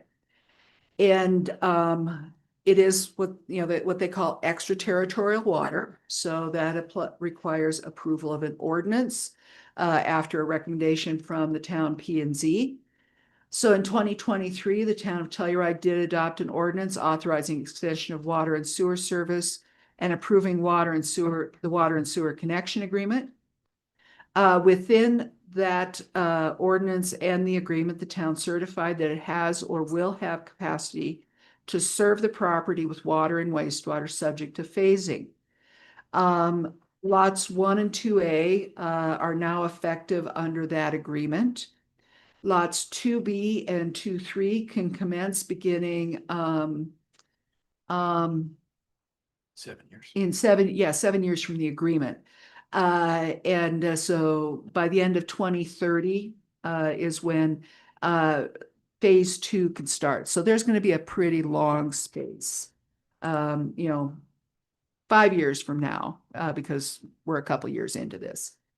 And then lots 4 and 5 come in at 10 years from their agreement date in 2033. And then, as I mentioned, there is a well, and there'll be a water storage system that'll be used for irrigation on lots 2 through 5. The medical center will either have to use potable water or otherwise secure water for irrigation on that lot. It won't be part of the development system. And then El Tesoro Ranch also has wells on the site, and those are all part of the many easements and documents and agreements that are in place or will be in place. Actually, those are in place. Anything else? Any questions on water, wastewater? Nope. Oh, Yeah. Pete, are you raising your hand or are you just waving? No, I was raising my hand. I just slow mouse today. Sorry. Does the potential development further down valley below Ilium of additional water treatment impact this in any way? Or does it make it even more likely that they'll be able to be successful at capacity to serve? So the Ilium Valley area is served by its own water and wastewater facility. And development, the community housing parcel and all of that, they're in discussions for between Mountain Village and Ilium. It's not town of Telluride. It's not a town of Telluride water extension. Should the regional wastewater facility come online, that could change things on the wastewater side. I don't see, Jared over here can nod or not. I don't quite see that facility being online within the 10-year period or by 2033, unless a miracle happens. So those things take a lot of time. Yeah. So. And I noticed in the document that should the town of Telluride not need that land for the sewer development, that it could be used for another municipal use. So that land will regardless go to the town of Telluride, is that correct? Yes, Okay. that is correct. And an important thing to note, again, going back to traffic, is that right now that east entrance is only for the wastewater treatment plant and emergency vehicles. If they propose something that requires a higher intensity of traffic, it will be their responsibility to go through the traffic permitting process and improvements as needed. So that's Not part of this equation. not part of this equation, but it's something to keep reminding people of. Okay, I'm gonna move on. Phasing, already talked about this a bit, but kind of trying to bring it all in. The phasing plan is in the development agreement. Phase 1 is the construction of Road A and infrastructure, deeding of the medical center, the wastewater treatment plant land, and the south portion of the county open space parcel, construction of the commuter trail and perimeter landscaping. And one thing I forgot to mention in here is also remediation of tailings along the river. Phases 2 and 3, or lots 2 through 5, construction of Road B concurrent with the development. And then the phasing aligns with the water and sewer agreement timelines. Deeding of the north portion of the county open space parcel comes with phase 3. And then the standard 3-year vesting will apply to this property. Initially, it was thought that it might need extended vesting, but because all of this infrastructure and such is being built in phase 1, that meets the vesting requirements of our land use code, and it's not necessary to have extended vesting. So everything will be locked in, you know, within that 3-year period. Vesting's a complicated topic, but basically what it says is you get your approval, you have 3 years to begin, make substantial progress on your approval. And if you do that, then you are protected from future land use code changes. That's what vesting is.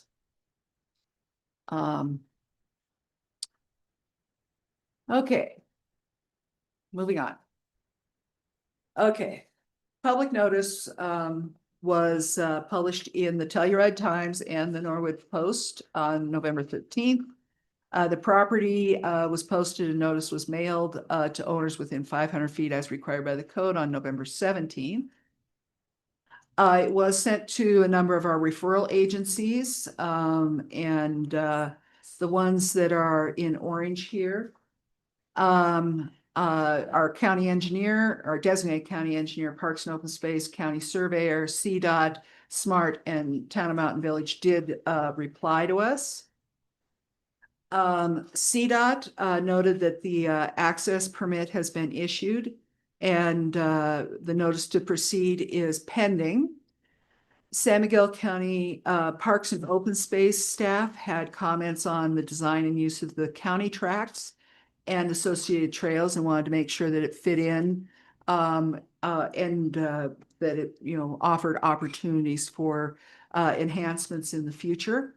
And they did ask that they be consulted, that Parks and Open Space staff be consulted for final trail alignments. So as things are being constructed, because, you know, by extending the commuter trail in and bringing it around, there is an area where it intersects the trail that goes downhill.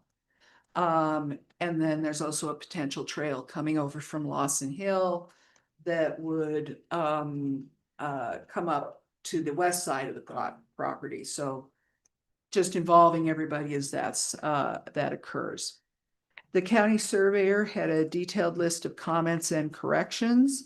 They've been sent to the applicant's surveyor, and there's some back and forth going on, but basically making all the corrections necessary on the final plat to you know, meet all of the standards and requirements for a final plat.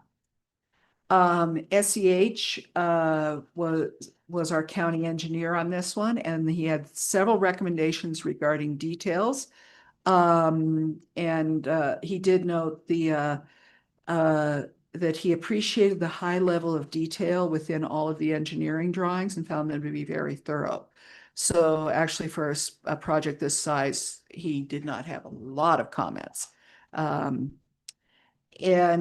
SMART has been participating throughout and, you know, continues to note the need for bus pullouts and shelters concurrent with the medical center, as well as the phases, and notes their concerns with the impact on service conditions as they extend more service. And you know, that's an ongoing concern with SMART, but not just for this. Has the developer addressed the request for a bus pullout and shelter? Yes. Okay, so Yeah, with that, and so that mentioned, you know, as we mentioned, in phase 1, they'll come back and just loop around the medical center and come up to the door. And then phase 2, an actual pullout with shelter will be built at the intersections of Road A and Road B. thank you. Okay, so Town of Mountain Village wrote in support of the proposed PUD.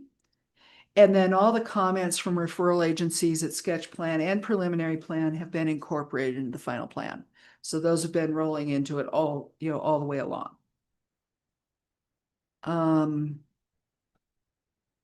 anything else about agency comments, Lee or commissioners to add? Yeah, and they're all in your packet. I think, well, that's. Okay, Sums them up pretty well. sums them up, okay. Okay. public comment, we've been taking public comment all the way back since the master plan. Those phases each have their own discrete packets. There was a lot of letters submitted for the sketch plan, not as many for preliminary, but we had a lot of participation all the way along. And then today, as you can see, we have a very full room here, a very full Zoom room as well. Does that really say 87 up there? Correct. We did receive 27 comments last week prior to uploading the packet. And then we had on Monday, late Monday, we published a supplement with 17 more. We did receive about a half dozen letters afterwards. That we informed people that we weren't able to pass those on because we had reached the deadline, where we can't add anything new to the packet. There were a number of letters that were in support, and there were a significant number of letters that, stated concerns with the project and or outright not in support. But a common theme from those were a belief that the plans and studies for the project are outdated, given the fact that this does go back to 2019 with began with the master plan. And the application for sketch plan was submitted in 2020, late 2020, early 2021. And then a lot of people also felt there should not be major development, and then concerns with traffic congestion. And we talked about, there's the existing regional issue of traffic congestion versus traffic congestion or traffic impacts from the project. And then also, as noted, the project studies, plans, reports have been updated throughout the process as needed. I am getting towards the end here. Land Use Code Section 4-501 outlines the final plat subdivision reviews or requirements, and it lists the application requirements. You'll notice there's a few numbers missing because those are items that aren't applicable today. There's general requirements. There's all the certificates and acknowledgements that have to be on the plat. For example, there must be the owner's certificate, the treasurer's certificate, the the county commissioner's signature. All those things have to be on there. There is required data for the county geographic information system. That's actually given to us when the plat is ready to be recorded. There's a waiver of requirements, item that I don't believe there was actually any waivers or requirements requested on this. There's high water and inundated areas, and that all came into us through the sketch plan and the preliminary plan. It's been incorporated into the final plans. There's the improvements agreements and the performance guarantees. So we have the draft subdivision improvements agreement with the cost and schedule of costs, and also with the engineered drawings. That SIA covers phase 1. Phase 2 and 3, the guarantee is they can't sell any parsed land until they complete their improvements. And there is a separate SIA with the town of Telluride specifically related to water and wastewater, because that's their infrastructure, not the counties, and not the developers. And then there's certification of water and sewer facilities and fire protection. Water and sewer is addressed through the town's ordinance and agreement. And fire protection, when we were in the preliminary PUD, the fire marshal did review those plans and verified that the road design and location of hydrants and such did meet their needs. And he had asked for some changes at that time, and they were made. And then a report addressing preliminary approval conditions. It's kind of scattered throughout the whole application, but it's all there. And the final thing is law enforcement authority. And it says that if you're creating more than housing for more than 100 people, you have to form a law enforcement authority, unless the sheriff says no. And the sheriff was a review agent all through this. And what we were also consulting with now Sheriff Koval as undersheriff at the time too. And neither Sheriff Masters nor Sheriff Koval indicated a need for a separate law enforcement authority. They're able to address the law enforcement needs of this development within their existing capacities. And there will be sales tax and property tax, which goes to our general fund, that can be used and can go to support of law enforcement as needed. The preliminary plan approval resolution had a number of conditions. The first was to address all relevant referral agency comments in the application for final PUD and subdivision, and that has been done. All representations made within the application and its exhibits shall be incorporated into the final PUD and subdivision plan, development agreement covenants, and subdivision improvements agreement, except as modified herein. So it's, we're saying take everything that we've talked about and make sure it's in this final document.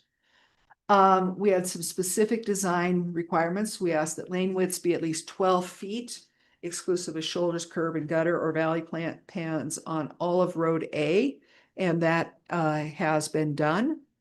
Lane width shall be at least 11 feet, exclusive of shoulders, curbs, gutter, and valley plans for all of Road B, and with a design speed of no more than 20 miles per hour.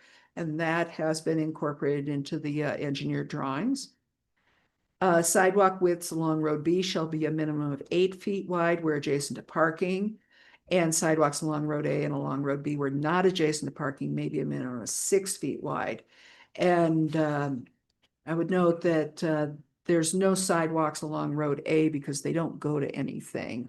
The commuter trail does loop around from the north and then back down along the east side of Road A into Road B. And that will be at least 6 feet wide. Otherwise, all of these have been met. And then official names for roads A and B shall be provided.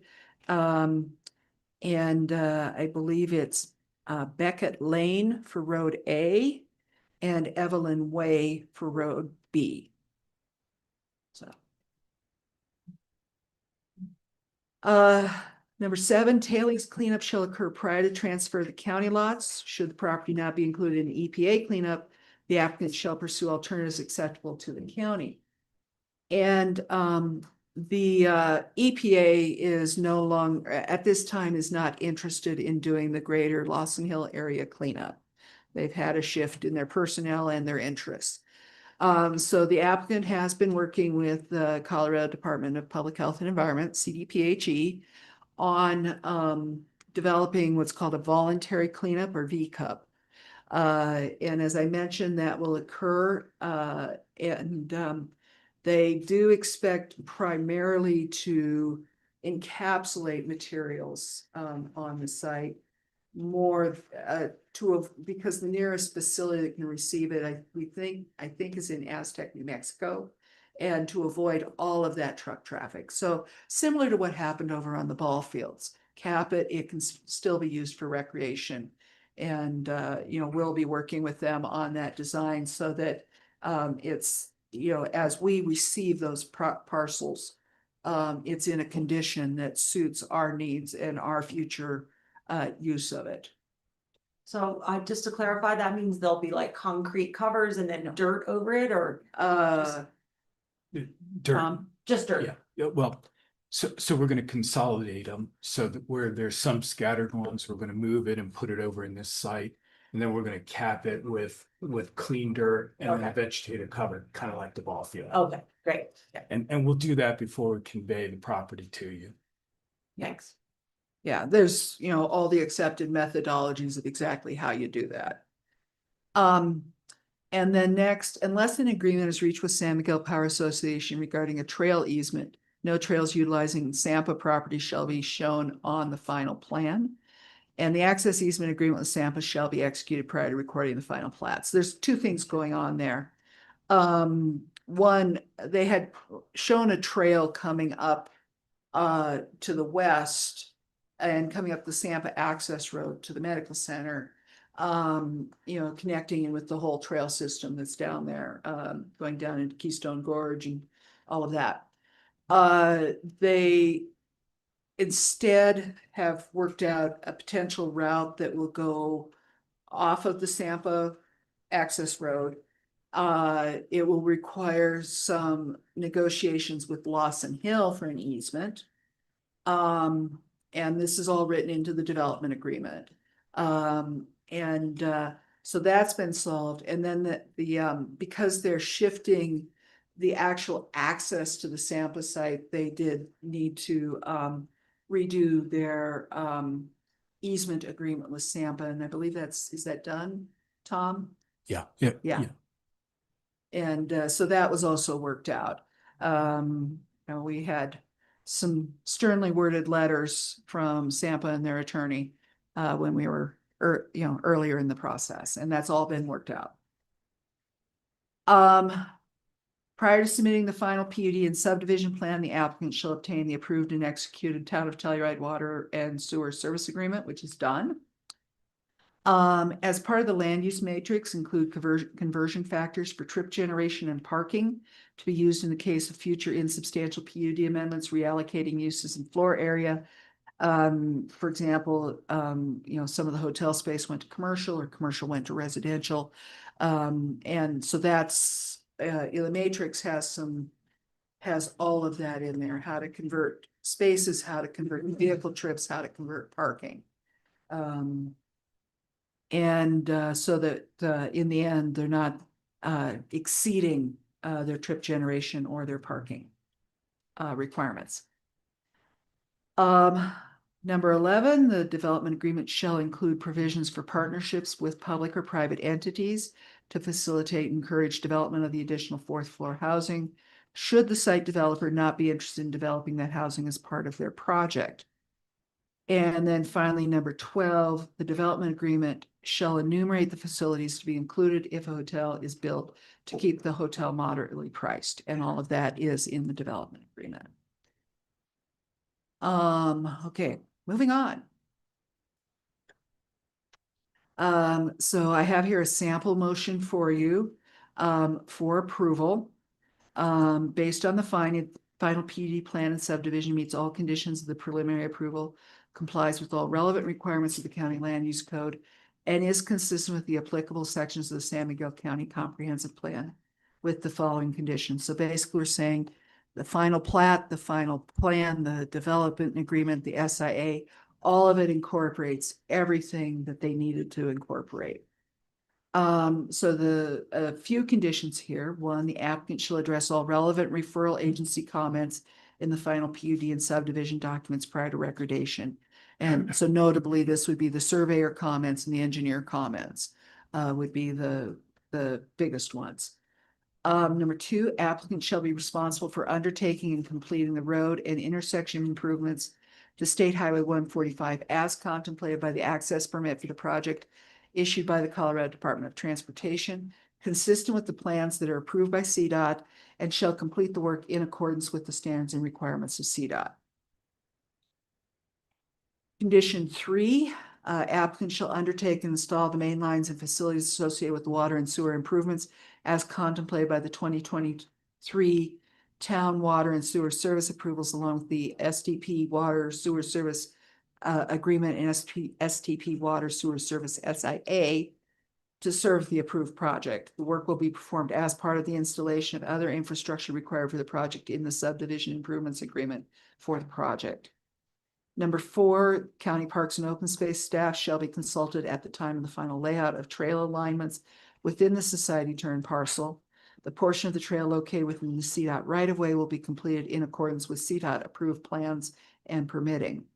And then finally, number 5, the society turn sketch plan, preliminary plan, and final plan applications, amendments and documents are considered part of the public hearing record by reference. That is all.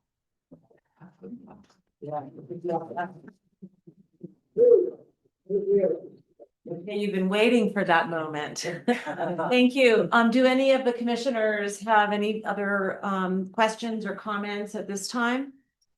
I only have a comment unrelated. If you have an open seat next to you, raise your hand.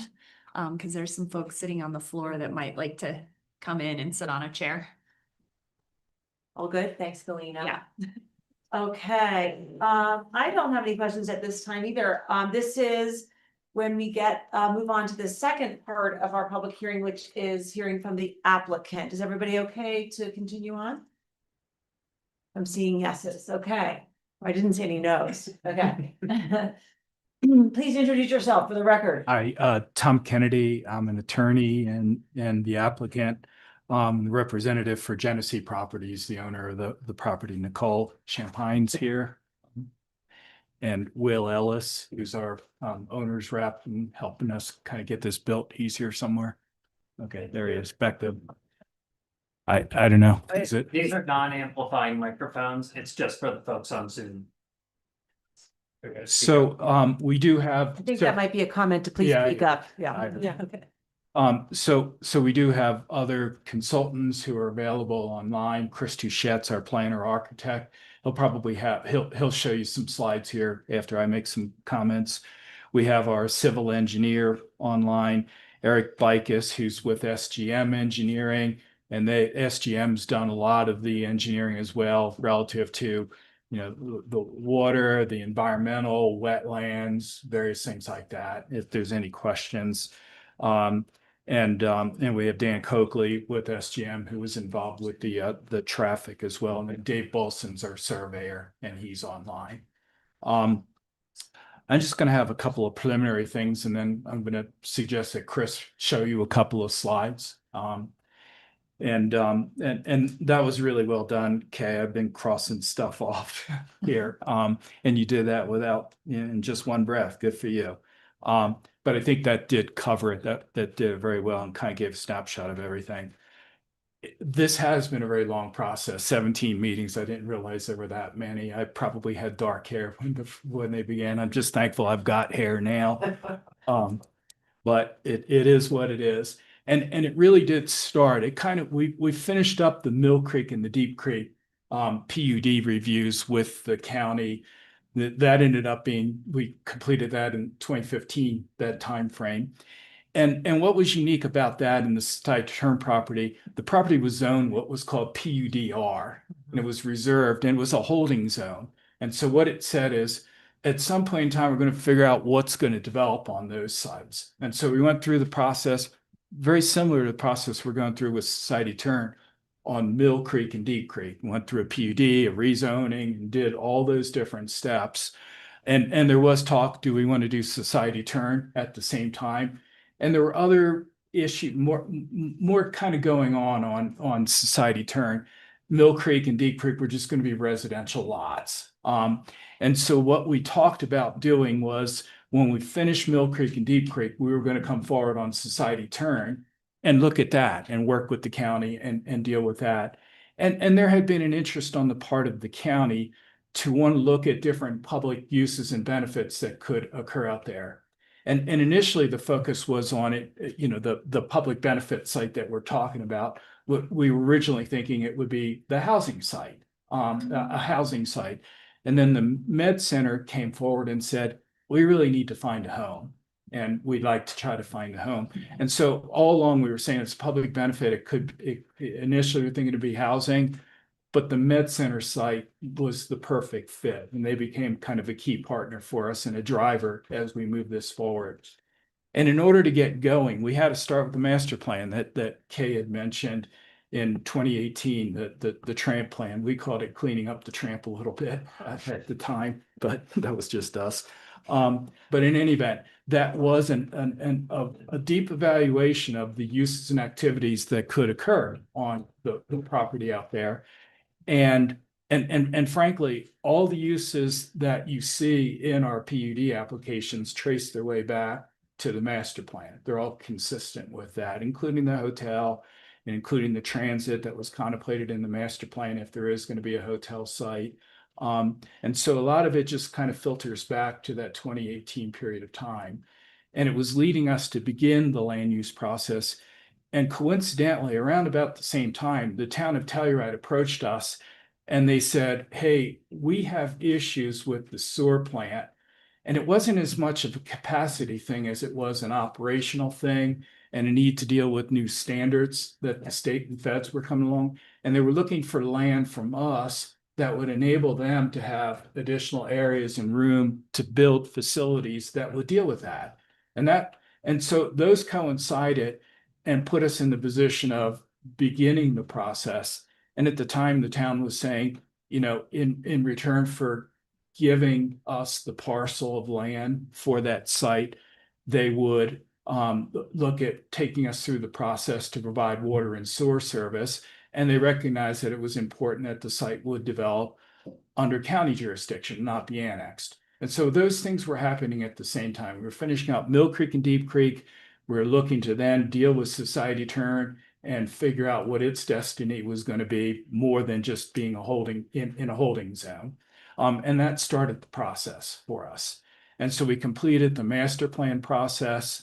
And once we had an idea of the various uses and activities that could occur, then it became appropriate to engage all the different consultants. And there's a lot of them that you need to do to go through these processes to begin work on the sketch PUD plan and the initial versions of the subdivision plan. And we submitted that. And at the same time we were submitting that and doing the consulting work, we made our application with CDOT for the access permit in 2020 and with the town for the water and sewer, consistent with the understandings and agreements. And we went through that process with you guys, with the county. And largely that's to talk about the viability of the site for the development that we're talking about, how we want to develop it out, what are some of the general uses and activities, and just to make sure that we were generally in the ballpark.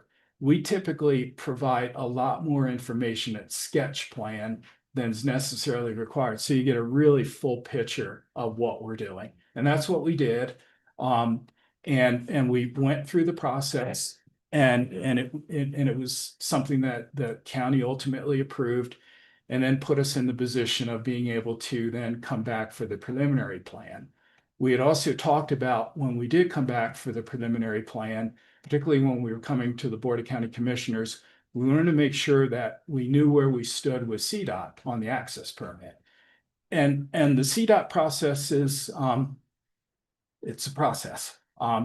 It took 28 months to get that access permit. We were kind of 18 months into it. And that's when the notion of, hey, it looks like there's some potential for some additional capacity for the housing. Those extra 27 units came up. And the idea was that fourth floor on those lower lots would be a good place to try to capture that, so that we're able to kind of achieve what the county had signaled early on. They'd like to see if there's opportunities for more housing. And we were also able to accommodate the med center. So it was kind of a win-win, although it took another 10 months to get that done. And so as that was being completed, really the access permit was issued in the spring of 2023. And all the while that we were doing the access permit stuff with the town, we started doing our traffic report in 2019 as we're getting ready to start. But we were frequently updating it, addressing issues that CDOT had, and anyone else involved in the process had. And so really, when the access permit issued in 2023, to me, that's the barometer of when the traffic study and the traffic report and all the projections were clarified and confirmed. So some people think it was 2019. It's really me, it's 2023. And so we've been building on that since. We do have the access permit, and we're working through the detailed engineering plans consistent with the access permit that CDOT has granted to us. the town of Telluride, when we finished with the preliminary plan with the county, then it was appropriate to go to the town for the formal review. The notion was the town was going to provide water and sewer service for the uses and activities that were able to get approved through the county. They were simply going to analyze it and agree that they could service it. And that's what happened in the fall of 2023 when that ordinance was adopted and passed by the town. And there was a hearing in front of the town planning commission and 2 hearings in front of the town council as that process was occurring. And so the ordinance was adopted, and we have here in anticipation of finishing this process with the county and doing the implementation docs, the plat, the development agreement, the subdivision improvement agreement, we have signed the water and sewer agreement with the town that we had been effectively working through with them the whole time. And so we've recently signed those, so we could just check the box to say that those were done.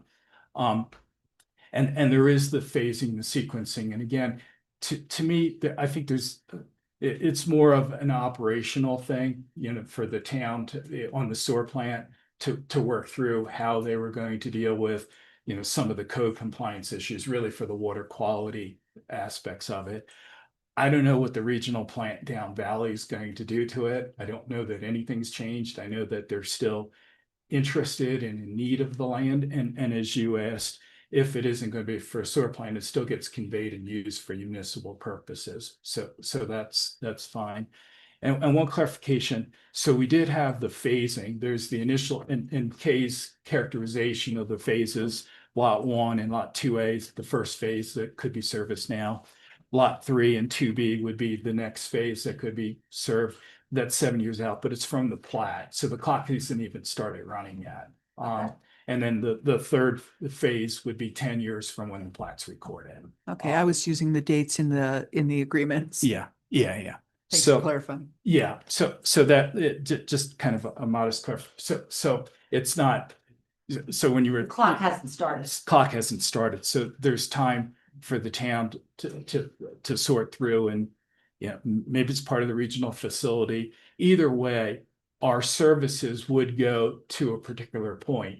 And what we understand, it'll either be served at this site, or if there is a new site down valley, then it'll go down valley. And I think it's likely there's probably going to be some facilities that stay on site eternal, one or another, but that's above my pay grade. But one way or another, it was thought about and accounted for. But the whole time we've been doing the process, there's been a lot of these are very detailed, very time consuming processes that we're going through. That Kay mentioned the other parties. We've been working with Sampa and Tri-State. Curiously, they didn't have an easement over the property. We've granted them an easement, so they have access for the facility. They had access to the substation, but not the facilities down below. And we've been working through issues like that with them. Similarly with the gas company. And without Osoro and Lawson Hill, and working through with trails, I think it's exciting and interesting to try to be able to make that connection. I call it the middle bridge, down below lot HI, that Sampa's put up a fence to keep people from walking up the road, which I understand where they're coming from. We'll work around that. And then last but not least, of course, the Med Center. They're very important for this. And that's kind of what helps keep us all focused. It's important for the owner to get through the finish line, but it's important for all of us to get through the finish line so we can try to get this land to the Med Center. So they're able to develop the hospital. That's very important for us and is a significant driver of everything that we're doing. Can I interrupt for 1 second? Yeah. Because that word hospital has been thrown around, and I went over all my notes that I've had over the years of following what's happening at the medical center. And it's actually not gonna be a hospital, it's gonna be a rural health center. And frankly, I would feel differently if it was gonna be a hospital than I do about a rural health center. So I just want to clarify that. They're not gonna be surgeries happening out here and things like No. that. It's a medical center that meets today's standards. It's I not a think there's- hospital, so I let's not think use there's that several word. people from the hospital, or from the hospital district. There you go. Okay, that is a I little, forgot makes the it look district confusing. one. Yeah. Yeah, it's an important facility that they've been studying for a very, very long time.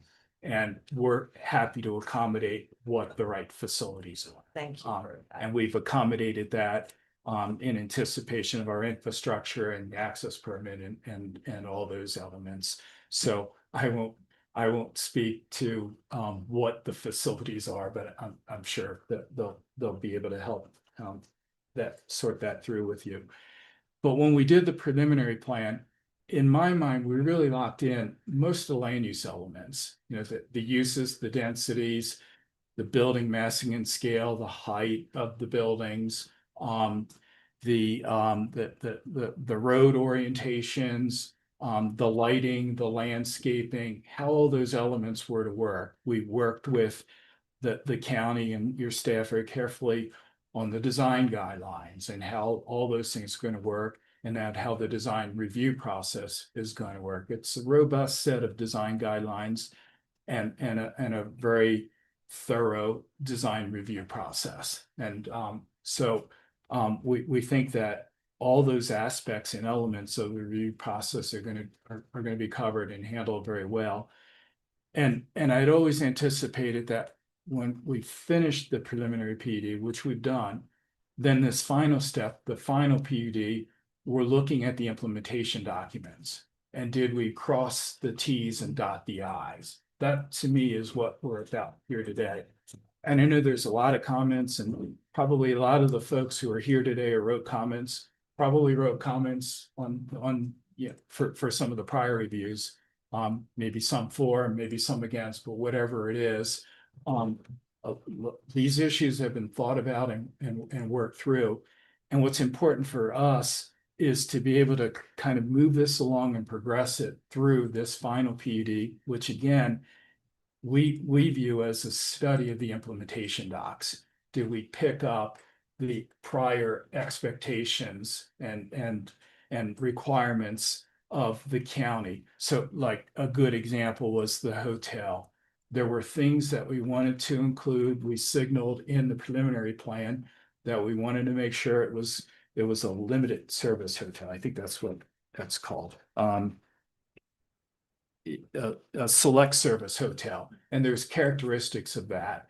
And so the development agreement picks up those requirements and limitations.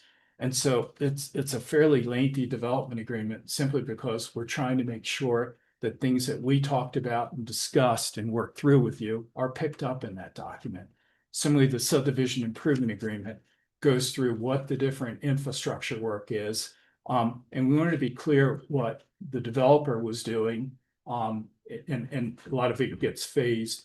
Oh, it's all phased, but most of it happens in the initial phase. And there are certain things that each of the individual lot owners are going to need to do. We wanted to signal what that was so nobody's surprised or there's no overlooking of those kinds of things down the road.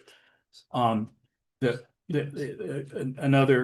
notion of the fourth floor housing, which we were happy to do. It worked out well. It just took more time with CDOT. But what we've got it covered in the development agreement, but I've reserved the right in the decks. So it's a declarant right. We're the declarant. We've reserved the right to require somebody to put the fourth floor in. And if they don't want to do it, we reserve the right that we could do it, or a designee, which could be you. You know, so we're making sure that doesn't slip through the cracks. And so as you go through the docs, we're kind of proud of how they are. They're very detailed. We think that they covered everything, but we really think that the purpose of today is, do you have questions about those docs and how we covered them? There's some people that are going to want you to go backwards and back in time and what we did and why we did it and how we did it, so they understand it better. I get that. A lot of this has felt to me, and it's taken a long time. It's like we take 3 steps forward and 1 or 2 steps back. We're still making progress, but now it's time. We want to finish up with you, make sure you're comfortable with the documents, and then just try to move this through the final plan review side. And if there's questions that you have, I'm not going to walk through every document, God forbid. It would take more than 5 days to do that. But if there's questions that you do have, comments that you have that you want to get into, by all means, let's chat about it. I just don't want to kind of guess what that might be on your end.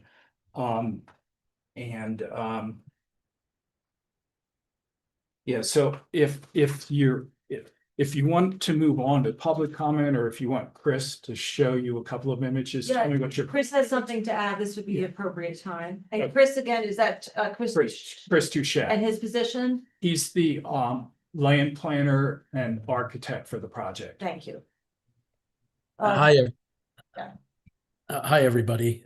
Wish I could be with you. It's kind of bizarre to see myself on screen in the room, but all of us that have been involved with this now for the past several years probably are kind of cringing right now, because I think I've been known to give some pretty long, lengthy, detailed presentations. I'm going to go for a personal best today and try and keep this between 10 and 15 minutes. We're not going to go back to when the earth cooled, but we'll just try and hit the high points, many of which might even be a reframing of some of Kay's graphics with kind of some additional information to it.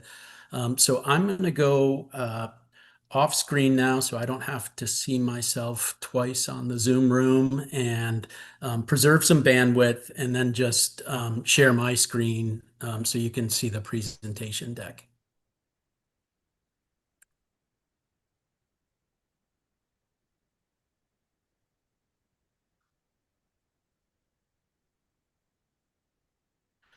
Okay. So this was actually, I think, the first slide that Kay also shared with you. Describes the overall site, bordered by Highway 145 to the north and east, the San Miguel River and Lawson Hill to the south, and public lands to the west. Our vision has always been to create a vibrant, pedestrian-oriented, mixed-use community with up to 121 units of employee housing and no free market homes. The site's connected to the regional trail networks and served by transit, both the SMART system as well as some of the shuttle systems that Kay had indicated. The vehicular entrance to the property is off of Highway 145 here. This, where the cursor is right now, that hopefully you can see, is Road A, and then Road B is what's running east-west. And then that loops through the parking this way, and it loops through parking, as you'll see in the various phasing diagrams. And finally, probably key thing to see is this is the emergency access point that connects to the existing and reconfigured wastewater treatment point access that in the future, with the right lobbying, could open up as a portal for additional transit service.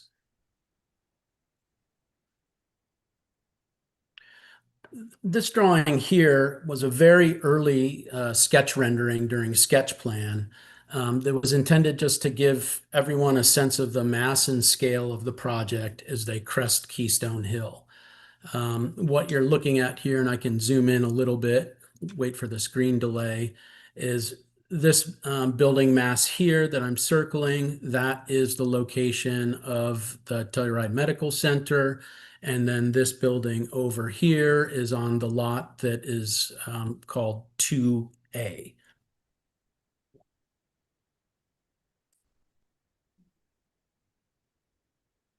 Now coming back to the site plan, as Kay mentioned, Highway 145 to the north averages about 12 feet above the property, which has the effect of reducing the apparent mass of the project by roughly a story. Buildings will be required to have a mix of 1, 2, and 3-story elements, and they're restricted by height limits that are based on points 35 feet above finished grade. A robust landscape buffer, predominantly evergreens with some deciduous trees and shrubs, will be installed at the beginning of the project, with infrastructure on the northern, eastern, and internal edge of the property adjacent to Here, I'm going to try and circle it and see if our tools work. So what I'm circling here on screen right now, and give that a second to load. That's what would be delivered prior really to the implementation of buildings in the first phase. The landscape for this irrigation comes from a well and a buried storage tank roughly in the center of the parcel there. So it'll be using irrigation water without the needs of any municipal water source.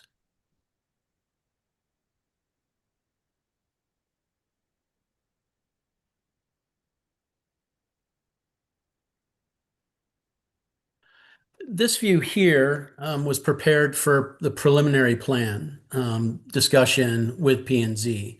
And it shows the relationship between the highway, the commuter trail, the parking areas, and buildings on the property on the north side. What we learned in our discussions and agreed to with the P&Z was to make evergreens the predominant species of this landscape buffer. So when we submitted to the final plan, what you'll see if you dig into those landscape plans are all the trees that are on this buffer, like I'd say 95% of them are all evergreen trees. So it's different than what this rendering shows, but we wanted to pull this out to give people just a general feel for the effectiveness of that landscape screening device. As Kay had mentioned previously, there's 6 developable lots on the property. Lot 1, which I'm circling, actually it's more fun to do it with my little tools and a pencil. So we'll do that.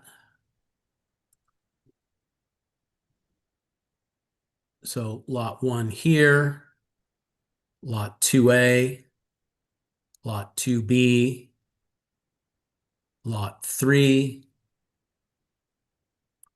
lot 4, and then lot 5.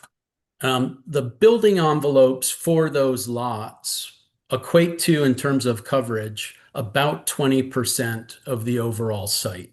So again, just another metric to think about when you think about land use and land coverage. The parking is accommodated with on-street parking, surface lots, and an underground garages beneath the buildings. And the parking counts are established to serve the mixed-use nature of the project and factored in the shared use of different or other user groups at different times of the day, as well as the transit service. So in other words, residents here have a need for parking typically at different times than people who are working here. And so there's a shared matrix for that parking.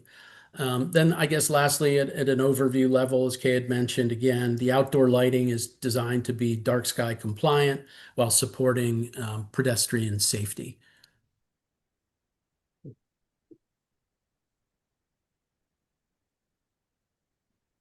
So phase 1 now, just to graphically show what phase 1 looks like. As was mentioned previously, there are several land dedications associated with phase 1. There's the private open space to the west.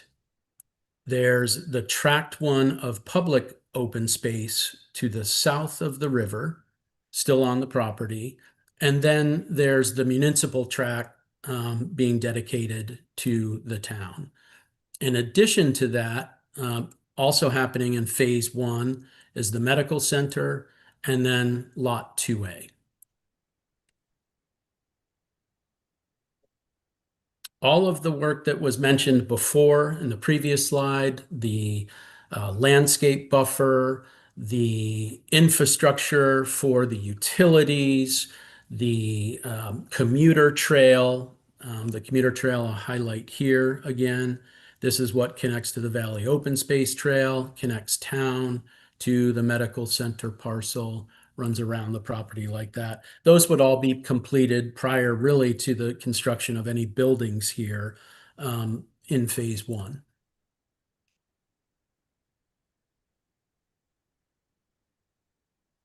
The next phase is the center portion of the project. This is the phase that would occur 7 years after phase one. It would be screened again from the highway by the landscape buffer. And the second smart transit stop would be added, which is down here. And what that looks like in a more detailed version, go to the next slide, is something like this, where buses will enter the property, on Road A from the north, and they will travel along here. I'll just wait, make sure everybody sees it catch up. So they're coming around the back side of the Med Center, looping around, and then they're dropping off right there at the front doors of the Med Center so that the bus doors can open onto the curb.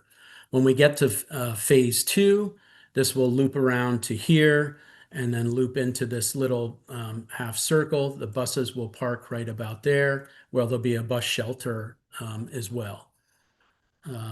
So that's what the transit service looks like, presuming that in the future, additional capacity is not added with the county lobbying CDOT for the use of buses on the eastern entrance.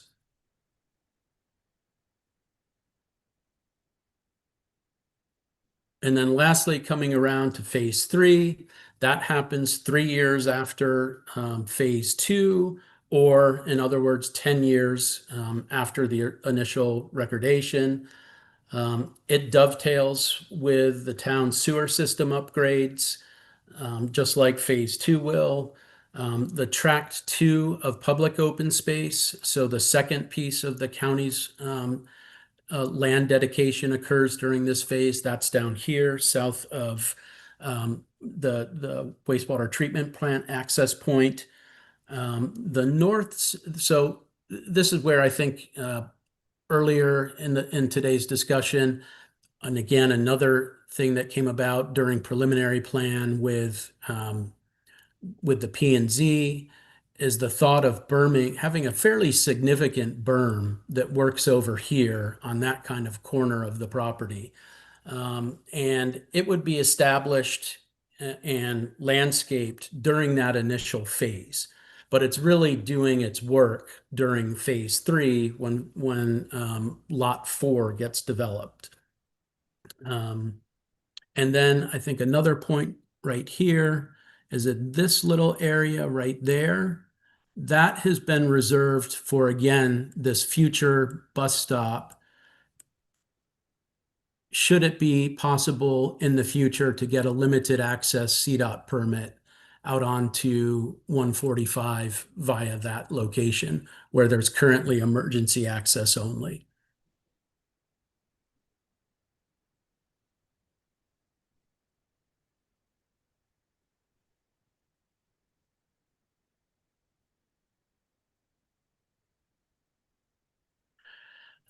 This image here, that's taken from that location as you come around the northeast quadrant of the property. This is the top of the berm that has been contemplated, and that's all established again to create some foreground to the development. It's planted, which provides further landscape screening, and then a nuance that's written into all the height limitations and the design guidelines is stepping the mass of this building down, requiring it to be, instead of effectively 35 feet above finished grade. This is a location where we've said it's important to keep the mass of the building down. That should be 24 feet. So that's something that you'll see in the land use maps that control those various elevations above sea level.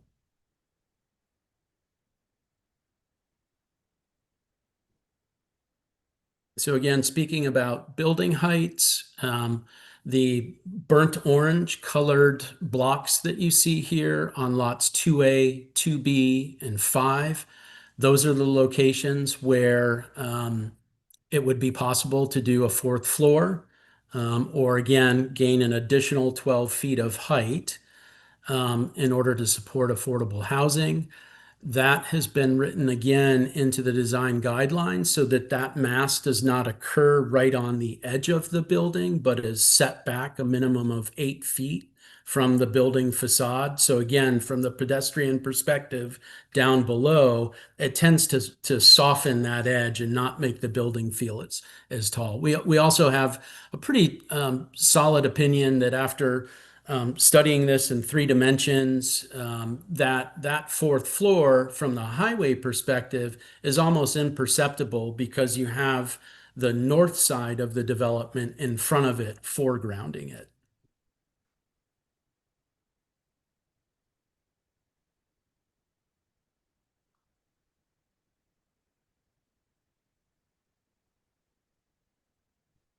And then my last slide here, like I said, I was trying to be very quick and concise because a lot of us have seen this already. This is our trails map. So I'll kind of take you through. We already talked a little bit about the connector trail. So coming from the valley floor open space, crossing underneath the highway here, you would then connect to an extension of that commuter trail, which follows its way around the open space. It crosses the bridge in its current location and then travels cross slope, across that open space, up and over, and it doesn't really do that, but you get the gist of it. And then it goes around the north side in the CDOT right of way, drops down here, not there.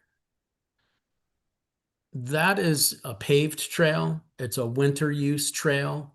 It has varying widths to it. And I believe, and Tom, correct me if I'm wrong, the HOA or the Society Turn will maintain that trail as opposed to the county. That's correct. Okay. A couple other things to note here. One is just a relocation. This is on the north side of the Remine Creek Trail, of how that'll connect and then head on out to points further uphill from there. And then there has been the suggestion from the Lawson homeowners that there could be a trail that connects either from the ball fields or from the park and ride that would occur along Society Drive and then shoehorn around here and then be able to enter the Society Turn parcel and connect to the commuter trail. That's not one that's part of this project, but this project can accommodate. The same thing is true about a connector trail here from Lawson, where this is a bridge going over the river right there. And Kay was mentioning this, that there's the potential to create a connector trail that comes up through property that is not Sampa property and winds its way up here to get to the medical center and Society Turn. There'd be a spur off of that potentially that crosses Remine Creek and just gets you to, as a member of the public, to this open area here, which might be a really kind of low intensity park-like setting that might have a few benches, but not overly developed. You could imagine somebody with family in the hospital wanting to just find that place and have a contemplative moment there. The last trail that or kind of pedestrian flow through here, once we just went through what happens off-site. Inside the parcel, there are sidewalks that occur around Road B, both on portions of the north and south side of Road B with connections.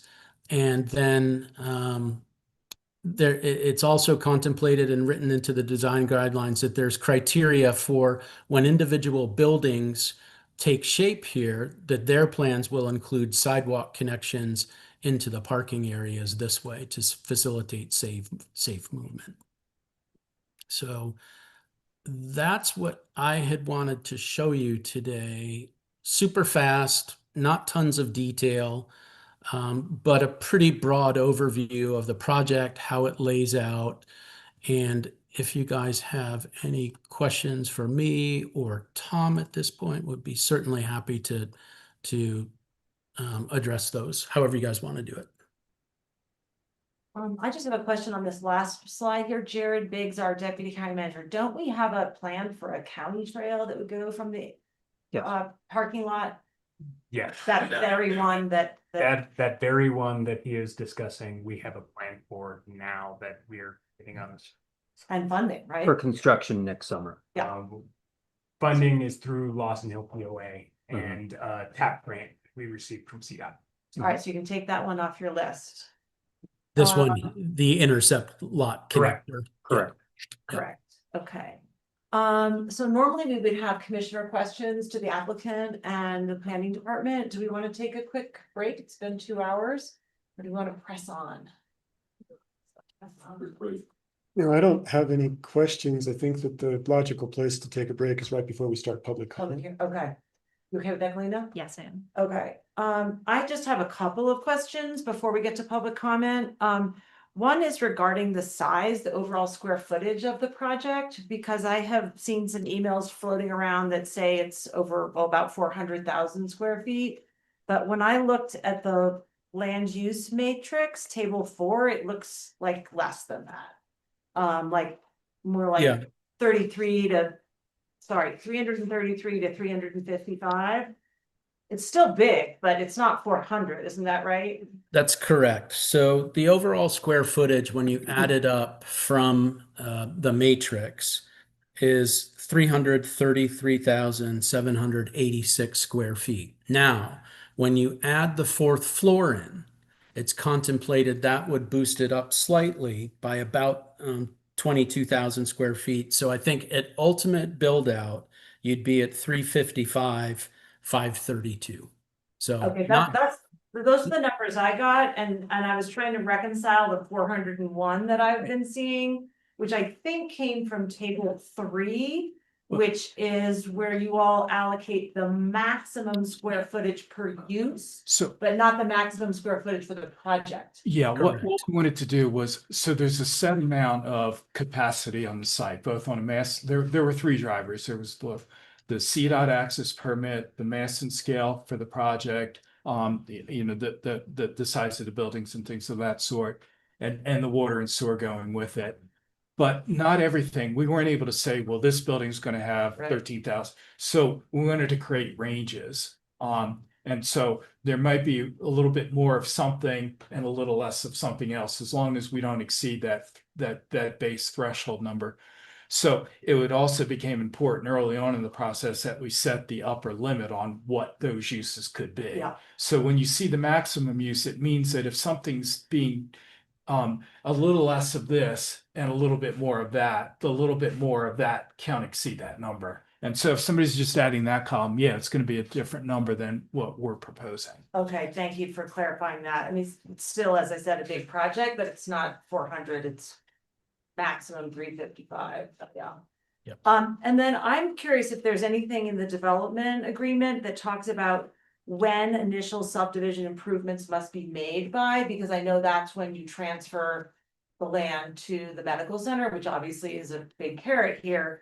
And I was a little confused when it said, I think it says initiate it within 12 months and then complete it within a reasonable and diligent time. And then it says not to exceed 33 months of commencement. What does that mean? So the development agreement's useful on it, but really the subdivision improvement agreement is really the one that kind of gets into it a little bit for, so there's timing for when things happen. Yeah. So part of my conversation earlier about trying to get to the finish line is so we can start the infrastructure work this spring. Right. Which would include the CDOT right-of-way work. And because of the SAMPA access, we have to keep access for SAMPA open, and that's probably going to slide as we're working on the infrastructure, both the highway improvements and things like that. And so we need to continue to own and control that Lot 1 site I see. while we're doing the infrastructure to make sure that we're able to guarantee the access for SAMPA. It's important. We need that to happen. That makes sense. And but all the while, we have an agreement with the hospital district And they can start their planning, they can start all that, so we're not losing any time, even though they won't own it. We certainly will coordinate and consent to any of the design stuff that they want to do. But we would just make sure we're finished it. And it's likely that it's going to be about 3 seasons of infrastructure. The first one is a lot of the road work, the grading work, putting in the utility work. And a lot of that will get done, assuming that we can start as soon as possible this, weather permitting this spring or even a little bit earlier.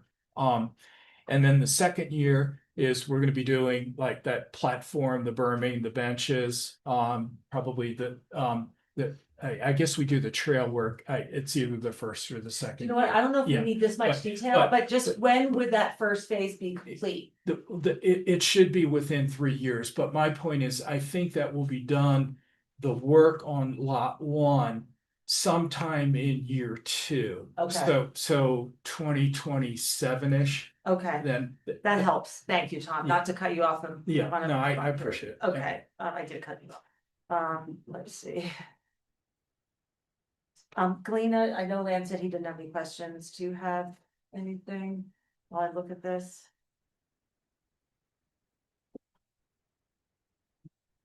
Can you clarify, Chris, on the 20% of surface, 20% of the land surface is the build out? That does not include paved surfaces, correct? That's right. So what I was referring to is simply the areas that have been denoted as building envelopes. That's what that's referring to. So another way to say it, buildings occupy 20% of the property. Yeah. Thanks. That's what I thought I understood. I just wanted to make sure. Okay. Okay, I think I've got my kind of big picture questions answered. So I think we should take a quick break and come back for public comment. It's about 6 minutes to 3, realistically getting everybody in and out and to the restroom, wherever you need to go, should take 10 minutes. So let's come back at 3:05. That sound good? Okay, thanks very much. These chairs.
What about the environment? Right, Yeah. absolutely, and like. Winter solstice. Done. Time. 3:05. Okay, we are going to begin public comment, and I will just remind folks of how we are going to handle this. I can't find my notes, so hopefully I'll remember this. We are going to have 2 rounds of public comment. The first one, and we'll take public comment as long as it's coming. The first round, everybody will have 5 minutes to speak. We have a timer going, we will. And we're going to be firm about that because if I let someone go 6 minutes, I have to let everyone go 6 minutes. There will be time for follow-up in the second round of public comment, which will be 3 minutes each.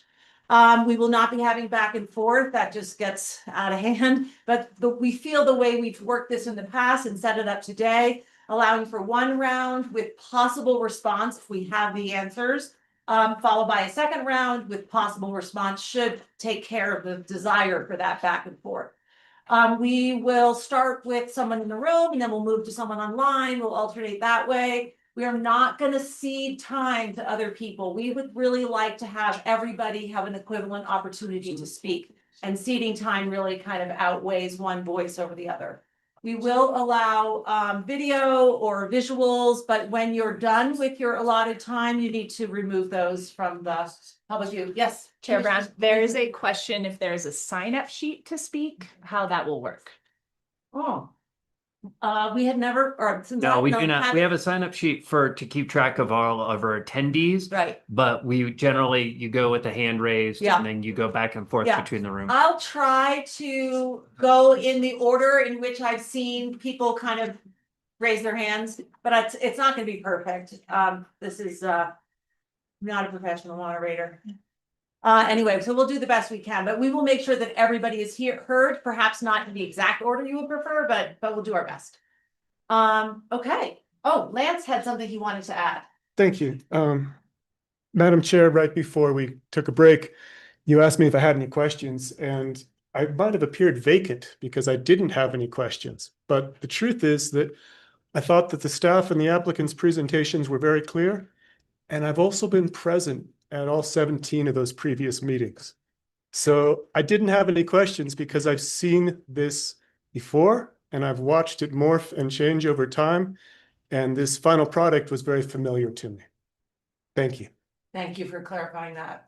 I also would just like to comment that all of the comment letters that were included in the packet have been read. have been reviewed by all 3 commissioners in detail. So I just wanted to make that public that we've read them all. Thank you. And yeah. And I'll add a postscript to that as well. Unfortunately, none of us had time to write back and say, thank you so much. I read this carefully.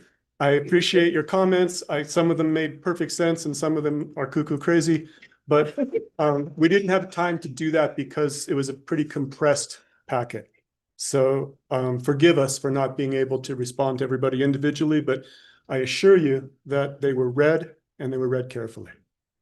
And I actually have notes here on all of the comments and questions that came up, and you may have noticed that I asked about design guidelines because that was one of the notes, that there was no design focus or architectural direction, and I tried to address that. So we will continue to try to address those as we go forward if there's anything that doesn't get brought up by the public. Okay?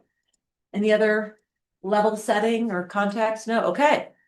So we start in the room. I'll look for the first hand.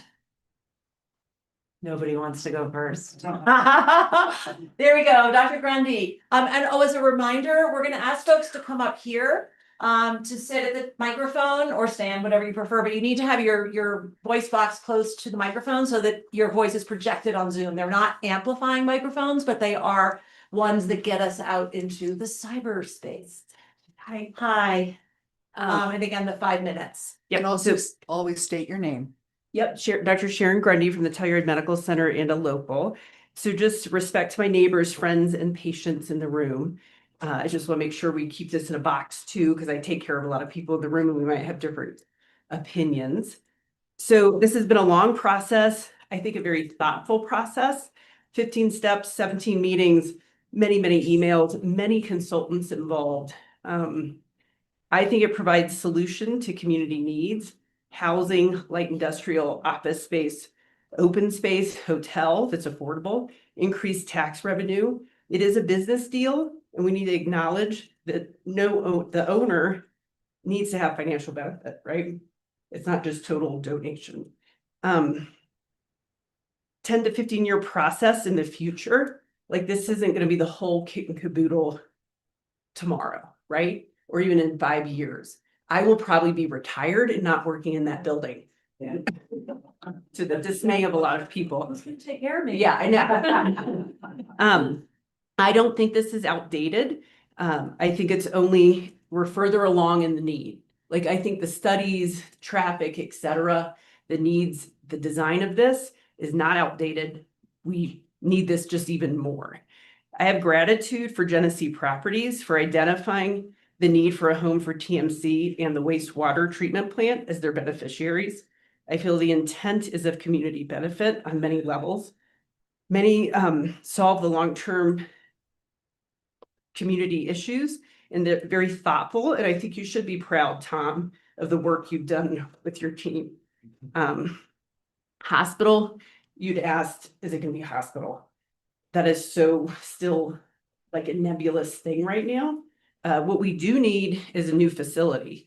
So whether it be a hospital, critical access, what we currently are as CCEC, a community center emergency center, is still yet to be determined. Navigating the healthcare system is a very difficult economic choice. And so we're still kind of discovering that. It's been a 25-year problem, not just 10. I started here 25 years ago. And I went my first year to a meeting with Ron Allred, Mike Armstrong, all these different people. Like, we need to find a home for the medical center. We've had a deed to property before, it got taken away. Like, this is a really good solution. And I think we need to take it seriously. Our lease is up in 2032. Okay, so that's a little timeline there. We do not own the building we're in. I think it's very generous that they're going to include infrastructure and cleanup of the mine tailings, and we need to acknowledge that. This is the last big development I think our community will have that has a lot of public use in it. Like, there is no other piece of property around that can suit all this needs. 91 units of affordable housing, a medical center, open space, et cetera. I think it's a really generous offer for a business that wants to make a profit. And I think we should acknowledge that. So I tell the commissioners, please vote to move forward with this. Thank you, Dr. Grundy. I'm moving now to online. The first hand I see is Jonathan Yassine, and we will somehow allow you to unmute yourself and turn on your video if you'd like. I would personally like to see who we're talking to, if you feel comfortable.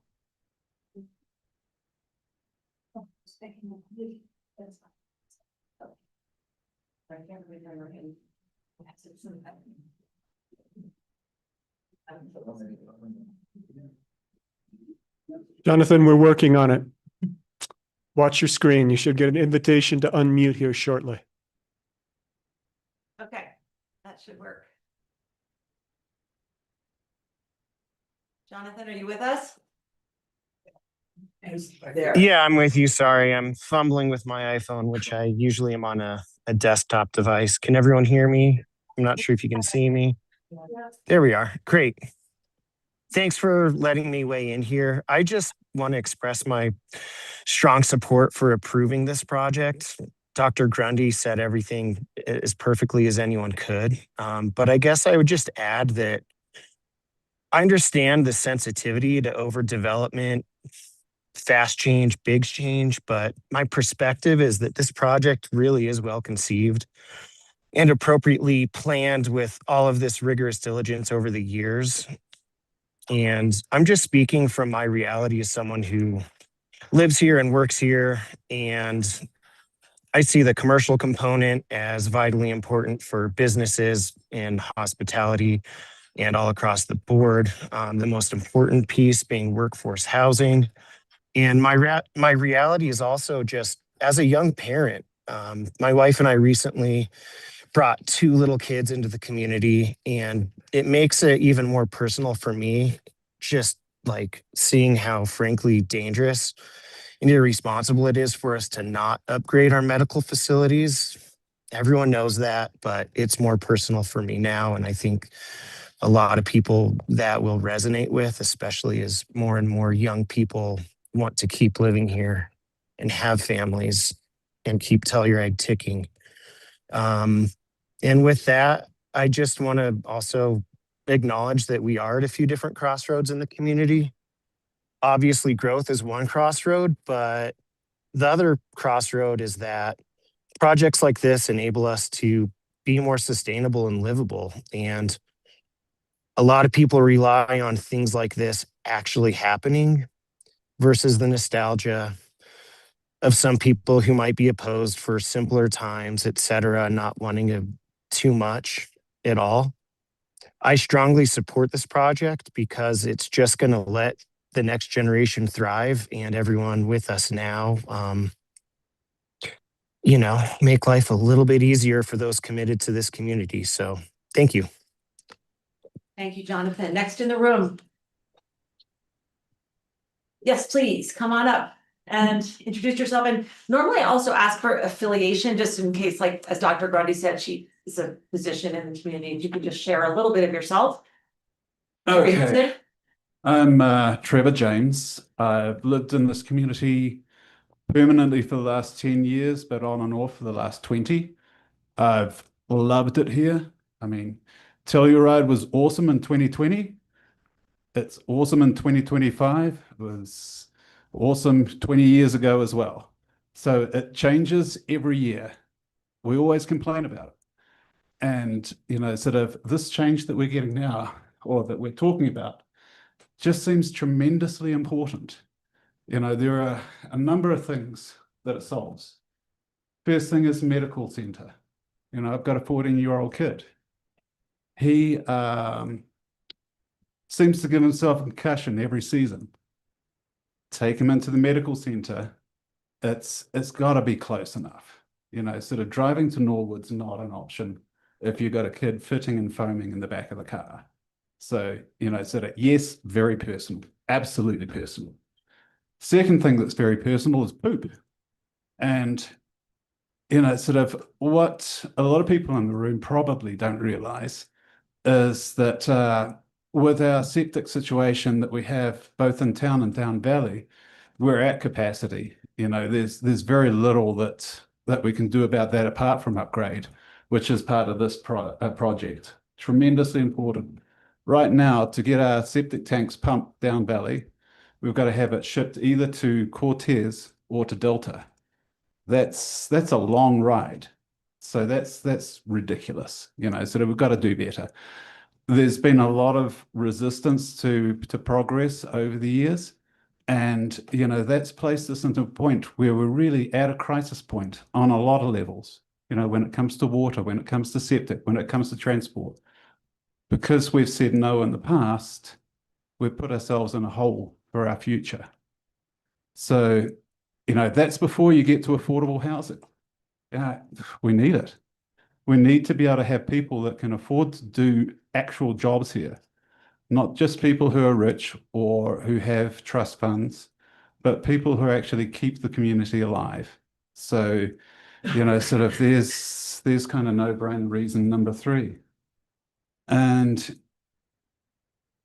then you've also got the whole function of, if this is a business center and it does have a hotel there, it becomes kind of an anchor for the community of Lawson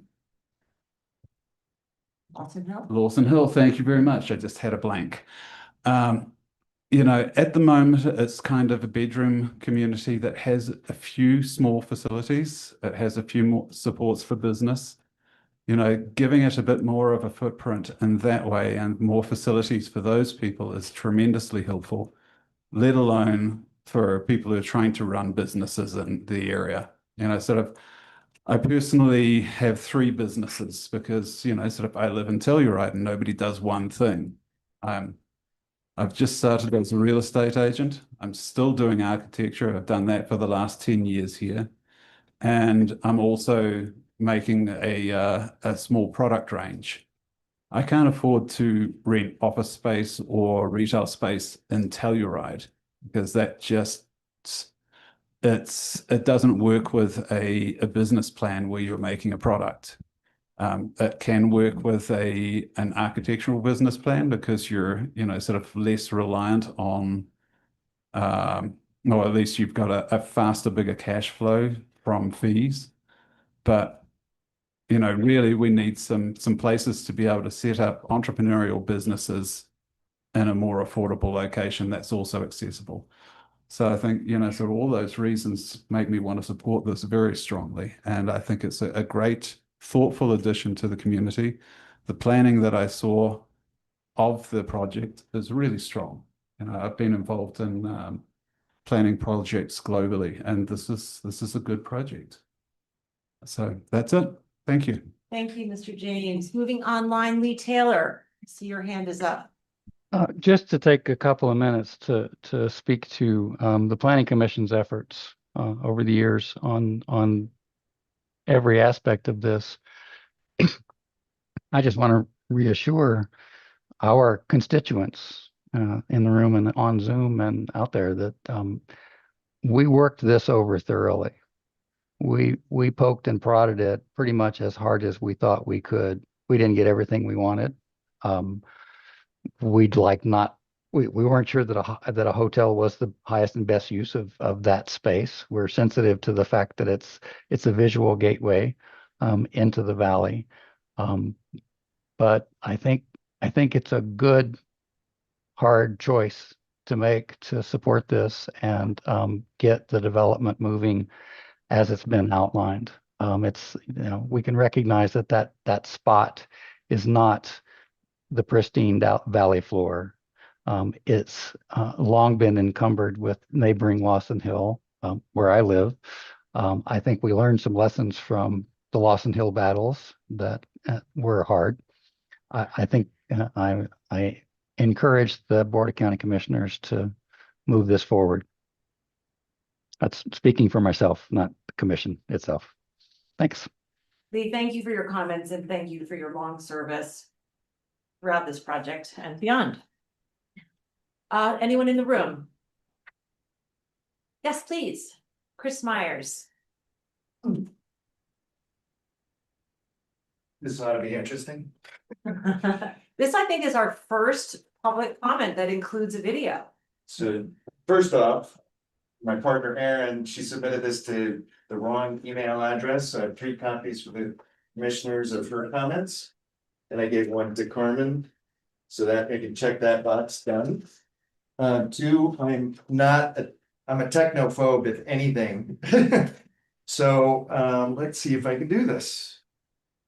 Oops. First click was the wrong click. There we go. I'd like to express my gratitude to the staff. This has been 17 meetings, 5 years, 6 years. Very impressed at the depth and focus, even the applicant, just to see all that information. It was a lot to digest in 2 hours. And I still have more questions, but very impressed at the effort that's gone into this. Good to see that there's 75 plus people on the line.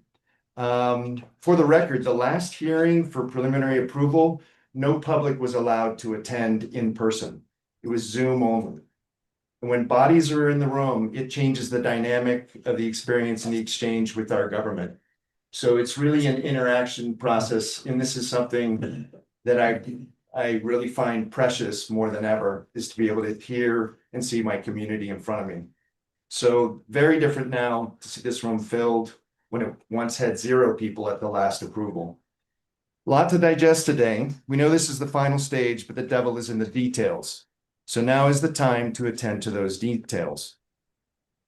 The county approved from this very same landowner the north side of the valley floor parcel, which will ultimately be residential development between the town and Society Turn. One thing was missing from that development approval, and it was the phasing details. And so we now have public land dedication at the very edge of the town of Telluride for affordable housing for public purpose that still sits vacant because it was never allowed the proper trigger and negotiations with the applicant to see that that could happen immediately.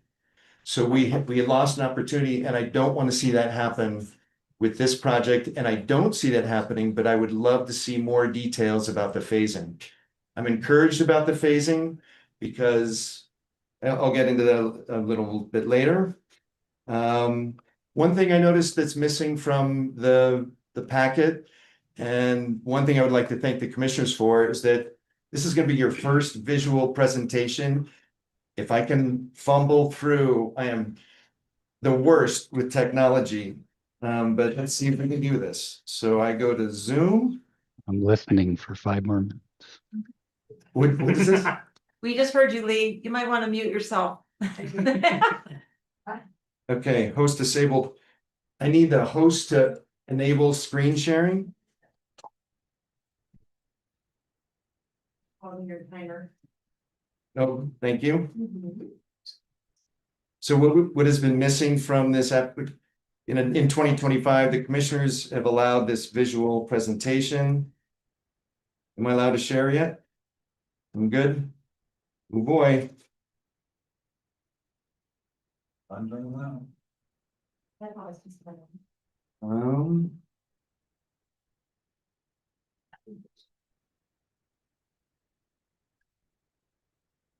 Whoops. Oh.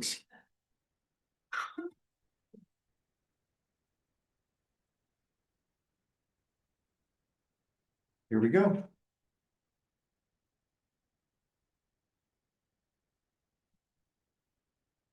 This is the approach to the project from the top of Keystone Hill. Don't think you're sharing your screen. Oh, I'm not? No. Well, it's great video. And also you need to turn off the microphone or the speaker, yeah. Turn that off. Yeah. So back to Zoom. Share screen. So share with audio.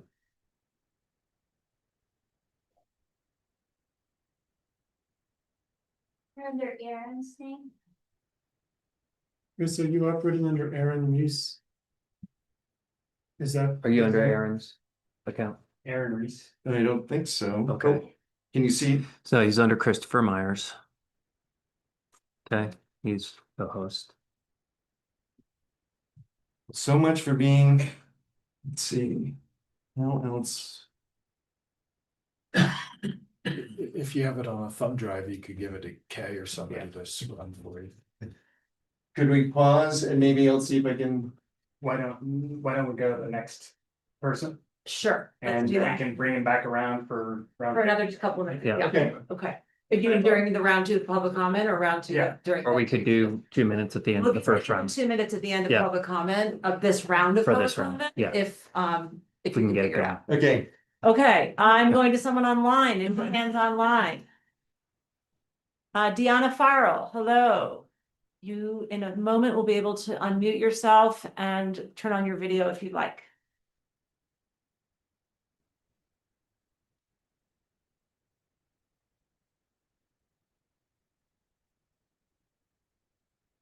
You're good. Hello, everyone. Thank you very much. At the risk of repeating what has been said, I just wanted to thank the entire set of presenters today because I thought it was extremely compelling, very thought through, and answered many of the questions, which frankly, as I've been hearing from many, many people, people argue haven't been answered, haven't been addressed, haven't been considered. And I had my whole list of all the things I've heard, and I checked every single one of them off. So I want to congratulate you all for doing a good job presenting it. I speak on behalf, I'm a resident in Mountain Village, but also working with the foundation and the medical board to come to the right resolution on going forward with the medical center. And I just can't stress how much we need to get moving on this. So I really hope that commissioners can continue to do a fantastic job answering people's questions. And with that, I really encourage everyone to try and get moving with this as soon as possible. Thank you. Thank you, Deanna. In the room, who's next? Yes, sir. Okay, 2 minutes for Chris. 2 minutes? Yep. 2 minutes. Okay. Thank you, Kay.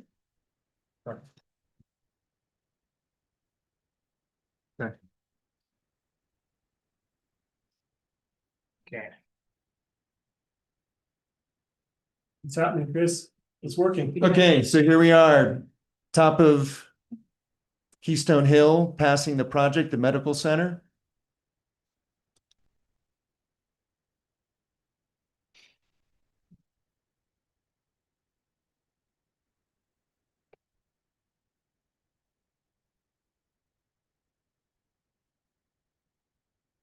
Those 4-story buildings. Stories. Yeah. Yeah. Yes. They're all 4 stories, 4 or 5. 1, 2, 3, 4, 5. That's a different. Is there any way you can pause? So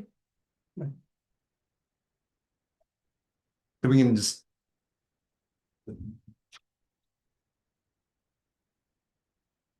So those buildings are shown as 4. It's my understanding, and I'm a layperson, but that it's 3-story buildings, but they are allowed parking underneath. Great. It's okay. We'll respond later. Okay. Yeah. Sorry. So anyway, this is wanted to have a visual representation of what we might be experiencing in the future. This is also going to be phased, which encourages me that we're going to see it happen. It's not going to go all up overnight. But one thing that it really brings to mention is basically we've talked a lot about carrying capacity in this community. And at some point, we as a community have to acknowledge how many more people can we fit into this valley? And when do we ultimately press the pause button and slow it down? It's clearly apparent in this case that there are needs for this community that are being met by this development application. And there's some balance between community needs, affordable housing, public benefit, a medical center, open space. And is this have we achieved a really good balance here? And I think we're close. Thank you. Thank you. Thanks, Chris. I heard some muttering, including from myself during that video, so we can speak to that at the end of public comment, and then Chris, you'll have another opportunity to speak again if you'd like to. Albert Brewer is our next hand online.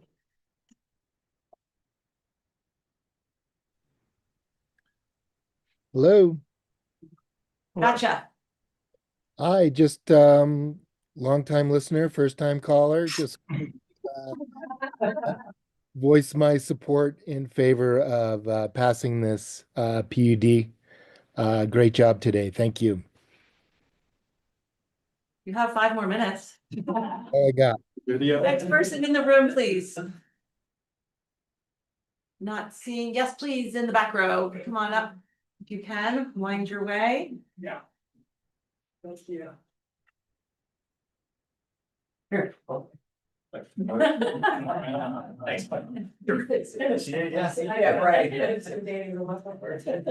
Hi, thank you guys. My name's Eric Dalton, local business owner here in town.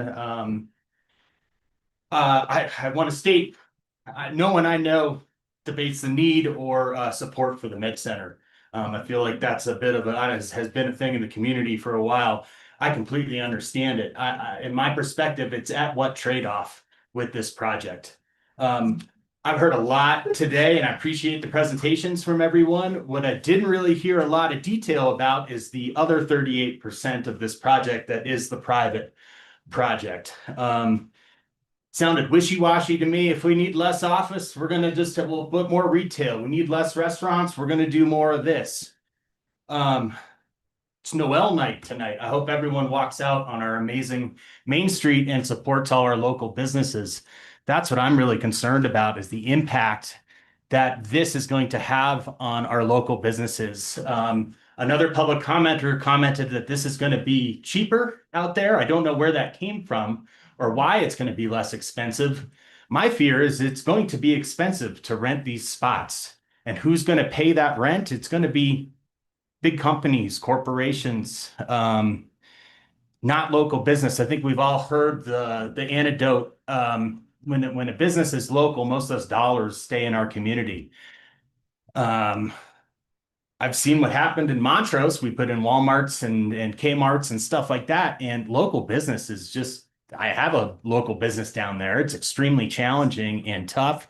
And there's no support, and everyone shops at a big box store. That's my fear here. Durango just got an REI. And I'm not trying to focus on my business, but whatever the business is, if we wind up with a Holiday Inn and a TGI Fridays out there, bad look and bad for local business. And I just feel like everyone's been talking about the benefits. I don't debate the benefit of the med center. I don't debate the benefit of all these housing and trails, and that stuff's great, but at what cost? Please talk to us about at what cost. Can we even project that? Because it sounds like there's not even really rules about how much retail versus how much office versus how much. It sounds nebulous. It can go in multiple directions depending on what the use case is. I guess their HOA is going to self-regulate. That's what I'm also hearing too. I'm worried about all of this because I already see empty spaces on Main Street. I already see less local businesses here. And this is the same for Norwood or Mountain Village or the Dollar General moved into Natarita and it crushed, any local businesses left out there. So that's where my concern is coming from. I'm not sure I'm articulating this perfectly, but I've heard the least amount of details in these 2+ hours about what's going to happen. And I guess you guys are private ownership, private business. Maybe that's your right, but I'm asking you guys as our county commissioners to please protect us. Because when you all walk out tonight to this awesome Noel night and local businesses, that's what I'm afraid of losing here or sacrificing. And I'm not saying it's not worth the med center. I don't know. I guess that's the hard decision you guys have to make. And I realize it's a hard decision because Lance, as you said, they are addressing some needs and I don't debate those needs at all. And I have friends in the room here who very much support that. But I don't hear anyone else talking about this. And it concerns me and it should concern other people here on Main Street and who just value a unique community, because I don't want to turn into Montrose. I don't want to see big chain box businesses here. And I'm afraid that's the only people who are going to be able to afford to be out here unless you guys have some rule book that I don't know about where you can put some rules like the town of Telluride has done to control what happens out there. And I'm all about free opportunity, but let's be real. If it's just open to the highest bidder, I think I know who's going to move in here and what it's going to feel like. And I just hate to see us go down that slope because once we do, there is no turning back. So thank you. Thank you. Moving online, I see Aldosoro Homeowners Commission Corporation.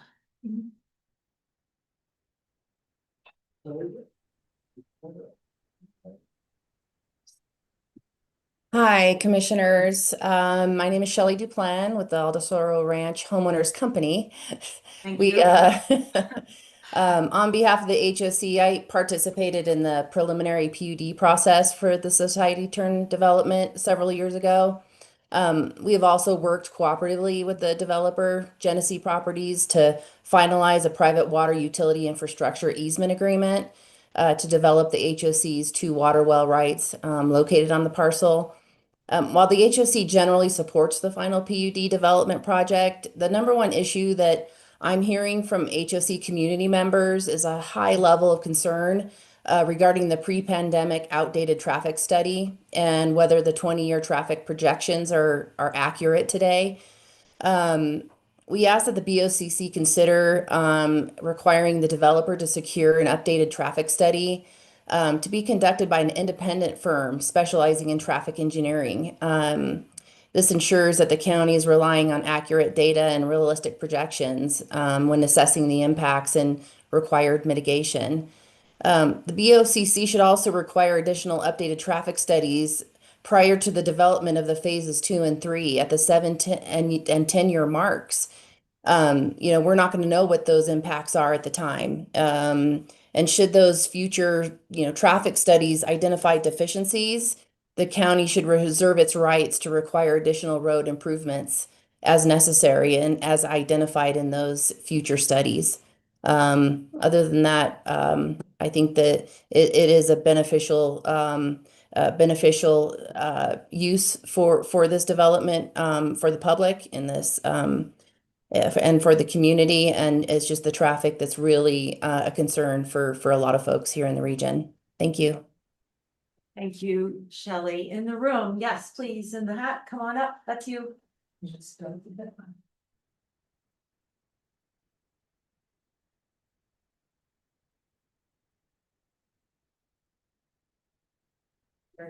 Oh, she's coming around.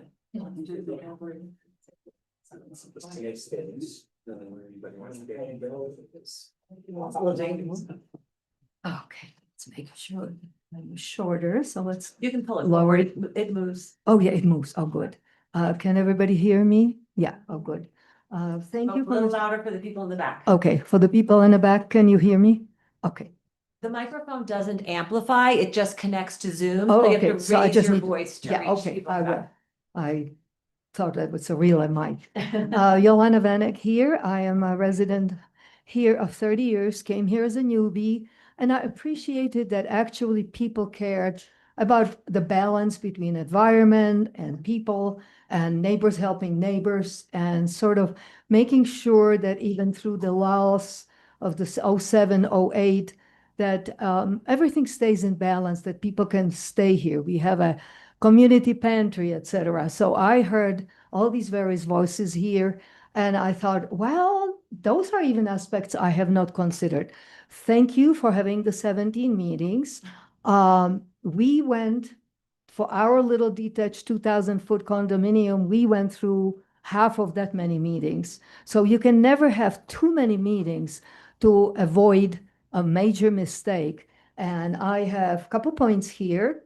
I basically wondered, since I heard Mr. Kennedy mention the 2015 PUD, Mill Creek. I was there for 2 meetings. I heard when Mr. Kennedy said, yes, we heard you loudly, ask for more. And we only got out of it the 3 acres right next to town. And I would urge you to possibly make this approval conditional on reopening those 3 acres that are with all the infrastructure right here by the town for affordable housing, walking distance, so nobody has to die driving in a blizzard from working until 2 o'clock in a restaurant. And we are visitors. I'm in the service business. I'm in the service industry. And I see realtors, I see doctors, nurses, everybody. Where does all our economy come from? I sometimes hear people saying, I don't work for tourism, but they work for somebody who does. If we have the presentation of our beautiful valley floor be really preceded by having sort of a shopping center in New Jersey, maybe with a few little whistles on it, making it cuter, and then these beautiful evergreens that are fireproof. Of course, they would never catch on fire. Did you see the map of fire for San Miguel County? So I'm calling on you. I know you are you're good neighbors. You are sincere, wonderful individuals. We have a fire problem. I live in a village and we had the helicopter flying, clearing trees. We are considered really, really high risk here in San Miguel County. So for all of those people who are young, wonderful people with the families who really, really want to live here, consider that instead of just cramming everything here, we don't have proper evacuation routes. And that route would be to get down from the Keystone Hill and hopefully getting out of the fire and getting close to the wetlands for a lot of people. Those are all aspects that still need to be handled. So the public definitely wonders about the 3 acres that granted the developer, the applicant, a massive upzoning from what originally they were allowed to have. And I see here the view corridors. I would like to point to you. Kay knows it is called the Scenic View Plan and Scenic Foreground Overlay in the county use. And it's the 5-316. It says Scenic Foreground Overlay. Scenic View Plan Zone District is intended to establish a scenic resource area, including these lands proximate to and most visible from State Highway 145, which substantially contribute to the unique visual character of the east end and of the entrance to Telluride. My visitors, and I work mostly with out-of-town people, I would say 85% of the people I see, they come here, they climb up the Keystone Hill and say, I am away. The I-70 is behind me. I can relax.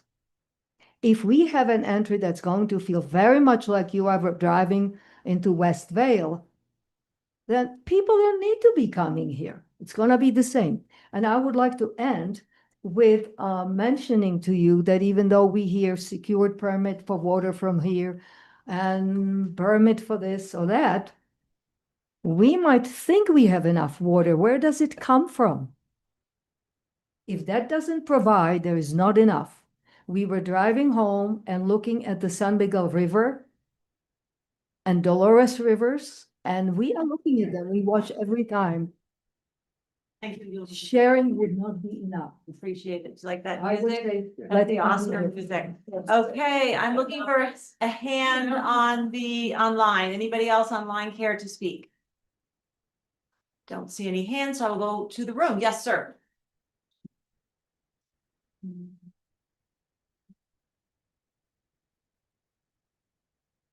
If I could, Ethan Miller, a foreign block of West Colorado, 10-year resident. For your perusal. See if I can take a couple of spots. Is that this, sir? Yes, exactly what Okay. that is. Okay. Lance, do you have one? Not yet, but I can share with Delina. It's. Share it, Cheryl. Dragging into. Here you go. I got it. Okay. Oh, there's more. Thank I you. think it's. There's two. Got it. Photo. Oh, and I did put the fact. Yeah, sure. Okay. That's.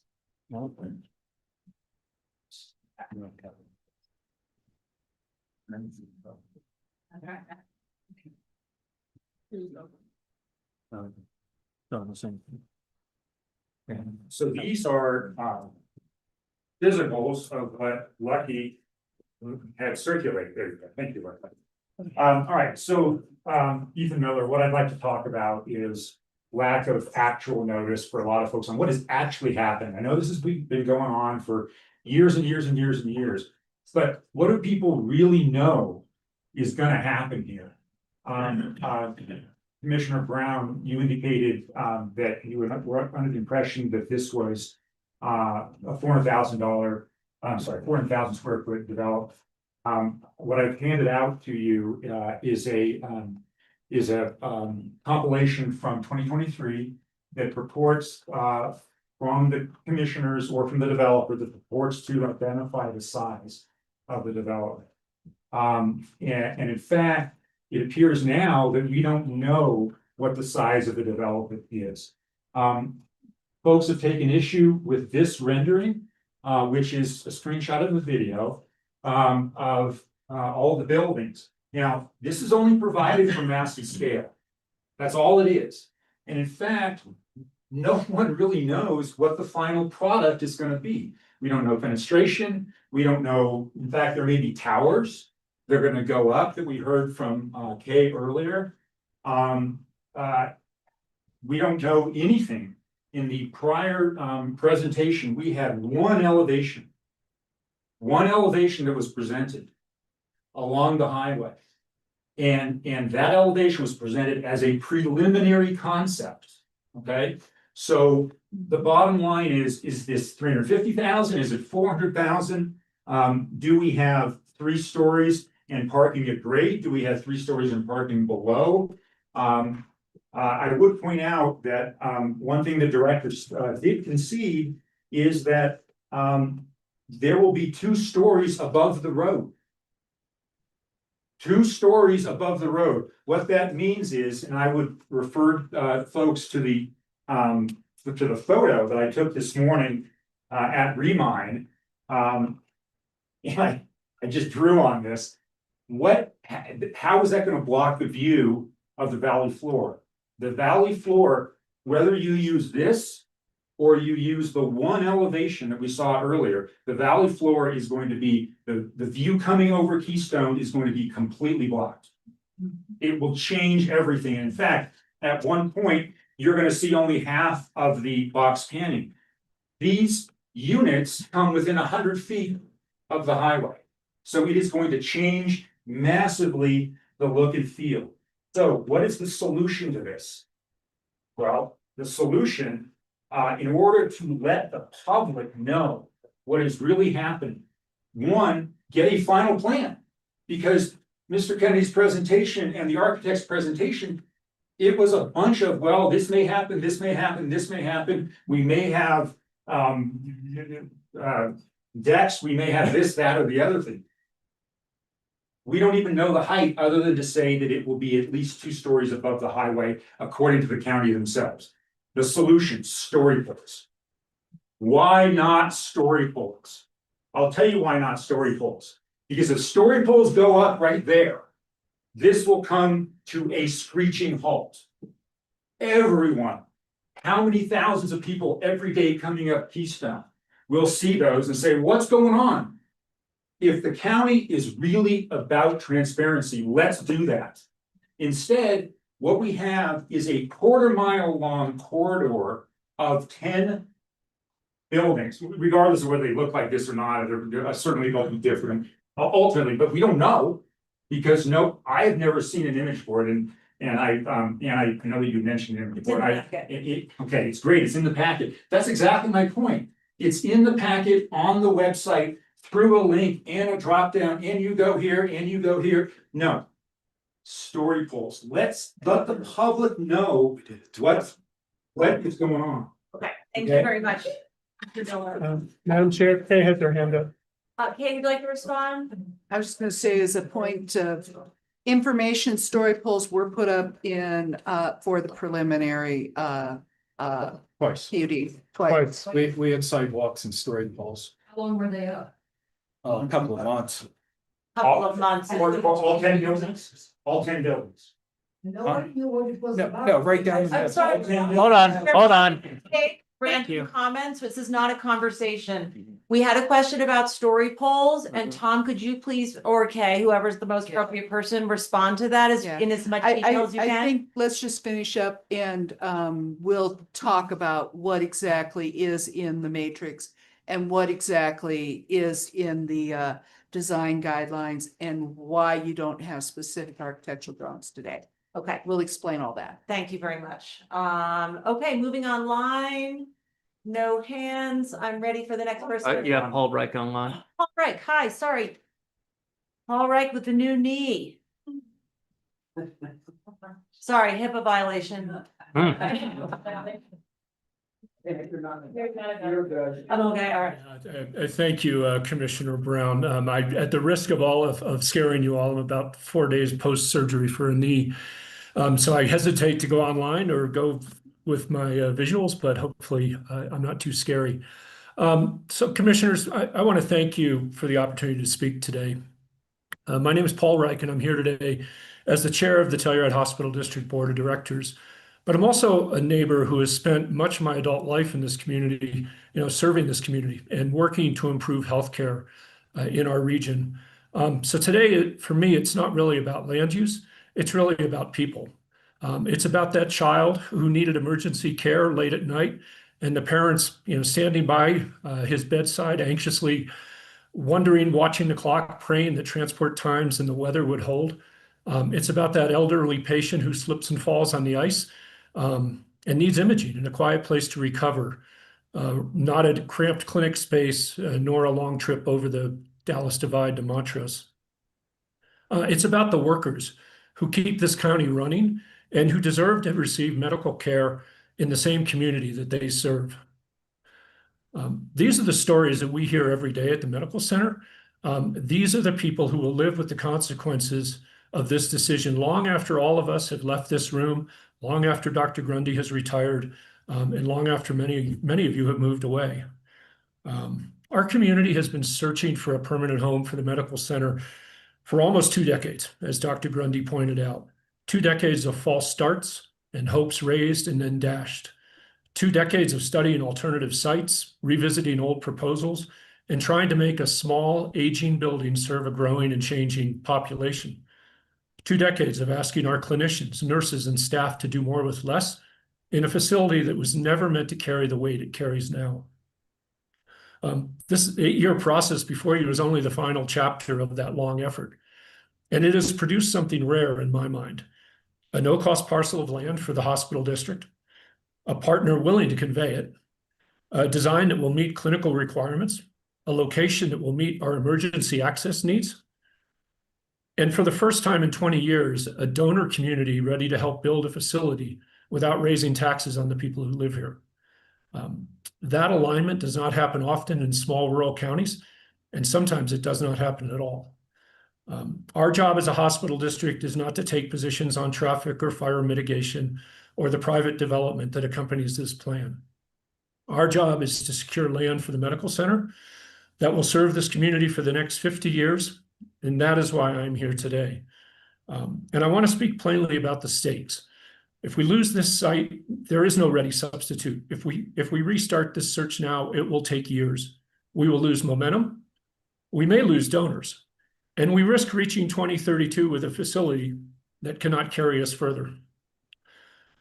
This valley has always prided itself on caring for one another. You've heard others speak before me about that, on showing up when it matters, on making decisions not just for today, but for the next generation. And you heard some of those young parents or parents of young folks talk about that today.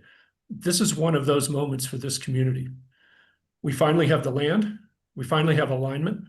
We finally have a path to give this community modern, reliable, dignified healthcare in a place that needs it more than ever. So I ask you, respectfully and with full recognition of the weight of your responsibility, to bring this long journey to its rightful close, approve the final PUD, and allow the hospital district to secure the land that will protect the health and safety of this community for decades to come. So thank you. Thank you, Paul. Who's next in the room? Thanks, Brown. Oh, sorry. It's okay. Hey, Jane, you're right here. Come on up. Is that right? Had to get out of my hole over there. Please introduce yourself. Jane Hickox. Been here for 50 great years. This is my thing. I love this. I love that we're talking. I love that we're going back and forth. I wish there were more answers, but we need more of this because there are an awful lot of people who are confused about this plan and have concerns about it. I was particularly moved by Eric's comments because I share that feeling of it's like fear. I don't know what this is going to do. And the cautions are scary. You know, this is a big deal. And I've worked in government for a long time, and it surprises me that we are currently at this stage of final approval with so many questions, you know, so much flexibility that could be really, you know, dangerous in my mind. I would expect a final approval to have answered all the questions about what really will go there and how long is this vested right situation. We're being told that this is a 3-year vested right, and maybe I'm totally confused, but is that a vested right that is threatened after 3 years, which we're being told that that will only be the beginning of phase 1.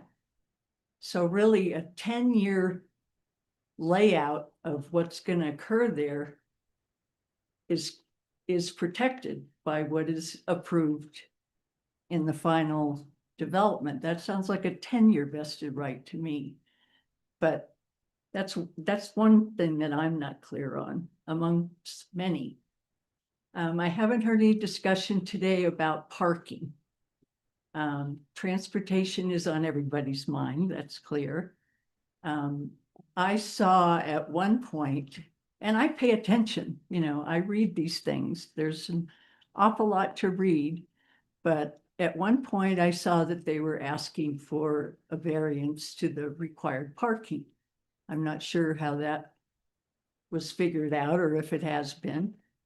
The other was a variance to the scenic corridor that was mentioned earlier. And I'd like to hear more about that. I don't understand that real well. I know this property to include an elk migration corridor, which is being talked away.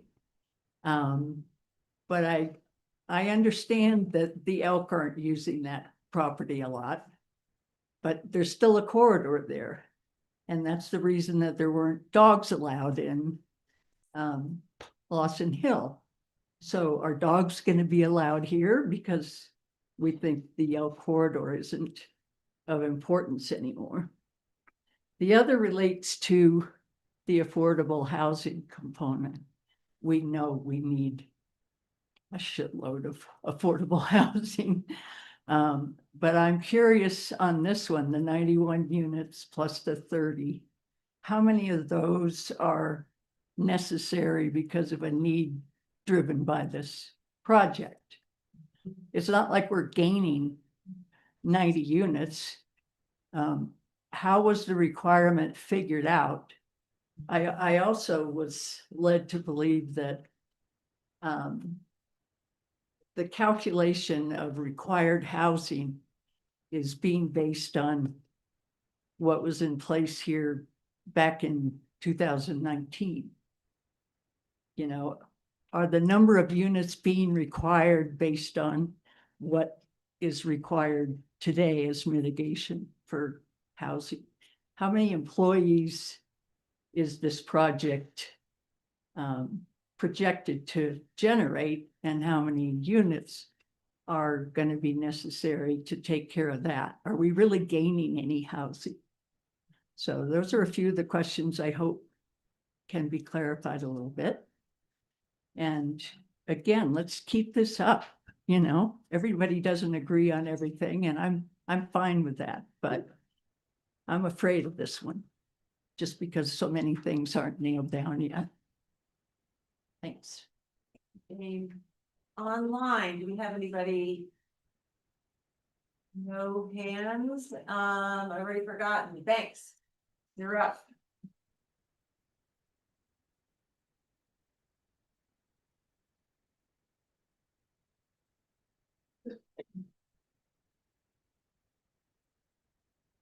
Hi, I'm Banks Brown. I've lived here since 1976. That's 50 plus years. I'm also an elected board member of the Telluride Hospital District. And I won't make you suffer longer, but I would echo everything that Paul Reich said. And the effort that's been put into, number one, finding a place for the medical center, what that medical center is going to be. And we have a very, very, very short timeline in the real world to get this thing accomplished. I was recently in El Chalton in Panagonia. And believe it or not, I thought of this meeting walking down the streets there. It's like, oh, I remember when Telluride didn't have a paved street. They had no paved streets. And it's like, yeah, a lot has changed. A lot will continue to change. And talking to all the people in Patagonia, they said, boy, it'd be great if we could have this, or we could have that, or we could have these things. This community always loves to have something to suffer over. And this is the latest. You know, the uproar about having a water treatment facility out at Society Turn seems to have died down over the years. It's still there. Doesn't seem to be a big problem for anybody anymore. And I would take issue, I think a little disingenuously, with the presentation we just saw of that's great. You went to the Denver Tech Center and took pictures of buildings. If you read the proposal, that's not what's going to go out there. There's the elevations of the building has to be varied, not big boxes. And for the big box stores, we don't qualify. Nobody's going to build a big box store where there's 5,000 residents. And I appreciate Eric's concern about local businesses. It was exactly the same argument that was made when Lawson Hill was developed. It's like, oh my God, everything's leaving. That's not what happens. So I think this has really been a fruitful session. obviously 17 meetings is way more than anybody likes to attend, but we do.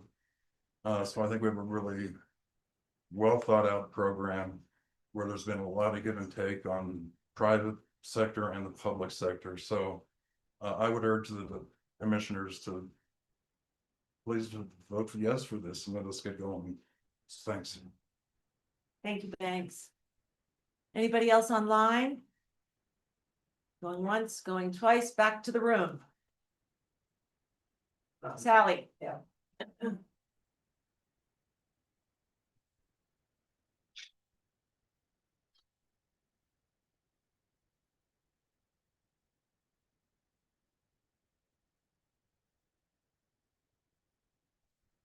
My name is Sally Puff Courtney. I've been here for I'm on my 52nd year.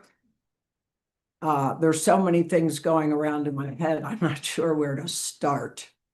What I would like to say is that for past board or county commissioners and the present, you have done you've done a lot of work. To me, it seemed very well put together. I've been on many Zoom calls. We are all tired of going through these meetings, but I think what I have found with Telluride in general is that nobody goes to the meetings until the end. And then at the end, we all talk about all of these things. And I agree with Jane. I'm excited today to see everybody here. I don't usually come, I'm a Zoomer, but to also see 12 candidates apply for a town council position. Things seem to be changing a bit.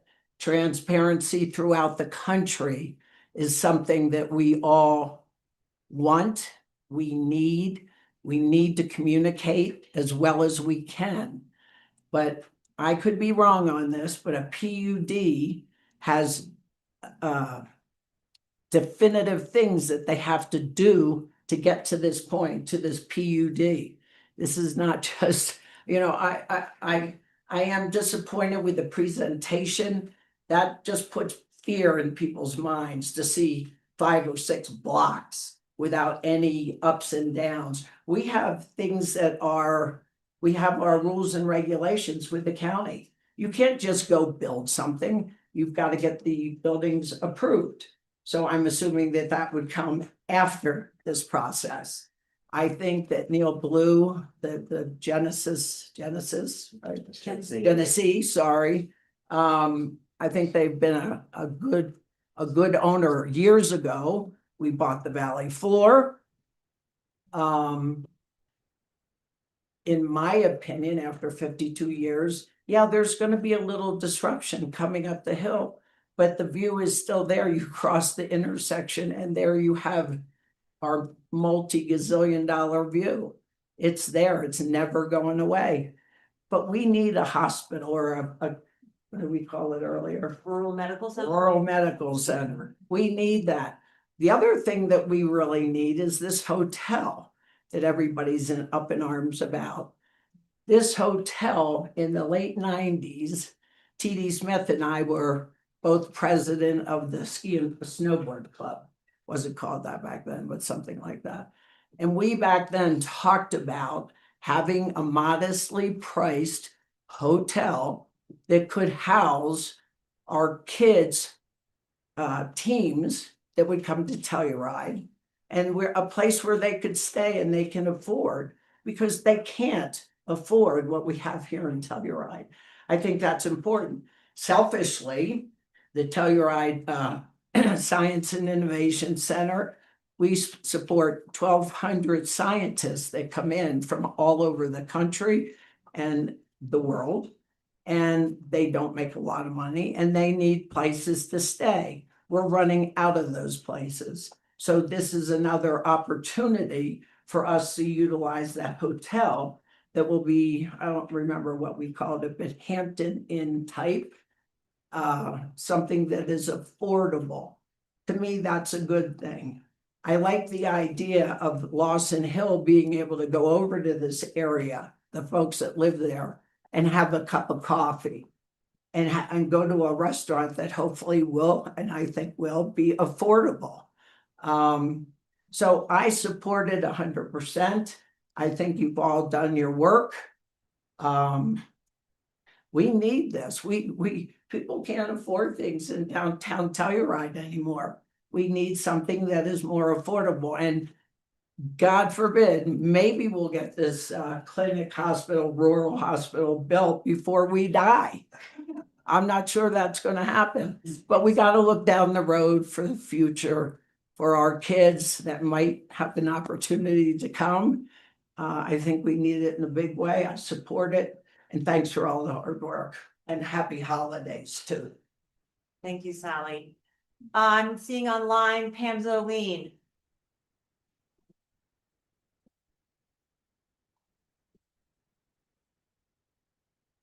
Hello, everybody.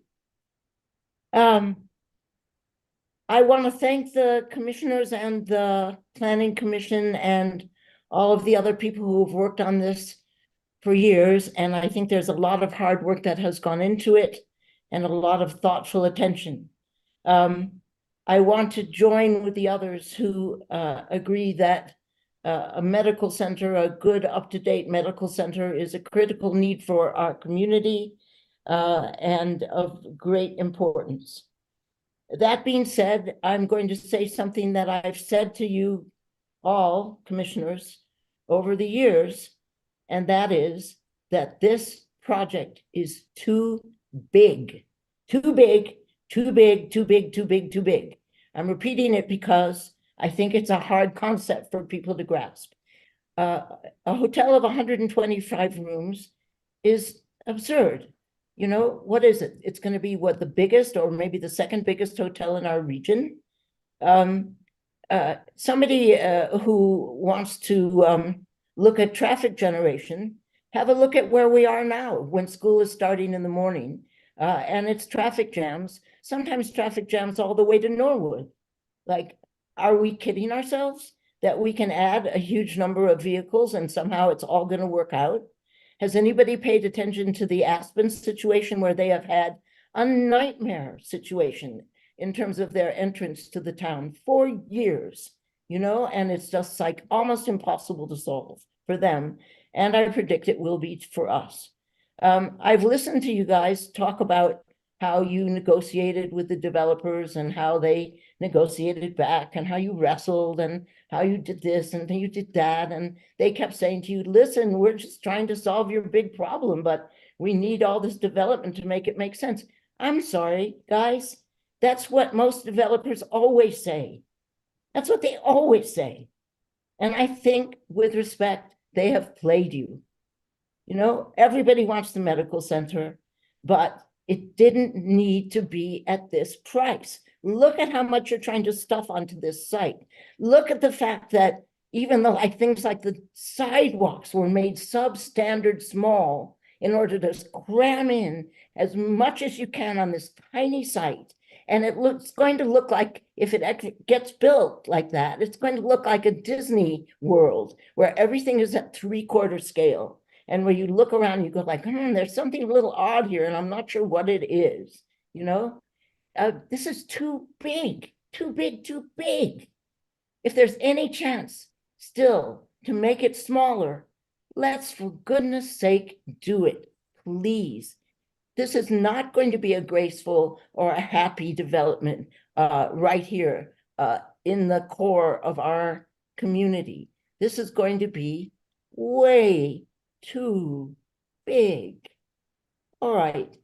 I really ask you to firm up your spines, you know, to tell the developers, thank you so much. We're really glad that you want to help us with this clinic. But I want to remind you all that it's not just out of the grace of their hearts that they do that. It's required. A huge amount of public benefit is required.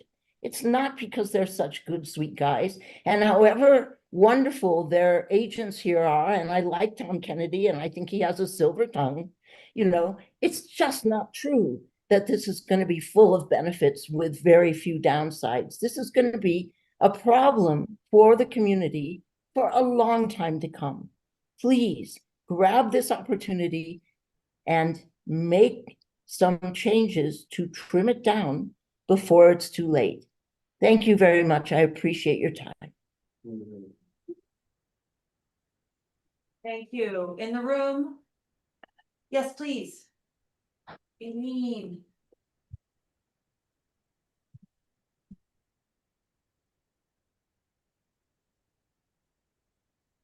Good Well- afternoon, commissioners. I'm Eileen Arguelles, and I am the primary care practice manager at Telluride Medical Center.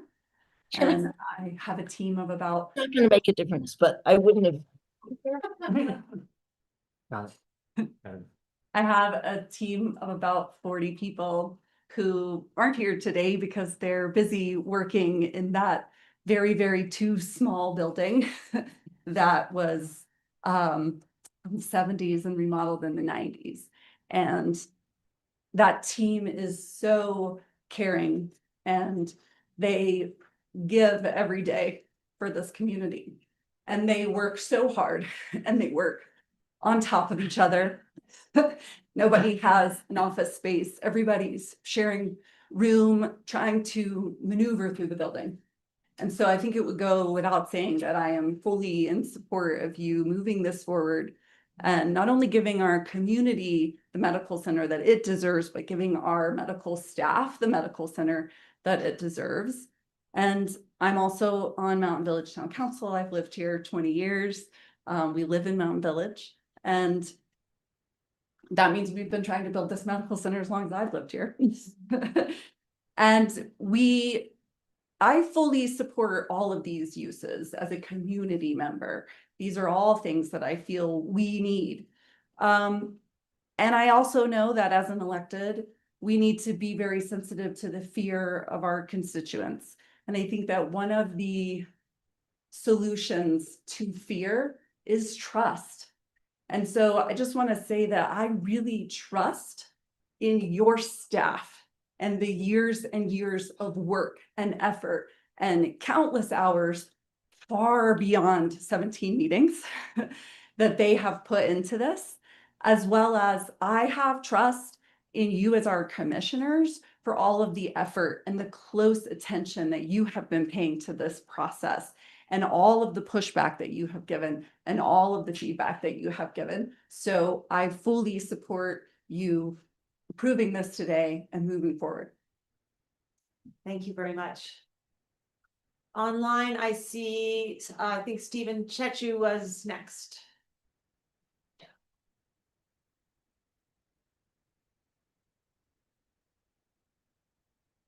Steve, you there? You should be able to unmute and turn on your video if you'd like.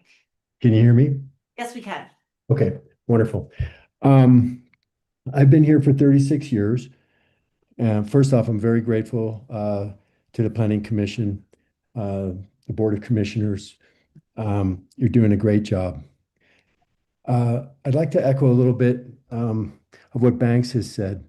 You know, we've been here for a long, long time. And I haven't really seen that we've botched anything significantly.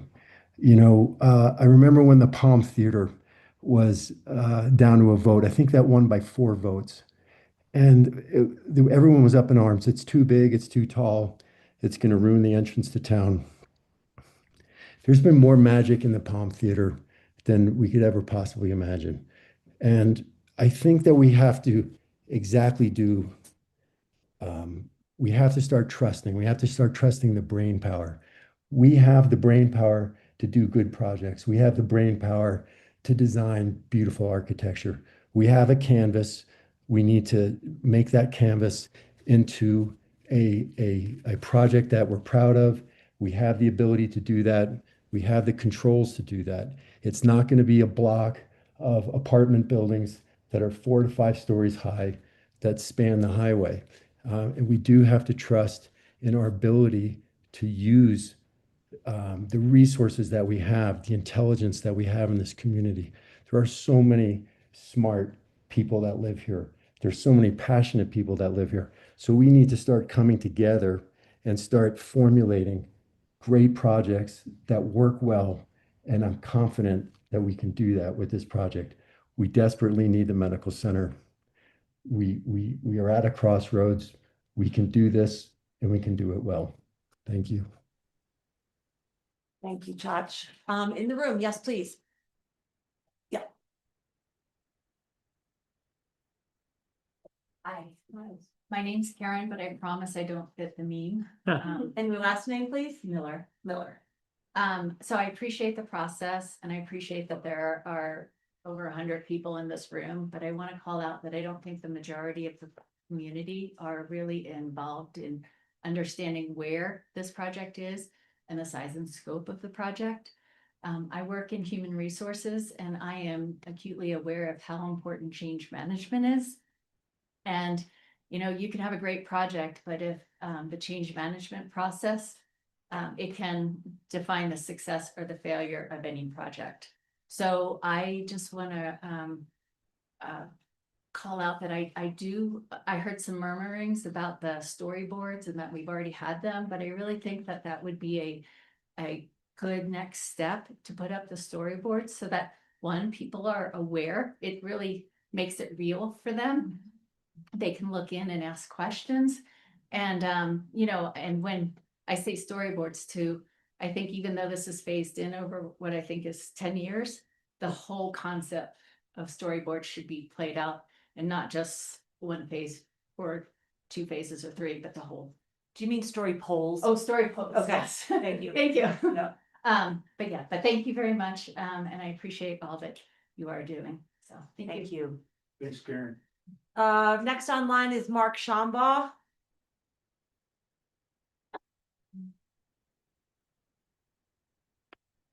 I'm trying to, oh, can you hear me now? Yes, sir. Hi, happy holidays, everybody. I'm sorry I'm out of town. I'd like to comment on 2 elements of this. One is the proper use and appropriate use of the land with respect to land use code and design guidelines. And the second one is the need and the merit of the project. And for the last 10 years, I've been dealing with these topics for the town as chairman of HARC. But I think that gives me a perspective over the last 10 years of seeing literally hundreds of projects. And I just, first of all, want to thank the commissioners, the applicant, and the staffs. I mean, 17 meetings. I don't need to repeat all this, how much due diligence and thoroughness you have done. And my reference frame, again, is HARC, where we're known for being, I guess, pretty diligent and continuations often, et cetera. But first topic, proper use of the land. Just to cite some facts, you know, in town, which is what I deal with in our purview, you know, we have a 40 to 45% maximum site coverage. You're talking 20% here. I think it's entirely appropriate. Second, with the berming and plantings and other screening mechanisms, and putting the parking underground, it reduces the heights and mass and scale of these buildings. And certainly you could always argue there could be some 3rd floor setbacks if they put another floor above, because it mostly looks like 2 stories, but certainly the county can deal with that with the design guidelines with any final issues in that. So it seems a totally proper use.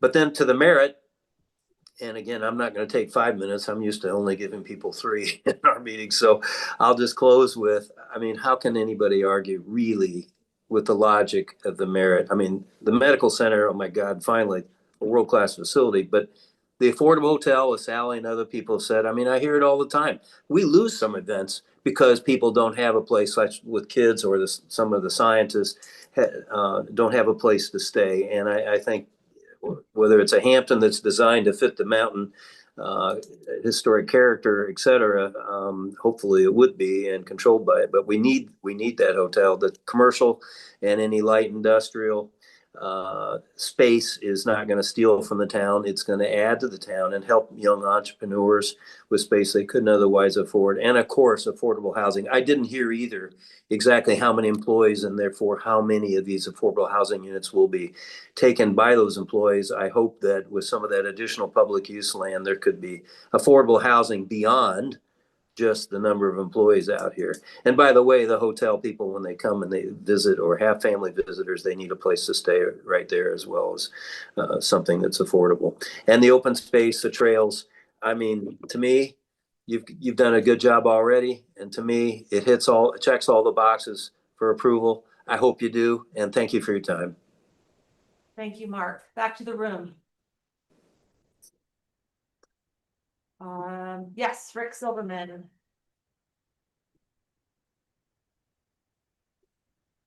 Well, You may need to wait till you get up to the mic. just for you. Well, the question still hovers over the room posed by Pamela Lipton Lee. Does it have to be at this price? 12% of the land is dedicated, if I remember my figures correctly, to the medical center, and if any of us here choose to argue against the efficacy or the need to support medical center, and I've made contributions over the years to that end. Hello, my name is Rick Silverman, and I've lived in this community for 55 years. Raised my kids here and attended a decent number of meetings. Text you something soon. I have 3 crisp books, of which. Just wait one Got second. it. We got it. We Sorry. got it? Okay. A restoration of my time, please. So I'll repeat if it's not already obvious. My name is Rick Silverman. I've lived here in the community for 55 years, raised my kids here, and attended in a decent number of meetings in hopes of retaining something special in this old mining town built on glacial remains. I rise today with genuine hesitance, not the least of which is that I have bloodied and painful lips, the result of my recent heart procedure, and even talking, one of my favorite activities, is difficult and painful. But regardless, the issue before you, the vast complex of stores, housing, hotel, restaurants, etc., and anything else that can be squeezed into a developer's financially induced spreadsheet, is of great concern. Concern seems an inadequate description of the fear that I and the vast majority of the community share with respect to the impacts, the fundamental overturning of half a century of careful nurturing of a region, prized for its intimacy and slowly reasoned and long argued decision-making. While there is no doubt that a significant portion of this community is concerned about a facility to provide medical service, and I certainly am one of them, there is simply no similar outpouring of support for the approximate 400,000 square feet of development that threatens our historic status and long struggling downtown business community. Instead, the proposal before you turns Telluride, which has long prospered on its respect for landscape and scale, into yet another American city that has abandoned a traditional and for us successful respect for landscape into another tacky box store surrounded American city, gutted by the deadening sprawl that we sought to avoid with the purchase of the valley floor. The advocates for this development argue that they have been in the public process for some time. However, the reality is borne out in talking to locals or visitors alike is that people do not know about what is proposed or threatened. And although we have a dearth of effective reportage here, certainly not the county's fault, I firmly contend that it is the obligation of our elected officials to help their constituents and visitors know the enormity of what is afoot. Similarly, I believe that no one's interests would be truly injured by slowing down a juggernaut, which, while it may have checked off some procedural boxes in the development process, is largely an unknown to the citizens in its broadest implications. A community that for more than half a century has marketed itself on its absence of massive buildings, support of small business, walkability, is now at risk of throwing the doors open to a development of such scale that while a Target or Big O Tire might be closer, cheaper, or easier, threatens the fabric of our lives. And worse yet, destroys the aesthetic, the beauty that has made us all proud of the efforts expended to make Telluride different and the envy of our sister ski towns. So, while perhaps unconventional, it seems time, awkward though it often is, to stop and reconfigure a process that gives the entire county and its friends around the world a chance to assess the cost of jettisoning our decades-long dedication to historic preservation, whose very legal status is threatened by this project, and commit to a wholesale visualization of what this proposal will do.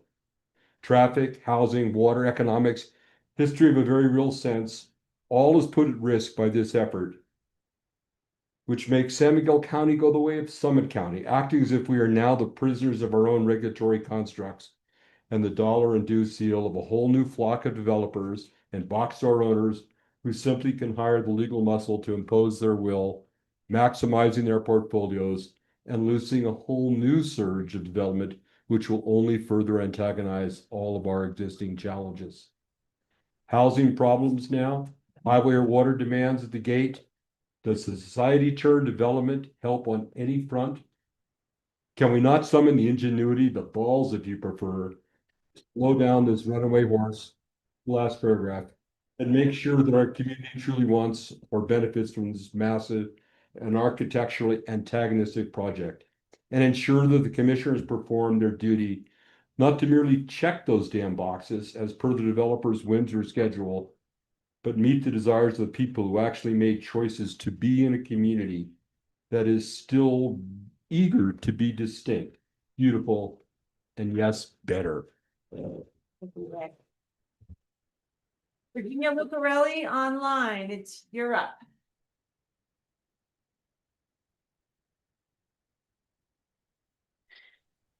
Can you hear me? You can.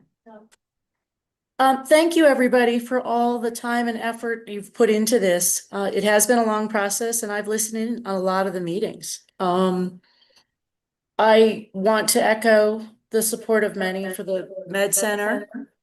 It's a community need that's, it's time. And I also wanted to make a comment about the hotel. As somebody who raised 2 children in this community and traveled often for sports, I understand how hard it is for other families to come here. And I think the hotel would provide a great option for people who are coming for hockey games or ski races or soccer games.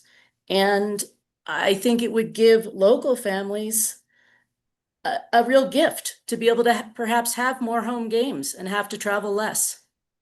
So thank you for considering this. Thank you, Virginia. Anybody else in the room? Yes, please.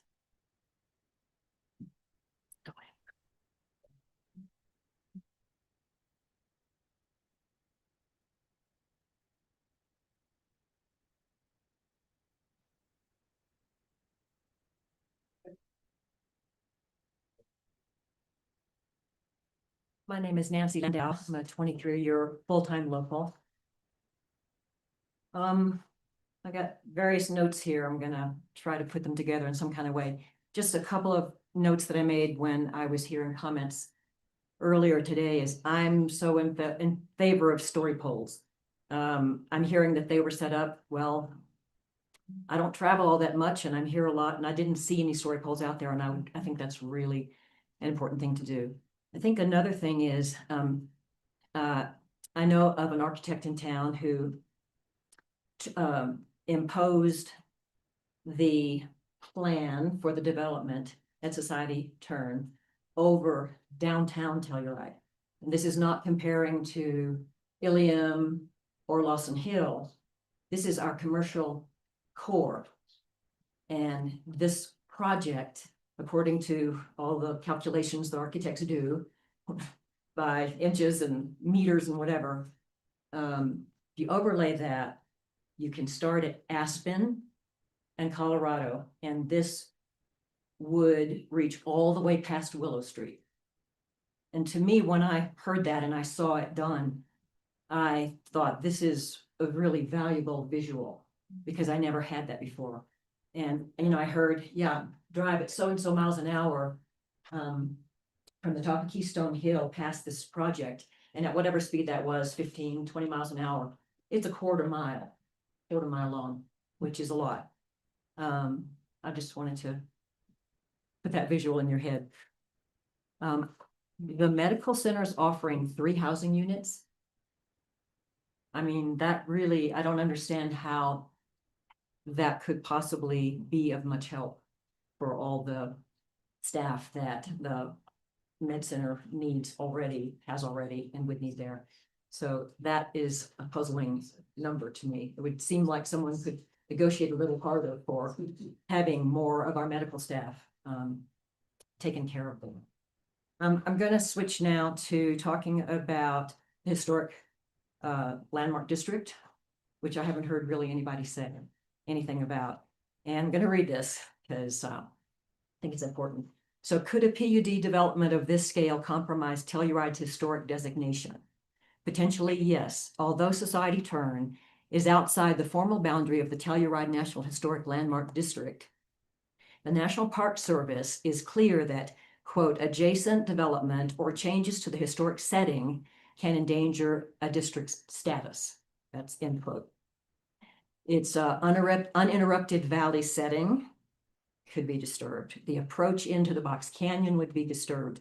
The contrast between natural landscapes and small-scale historic town would be compromised. A large modern commercial hotel placed only 0.5 of a mile from the district can, one, alter the historic view shed and arrival experience. A 4-story national brand or not national brand scale hotel becomes a visual anchor. National Park Service considers visual intrusion a direct threat to integrity, especially when a district is famous for its scenic approach, as Telluride is. Number 2, it would likely compromise the sense of place that supports Telluride's National Historic Landmark designation.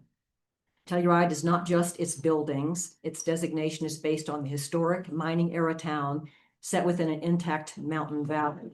Major contemporary commercial development at the gateway may be viewed as diminishing that integrity. So that's National Historic Landmark status that, you know, we could be jeopardizing. I don't think that's a good idea.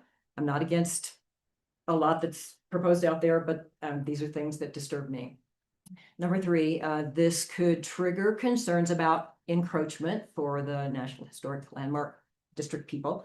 National Park Service has delisted or placed districts on threatened status when development just outside boundaries alters the historic character or context. Seems important too. And number 4, influence future decisions on preservation funding, grant eligibility, and reviews.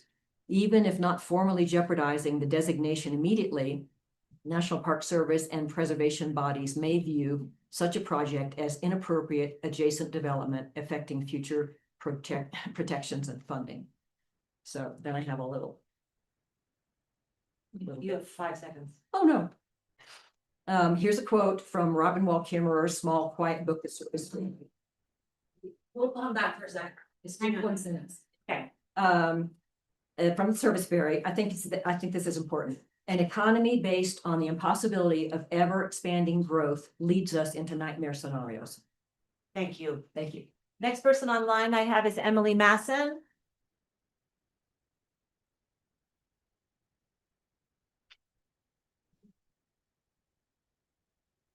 Hello. Hi, Emily. Hi. Thank you very, very, very much for this meeting and all of the time for public comment. I really appreciate it. I'm really glad that there are so many people here, even if it's the final.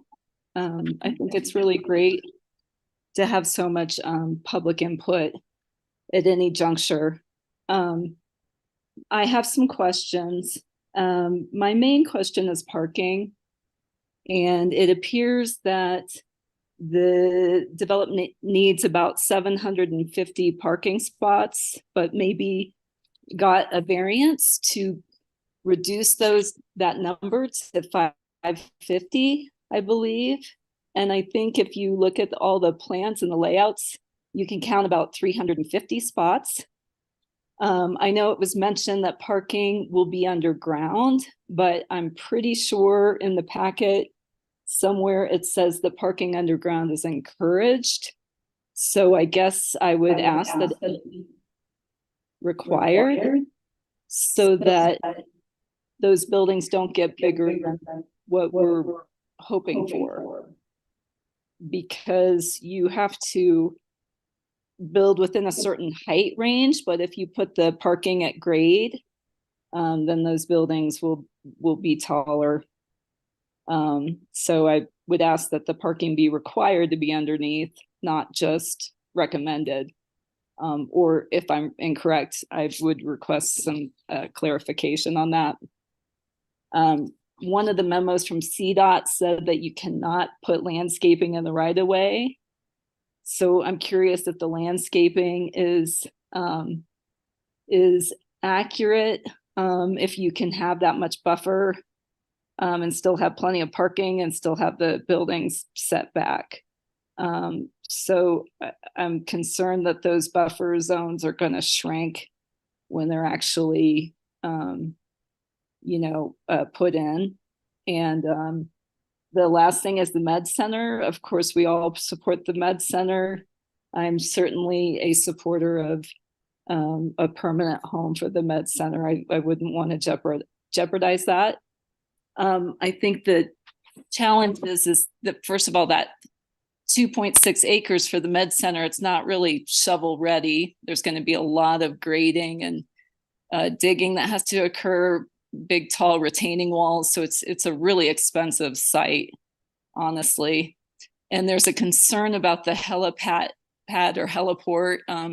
If there is a heliport on top, then you can't have any trees around there. So whatever buffers are going to be probably not there.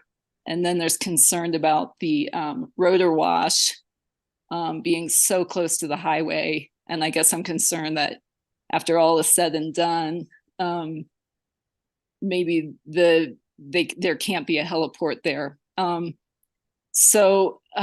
Anyway, those are my concerns, especially parking. I'm hoping I can hear some clarity on the parking situation. Thank you. Thank you. Back to the room.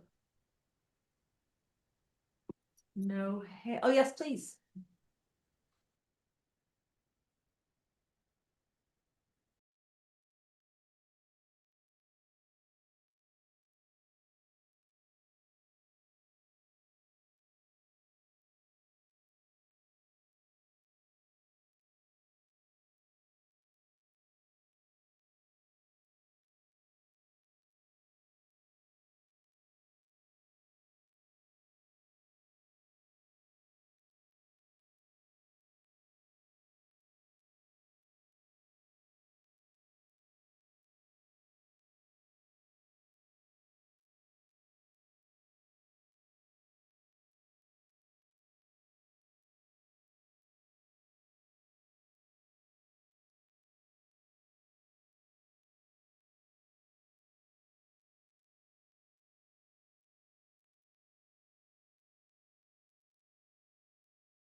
I certainly have issues with that, even though we've seen some very cool depictions of the grade and being a little below the road grade, if that's the right terminology, and therefore kind of masking or obscuring the height of some of these buildings. And so I think that's great. But I still have concerns about the height. The traffic looms to me as a really a big tangle that we might all be living with forever. There are already really difficult backups through the roundabout, which is designed to make traffic flow. I know it's determined by certain times of day and certain other issues and all of that, but the traffic and the access in and the egress out seem like big factors to me in terms of, there may not be more space to do it differently, but in terms of the way it's laid out, as I understand it. In terms of parking inside the development, I echo somewhat what Emily was saying. I certainly know as a resident, again, not as a planner, that whenever I've been in meetings with, on any level, HOA town, whatever, listening a lot on the radio, we think X number of parking spots are going to do it somehow. And there's never enough parking. And I feel like until we have a wildly different modified paradigm for ourselves as Americans with cars and living with convenience, that parking and not enough parking remains an issue. So people have more cars than we think they're gonna have, whoever lives out there eventually. People have more types of vehicles that they park in parking spots. And I think it's somewhat specious reasoning, although I get it, but so much specious reasoning to say that the people who would park there during the day as workers there would be different than the people who might park there at night. That's not quite how it was said, I realized, when Chris was addressing that. But I think there's, with flexible work hours, with a lot of service work, with a lot of remote work, I think that the parking needs will be greater than anyone would expect, including the professional planners. Like, no offense, it's my observation as a resident. In terms of the height, back to that for a moment, I do, if I understand it correctly, the fourth floors, which could be allowed and developed either by the developer or by the county or by a private or public-private partnership, those would be dedicated to housing. And I find it a little ironic, as much as we always need housing, we will always say yes to the housing, at least in the version of our community that I can envision. So when it comes up, should we put a fourth floor on there? It's always going to be yes. Oh, it's for housing. So maybe I wonder if there's a way of having housing on a lower floor, not to degrade the quality of the housing, but that will always go through. And I'm not saying we shouldn't have the housing, but as an exception, the fourth floor for this extra special need that we will always have. It seems short-sighted to claim that the buildings might end up being only 3 stories after all. I don't know all the specifications of how that works for the owners association to be governing the design and review within the development. I'm familiar with that arrangement. I know they would have to comply, it sounds like, with the county regulations, but I do have just questions about how effectively or how conforming to our general community aesthetic, which we have different interpretations of, how well that would work. Once it is in the hands of the developer, I feel as though it's no longer in our hands, it's not in your hands or your successor's hands. And I think that that is, that could be rife with problems in terms of the design. For instance, a lot of people have brought up the commerce or the potential national chains or other bigger things. Sorry. What about signage, and all of that? Thank you very much. My final thing is about interior lighting, which is, I think, not governed by the dark sky standards. There's a lot of interior lighting we see from everywhere. Thanks. I think Jonathan Peacock is next online.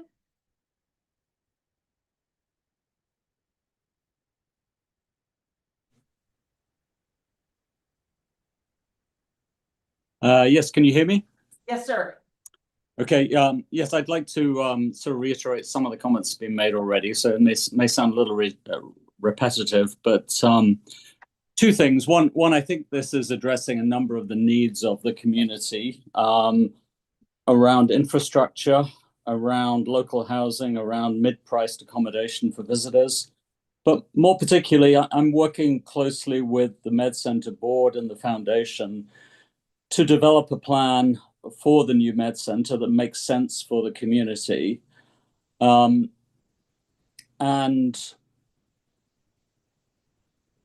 we are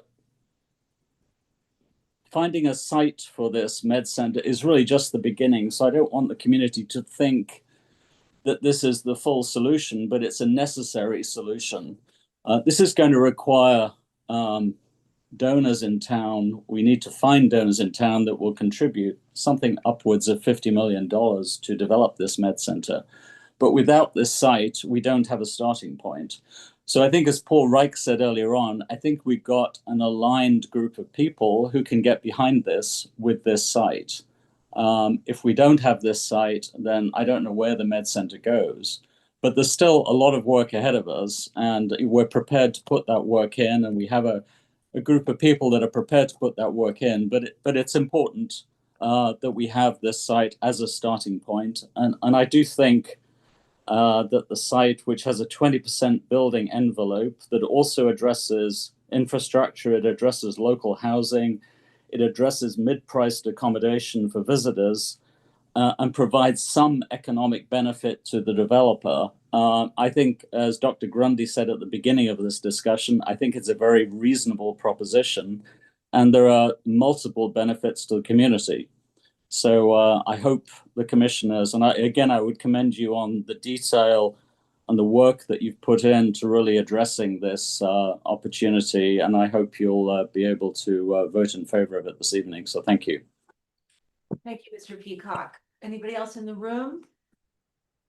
Don't see any hands, so I'll go to Chris Chapin online.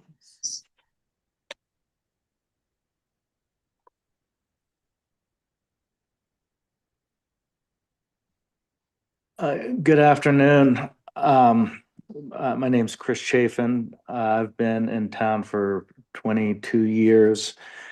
I was part of the Med Center board, hospital district board 7-8 years ago when we started this process.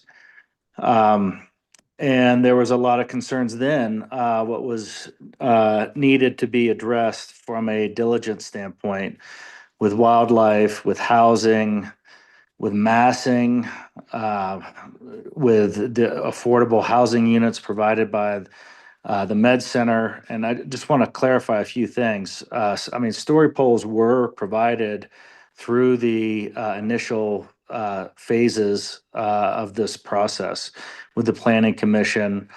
The Med Center actually is committed to providing 7 affordable housing units, not 3. 3 of those are on site. And even though the hospital district is providing a tremendous public benefit, we were willing to acknowledge that there would be additional housing created, likely through a larger facility. And so we've committed to providing additional units. Some of the concerns that were raised about big box stores, the covenants don't allow that in this PUD. Regarding big box articulation, there are design guidelines with this PUD that will help to address that articulation and help to ensure there's a good mountain town vernacular with the buildings. Emily spoke earlier about expensive, the site being too expensive or being very expensive. And it's on a gentle slope. The Genesee Partners is providing access and utilities to our pad. And so while it won't be shovel ready, it is a very it is the most ideal site in the region for the health facility. And as Jonathan pointed out just before, there's not an alternative. There is no plan B. So if not here, then where? This is our last and best chance to create a rural health facility that is right-sized for our community and that's economically viable. And as Jonathan said, there's a lot of work ahead. So this is the starting point, but a critical one. With regards to the historical district concerns, I think the valley floor is 800 acres. So that's an unbelievable buffer between town to help preserve the town, town of Telluride's designation. So I'll finish thanking the county commissioners for all the work that you have done, for the decision that you have ahead, and to the Planning Commission and staff, particularly Kay Simonson, for all the incredible work that's occurred over the past 7 or so years. Thank you. Thank you, Chris. Anybody else in the room? Okay, anybody else online? Oh. Thank you, everybody, for being so thoughtful and respectful of the time limit, respectful of one another. It was really helpful for me to hear concerns, questions, and points of view. So I would like for us to be able to answer any concerns or questions or that have been raised. Is staff prepared to start chipping away at that now, or would you like to take a quick break before we do that? I can't remember if public comment went on 2 hours or 1. I think it was 2, right? Okay, so does anyone need a break, or do we want to start chipping away at this? I think it would be wise if we can to stick in the room and answer everyone's questions while we're all here. If there needs to be a second round of public comment, then we'll take a break between the questions and the next round. But otherwise, I fear we'll lose momentum and the conversation won't flow as well. Okay. Is staff good with that? Yeah. Okay. Okay, and if anybody needs a break, I'm sorry, we're not taking public comment right now. We're just gonna. Another question, clarify that the housing is included in it? I'll explain. Okay, Yolanda, excuse me, I think, we will address that question. We've been keeping meticulous notes of all the questions, so, and if it perchance isn't addressed in this round, then we will have a second round of public comment, so thank you very much. Okay, I'm gonna let you take the lead on this, and then I think if you miss anything or we have further questions, we'll just keep going. Does that sound good? I actually have a question for Tom. Would you like me to queue up and show the video that Chris prepared? Yeah, so I was going to talk about that. I think maybe let's answer some of the questions and then just show the video. That's Yeah, I okay. think it's more accurate. Yeah, in terms of flow, that works better. And this is gonna be a little stream of consciousness because I'm following the order in my notes. That's fine, Kay. You know, the request for another independent study from a qualified traffic engineer. The traffic engineers and plural engineers who have been involved are all, you know, very qualified. And all of their studies have met the requirements of CDOT. CDOT is the highway permitting agency. So we as the county can't come in and say, build more, do something different. We don't have the authority to require that in the right of way. So, you know, just remember that you know, one of the reasons this has taken so long is bringing all the different parts together. A lot of the letters and then a little bit today, the question of wildfire came Wait, up. before you go there, I just want to see if the commissioners have any further questions about traffic studies and the request for another study. I heard folks say that the traffic study is outdated, and that was definitely something that was on my mind when I came into this study period, if you will. And I think Kay clarified that the study projects 20 years into the future. Right. And while the background traffic study was conducted in March of 2020, nothing about the traffic generated by the project has changed since that time. And in fact, the traffic study was updated in 2022 for a new starting point based on growth over those 2 years. So that's absolutely the correct. traffic study is actually 3 years old. And also, as I understand it, as Tom mentioned, the access permit is only 2 years old. So we're not talking about a 5-year-old study or an 8-year-old study. But I just want to make sure you guys all, if anyone else has questions up here about the traffic study, Lance. This isn't a question, but it's a bit more information for my fellow commissioners as well as the rest of the room. The Last Dollar subdivision has been working with me trying to get CDOT to extend the access decel and acel lane on their entry side of the road.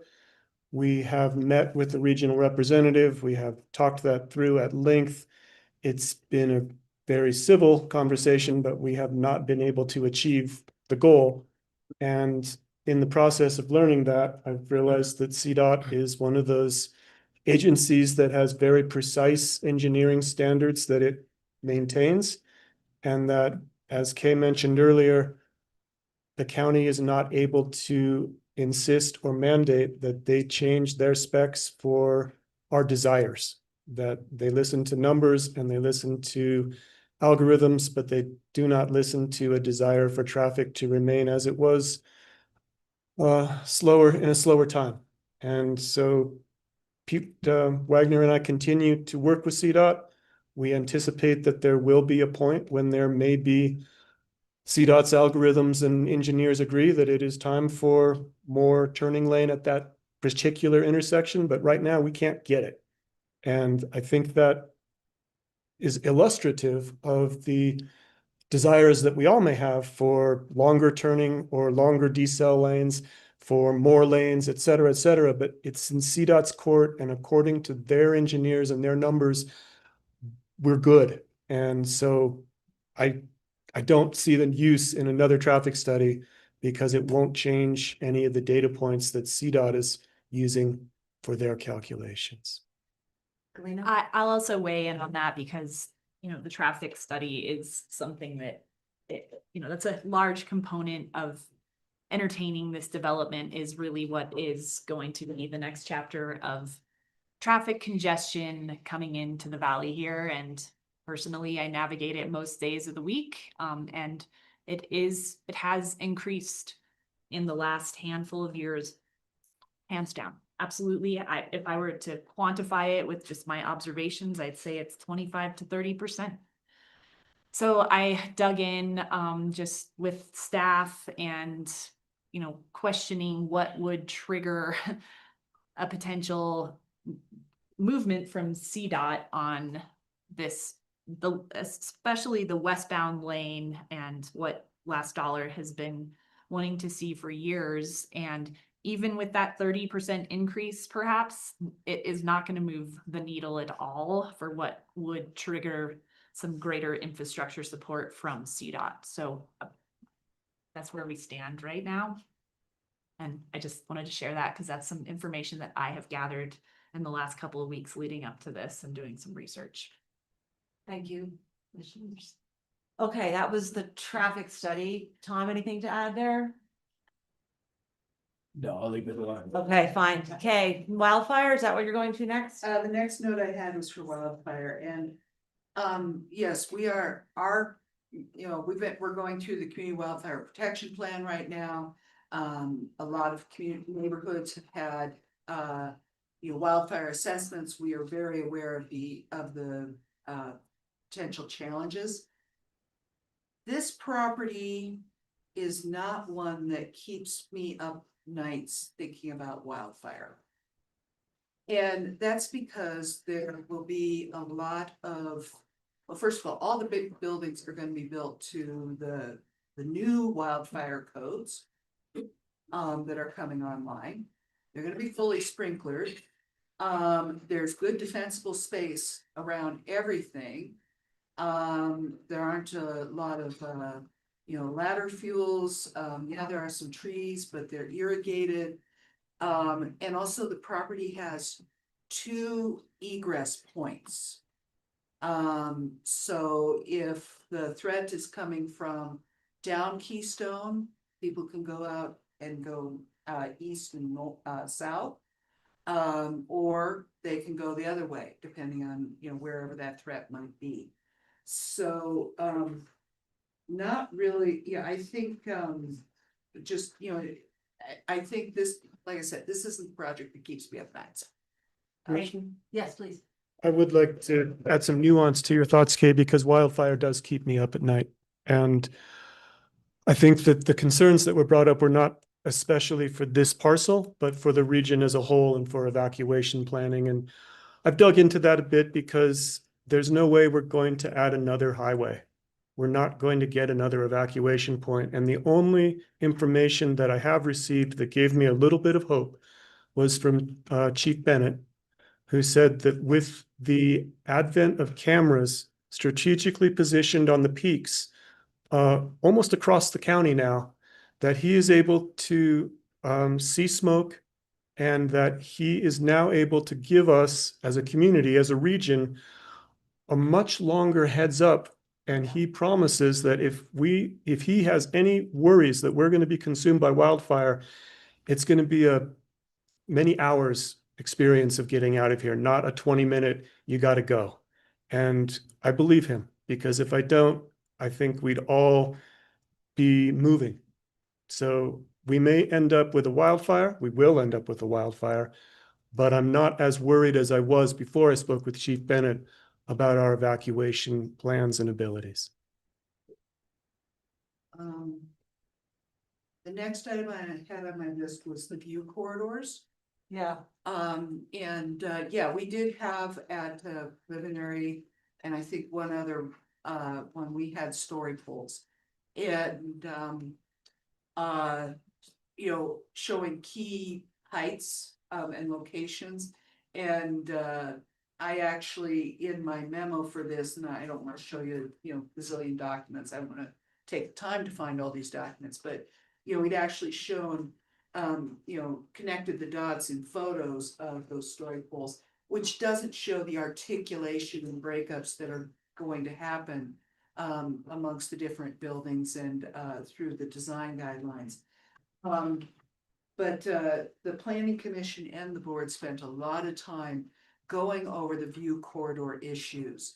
That's why, you know, it evolved to have the specified building heights. They're shown in the land use matrix, which is what we, the county, will use as our regulatory document. So when we get the drawings, we're going to be looking at all those points and making sure that they're meeting that.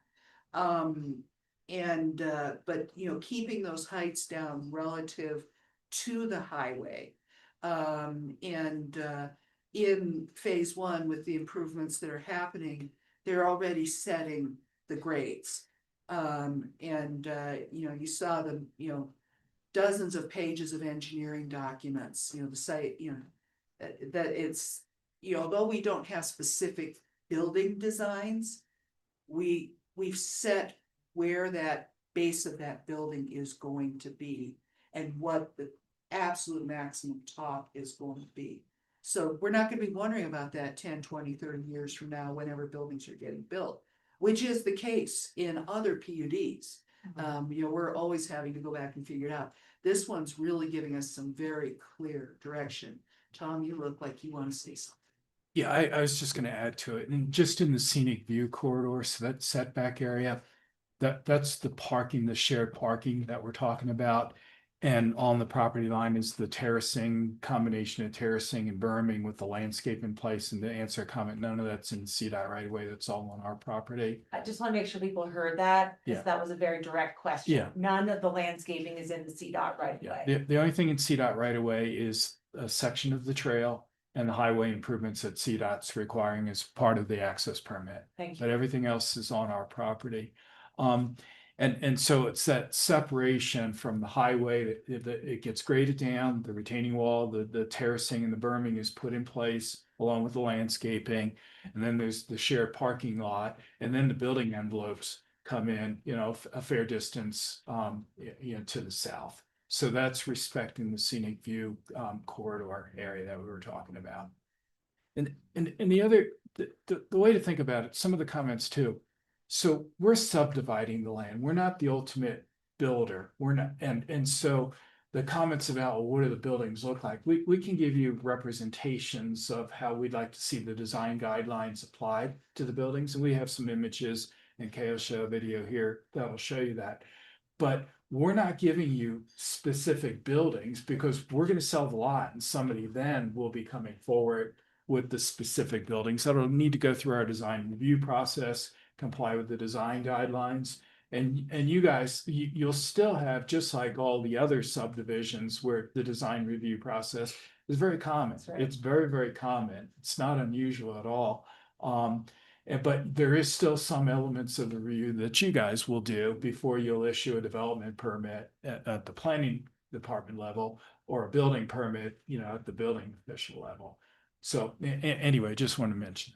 I want to touch on that. There are design review guidelines that are stipulated Yeah. through this. So it's not that it's some nebulous, No. we'll figure it out later. It's outlined 39 pages. pretty clearly as to what kind of development, architecturally, design, setbacks, variance and Yeah. and roof heights, all of this is laid out right now, because I want the public to really understand that, because that was a real concern of mine initially as well at the planning commission level, is just whoa, like if this big project and it's a big project is approved, like what is it gonna look like? And can we have some assurance that the character fits in this valley?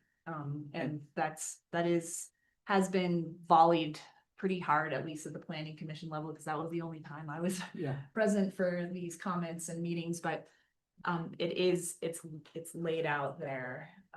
The declarations mandate certain review processes, and the design guidelines tells everyone what you need to look at in order to comply. There's landscaping elements, lighting elements, including interior lighting, to one of the other comments. It does, regulate both exterior and interior lighting. Thank you. Signage is talked about. So all those details, frankly, it's not dissimilar from a lot, from out of sort of Lawson Hill, from a lot of the other subdivisions that have these. So where somebody is coming in and they're buying a lot and looking to develop, and you got to go through a process. Our process mirrors or reflects those types of review processes. And frankly, these are your neighbors looking at it, and they're going to have a high level of care and make sure it fits in, it works, it's and it's the right thing for the community, consistent with the themes and the design guidelines that are put in place. There was a comment made during public somewhere that the design guidelines are buried in the packet. During the break, actually looked for them online. I Google searched Society Turn, immediately Tyree came up. I clicked on it. At the top was the link to the Society Turn project. So that was one click. There's a planning documents. That was the second click.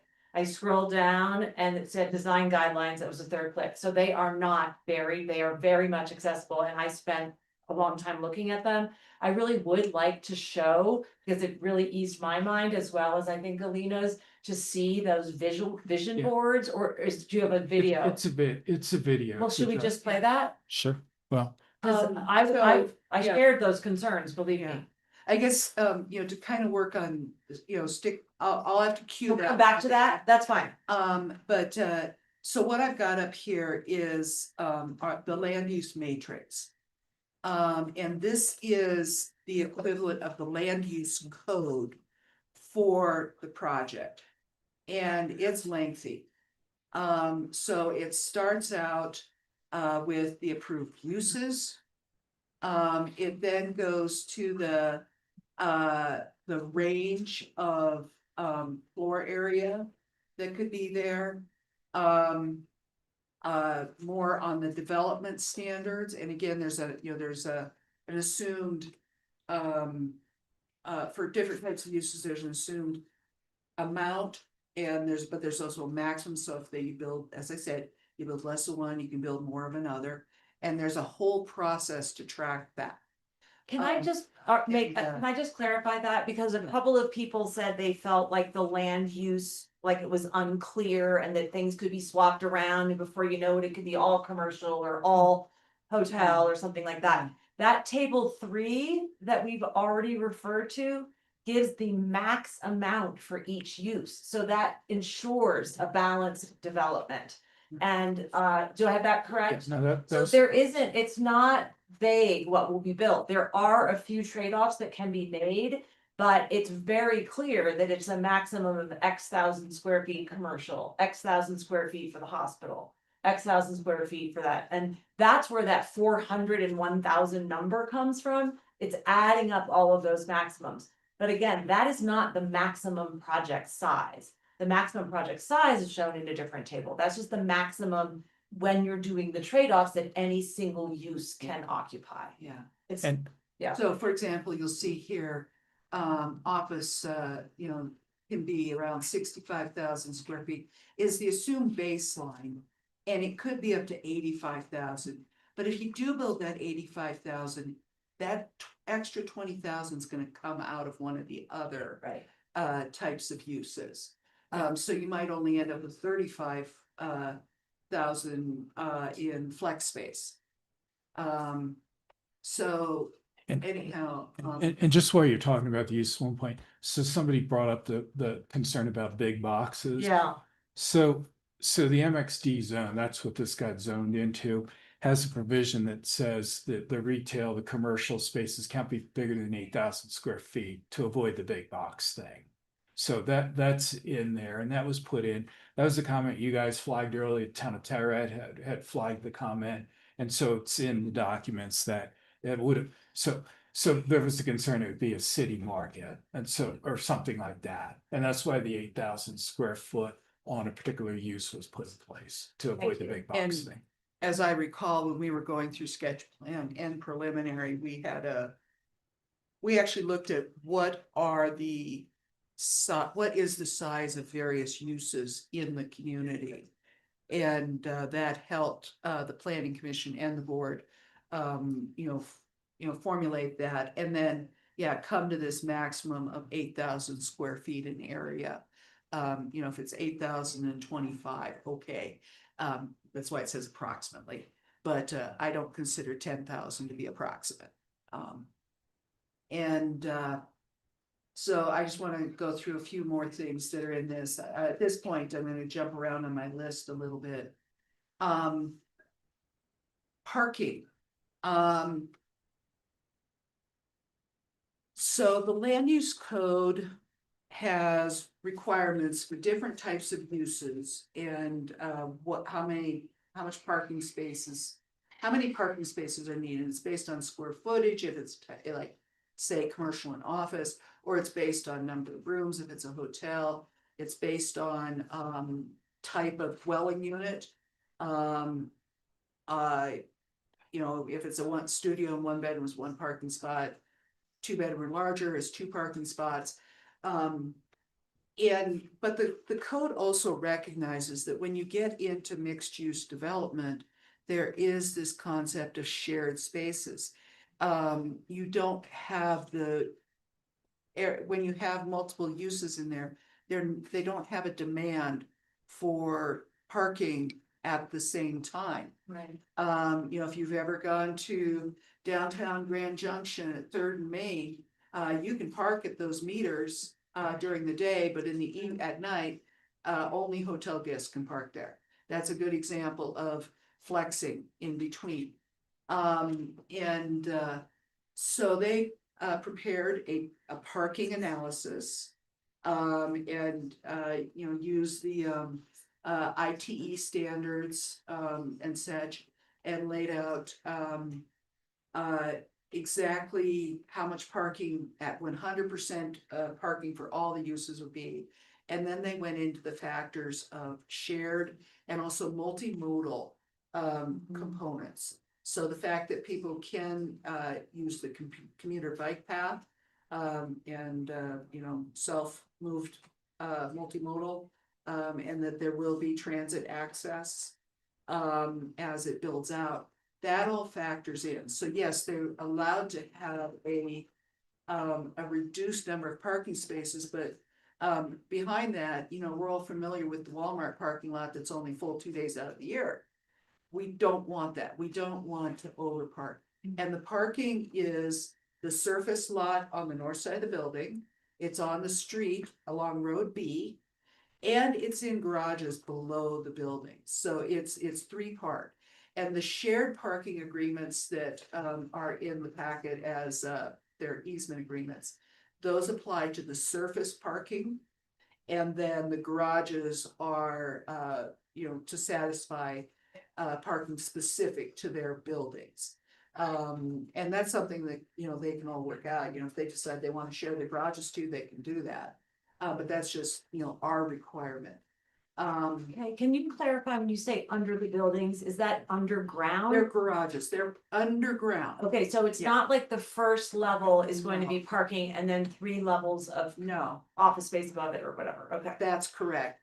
We all know that, every square foot is valuable, and giving up your ground level to parking is not, Not the plan. not the plan. And the way we're documenting it is, so when somebody's coming into our design review board for the review and approval, we're going to start by saying, we need to get you to park as much as reasonable on the site before you even start talking about utilizing some of the shared Shared. parking. And so a lot of that's gonna be underground. There will be some surface that's convenient and adjacent to the buildings. So the first level of this is the DRC, and there's language in the docs that are really steering and mandating for that purpose. So there's a very solid effort of getting it on site, either on the surface or below the building itself. Could you clarify, sorry, that Yeah. steering or mandating, because those are two Man- different man- things. mandate. Okay, Yeah, okay, yeah. because we don't want somebody to build a building and say, hey, I don't want to excavate down. I'm just going to use a big chunk of the shared parking. We're going to say that's not going to happen. And that's our DRC. And I've read some pretty strong stuff about that. Yeah. So that was the goal. Yeah, and,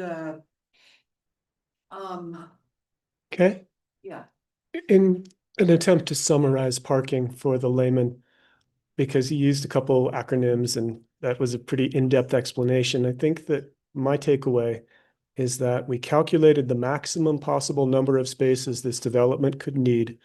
We hired experts in the field to develop. The applicant hired experts in the field to calculate if there was any wiggle room in that number. And based on their expert knowledge, we feel like we've achieved a sustainable parking number. And Mary Beth, I share your concerns. My visual observations of life are that we always need more of it. But I'm also unwilling to buck these people that are professional parking analyzers and say, oh, guys, just add another 20% to your numbers and I'll feel better. I can't do that in good conscience. So I'm content with the parking question because I feel like the people that are experts have answered it for me.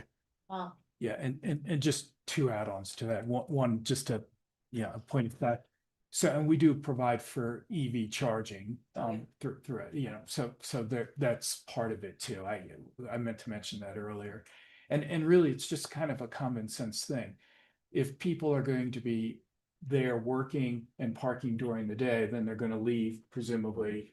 And then people who are living there are going to be arriving home and parking at night. And so instead of like adding a lot more surface area that's going to be accommodating parking, so you'll have more parking than you need during the day and more parking than you need during the night. It was just a more of an efficient thing to try. And again, that's in this the scenic setback area. So it's just a common sense approach that worked with the engineers, working through the calculations, and it just made it was just a good idea. Okay, thank you. and I'm just gonna run through the matrix a little bit more.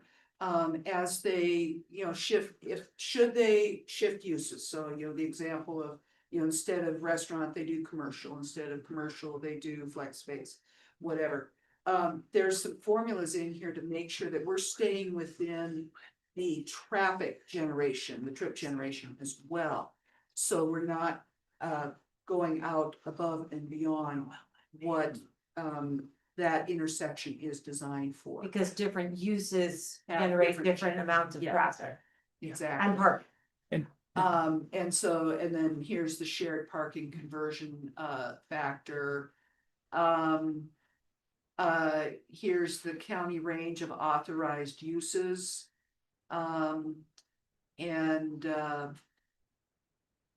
This gets kind of technical here. And then there's all these drawings in the matrix.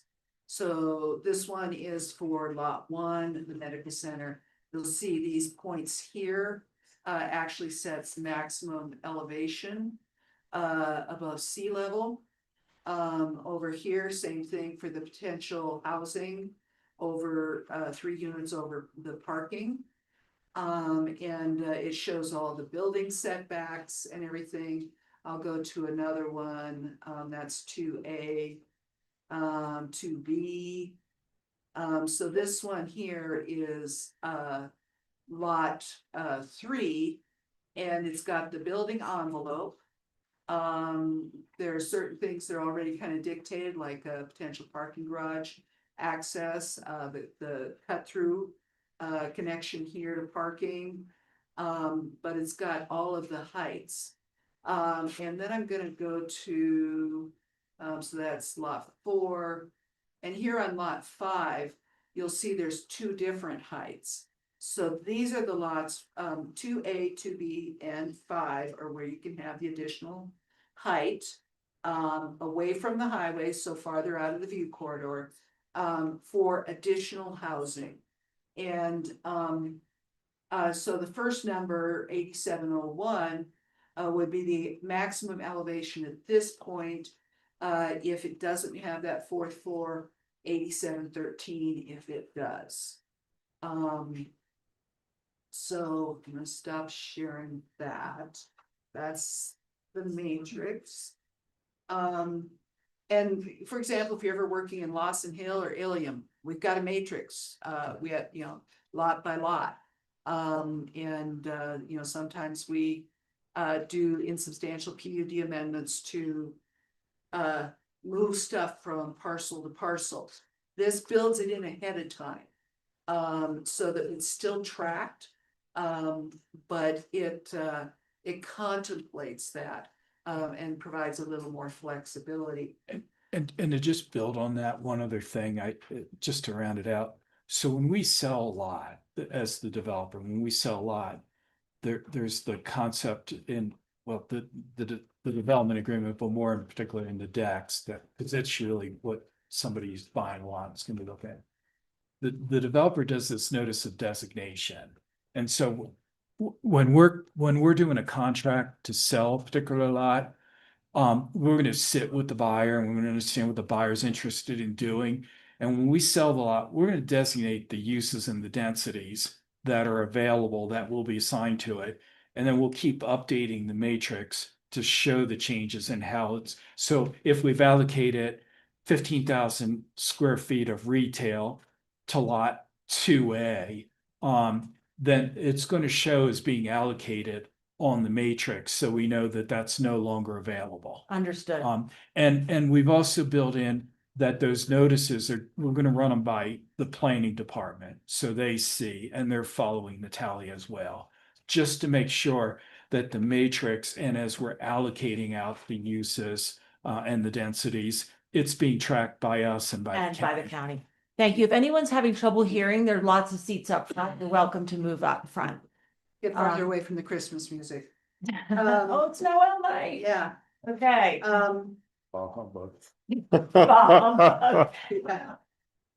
Let's see. Suit yourself. Affordable housing. So our land use code has formulas based on type of use, whether it's commercial or hotel or whatever, but there's, based on the type of use, the number of employees that are generated, and then there's a mitigation factor. So taking all of the potential uses and floor area and number of hotel units and everything that was proposed, did all the math, and it comes out to a requirement for 91 units. So that's built into the program. And then the additional 30 units, 27 going potentially into the south lots, and 3 units over on the medical center site. That's additional, that's above and beyond the code requirement. But we also wanted to make sure, strongly, set the project up for success to make sure that that happened. And that's why we asked them to put the requirements in the development agreement about how that can be achieved. And I think it's even a plat note. So we've got all of that. Okay, Questions on housing? I just want to soapbox for 30 seconds, if I may. Yeah. Jane, I hope that answered your question. The applicant, yes, but the applicant on top of what's required exactly. And what I wanted to touch on is that the requirement is a number that hasn't been adjusted in quite some time, and that is on our to-do list. And unfortunately or fortunately, for this development application, we can't create a new number. We have to work with our existing decks and rules, or it wouldn't be fair. So with that knowledge, more to come. Yeah, our affordable housing mitigation requirements in that regard have not been changed since the 90s. And then vested rights. So state statute says when you approve a subdivision, the developer has 3 years to start, to get the infrastructure and all of that going. It doesn't mean 3 years to completely build out a project. I mean, look at Lawson Hill. They're not built out and they've been there since the early 90s. But they're vested because they had a significant amount of infrastructure improvements go in. So what, at the time, initially we thought, the thought was, well, will infrastructure come in early enough? And that was why there had been discussion about extended vesting rights. We looked at it and, Tom looked at it and said, this isn't necessary. There is so much work going into the phase one, hopefully starting in the spring, if they get approval, that the vesting is met under state statute and under our land use code. So, vesting is its own little niche of planning law. But that's kind of the simple version of it. And if I could add. Yeah. Yeah, if you had a question. I do have a question. In reading the development agreement, it said the vesting rights are in perpetuity or they never Yeah, expire. That's what I was, so the notion, there's vesting rights that just come by virtue of a site-specific development approval that runs for 3 years. It just means during that period of time, the jurisdictions having land use authority aren't going to be changing the rules on them for that 3-year period. But at some point in time, so there's two notions here. There's extended statutory vesting, which we were contemplating doing, but we're not. And there's what's called common law vesting. That's what we're talking about. So if we go in and we implement the approvals, we convey land to the Med Center, we spend a lot of money on infrastructure improvements and things like that, we've effectively vested our approvals with the county. And frankly, that development agreement, it's a contract. It's no different than Lawson Hill or Aldosora Ranch. They don't expire. And so it occurred to me, because we were having conversations about the statutory extended vesting and talking 25 years or something, and that seemed to create a lot of distress of its own, and we don't need it. So the development agreements and those agreements, they're contracts. We got to follow them. You'll follow them. If we need to amend it, then we come back. It's no different than, a number of insubstantial plat amendments, or these might be substantial, that you do from time to time for Lawson Hill, just as a common example. So it's just following that formula that there's the 3-year statutory vesting, which protects us from the approvals now and to not expect things are going to be changing. But then when we expend a lot of money, take efforts, convey land, do a lot of things like that, there's an expectation that we've established common law vesting. And it's just kind of a fairness thing. And those development agreements, they don't expire unless we're in violation and you terminate it. But otherwise, those development agreements will set forward, along with land use matrix, which is an amendment to the development agreement, that's going to establish what we're doing, what we're required to do, and what you're expecting us to do in perpetuity in the future. Tom, you kind of breezed through this part, but if there was a point in the future where you wanted to rediscuss the development agreement, it is a contract and both parties have to agree. Right. So you would come to the county, we would discuss it, but we may or may not opt to agree with your request for change. Thank you. Yeah, absolutely. Like an example, just real quick, Aldosora, a handful of years ago, the development agreement said no dogs. They came through a process with you to amend the development agreement to allow dogs under certain circumstances. And that's, that's what would, that type of process is what would happen if the developer wanted to change something. Okay. Okay, I've got. Just one second. Any more questions on vesting or? Yeah. I hope we get the dogs soon. Yeah. If you look at their declarations and CCNRs, they have rules about not letting the dogs run loose. Yeah. So, and that's their own, their own operating rules. So I'm gonna share now a video that was done for preliminary. Are you doing the third or the fourth floor? So 3-story is if it was all 3-story and 4th-story was. With the south- lower lots, the lower lots, yeah. Yeah. 2A, 2B, and 5 having the Yeah, four. I've got 3-story queued up. Yeah, that's fine, and then you can. I'd like they're- to see the 4-story for sure. So They're each a minute, they're each a minute. I'll do it one at a time. So this one is the 3-story. Go. Okay. So let's get it going.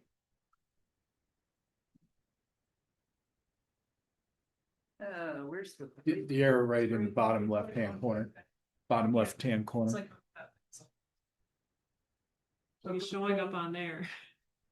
a little further to bottom left, She has like some other thing floating over How the about way. base bar? Sometimes that starts it.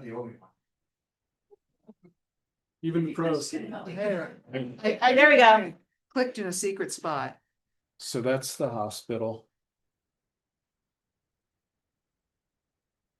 Rural Medical Center. I'm sorry, I'm simple. Minded. That's road A. It's gonna call it road A. And these are the 3-story elements with the grading down below and the parking there's in foreground.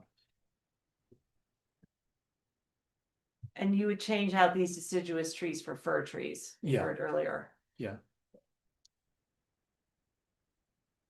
And as you're coming to this corner, this was earlier in the preliminary PUD process. And as we're going around the corner here, we've embellished that area there where this is the hotel site, this lot 4. So we'll show you some still pictures that show the additional berming that we've put in there, the landscaping and the building height being decreased. So Just since we're here right now, and I remember this coming up in the planning commission for the initial landscape installation, like. yeah, What age are the trees that are gonna plan to be planted are, because that does matter. Trees take a long time to grow, right? So. yeah, I mean, we're not putting in saplings or Yeah. anything. And the purpose for doing them now, again, if we talk about the phase out of phases 2 and 3, being 10 years out, the expectation is we're planning them all now. And I maybe Chris Touchette knows some of the sizes on the landscaping. But the expectation would be when it's time to build out there, these would have grown out even more than what we're initially planning. I'm not trying not to answer your question, it's just on the size.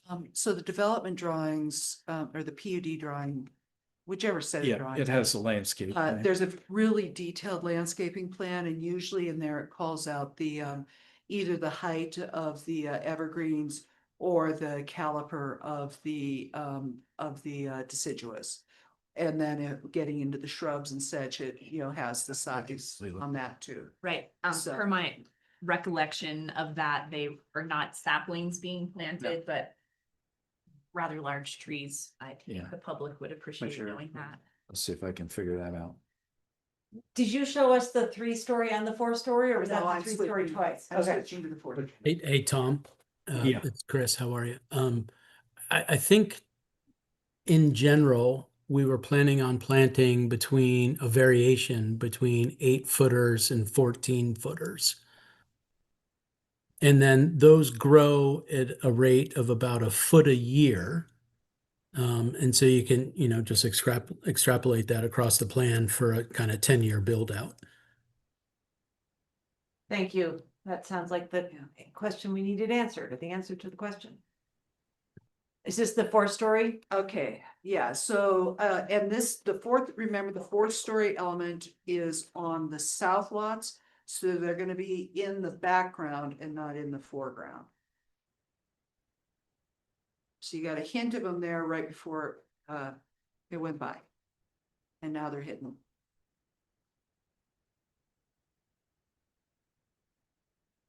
And you're getting a bit of a view there as we come around Road A. And here you can't really see them from the highway.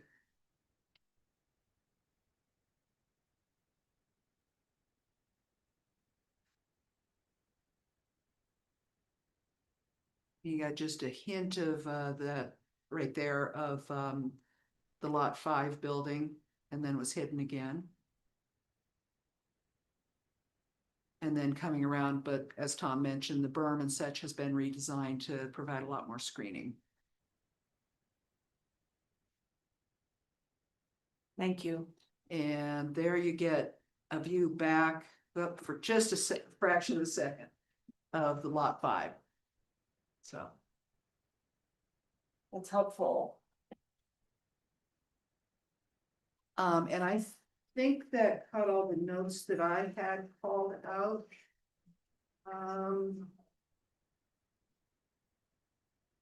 I have a question. The valley floor, is it 800 or 600 acres? 500. Five what? 526. 526. Okay, Yeah. that was just in reaction to Chris Chafin's comment, And- 526 acres. But about 3 miles. And 3 miles, yeah, and I did want to ask, I don't know if, I mean, the county doesn't deal with the Tyrone Historic District, but has anybody from the town raised that concern, whether from Hark or any of the Yeah. staff or council people? That was not anything that the town raised with us through this at all. As you know, maybe taking liberties here and speaking as the former steward for the district. In my experience, a development 3 miles away does not imperil a National Historic Landmark District. It is more immediate, and, you know, closer in and more adjacent. Okay, there was a comment that the sidewalks were substandard. I Oh, read that they were right. 6 and 8 feet wide. So if you'll recall, in the resolution, there was some specific requirements in the preliminary approval regarding road widths and then sidewalk widths. And there were some modifications to sidewalk widths for areas that are not adjacent to parking. And that's basically on the south side of Road B. And then also if there were to be sidewalks along Road A, and that's because the amount of traffic there would be quite a bit less.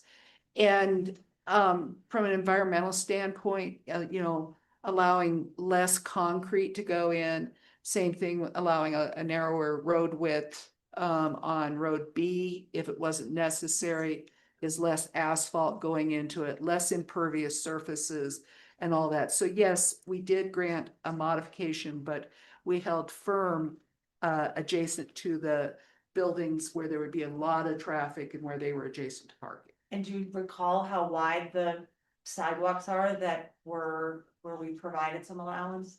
So the south side of the road is allowed to be 6 feet wide. Okay.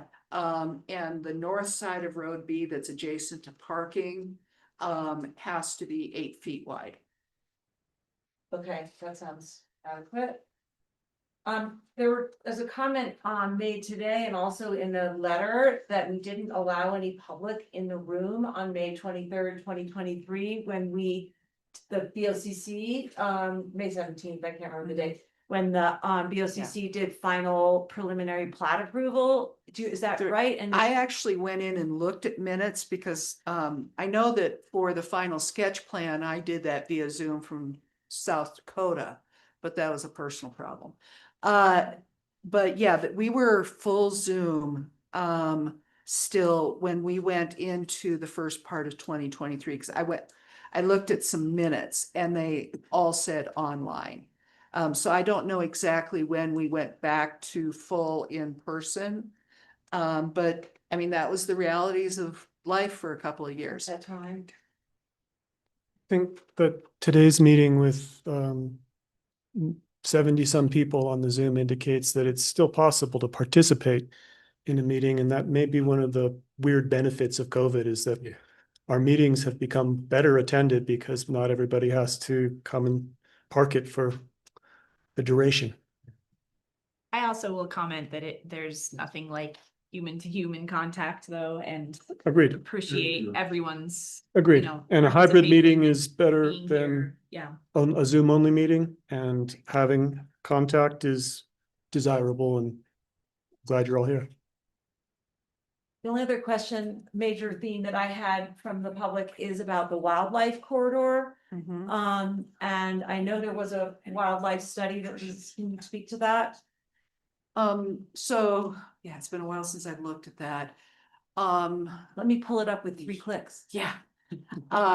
There is, so yeah, for both sketch plan and preliminary, a wildlife study was prepared, updated as, you know, if there were, I can't remember if there were requests for, updates from CPW, but CPW did review it. It is noted that there is, you know, there is a migration corridor. They come down, they go over, you know, basically down Remine Creek, to the west of the property. So there weren't really anything specific on this property. Aside from, you know, the few elk that do wander onto the property, they're gonna go farther west. Okay, that's where the corridor is. Yeah. Otherwise, they're going through the sewer plant. Yeah, Yeah. right, the sewer plant. Is there anything else the other commissioners thought we still needed to address? Been ticking boxes, and I think we're down to kind of more aesthetic and philosophical values. I think that Kay did a very good job of handling the technical questions. If there's any one outstanding, please make an effort to stay for a second round of questions, and we'll continue to try to answer them, because I don't want people to leave feeling like they weren't heard or that their questions weren't given the best answer possible. But knowing that we're now down to the more, what do we feel is right and at what cost, and what is too big kind of questions, I think that it might be appropriate to take a brief break and then come back and discuss those. Thank you. I just found one more question, sorry, regarding the helipad. Is that an issue with the landscaping or with the highway? I thought I had seen in their FAA approval or something for this, not FAA approval, but. Yeah, well, if they do establish a helipad, it will be subject to FAA approval. Okay. They have standards, they have requirements. I think especially the medical center will need to be cognizant of the landscaping issues regarding their property.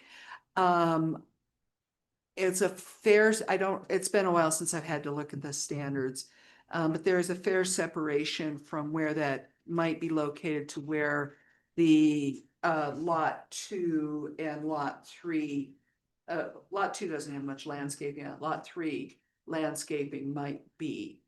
And there was a request from, I believe, CPW to try and make the approach paths so that they don't flush wildlife. You know, as we noted, everything that was in the sketch plan and preliminary is part of the final. So this is all there, it's all documented, and it'll be up to whatever happens.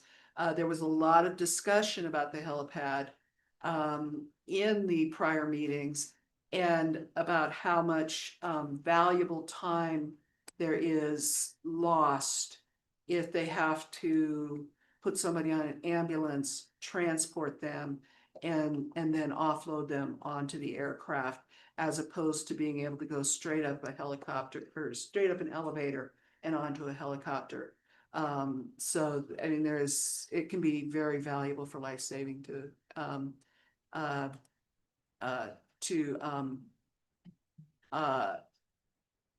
you know, to have that closer proximity and fewer transfer points.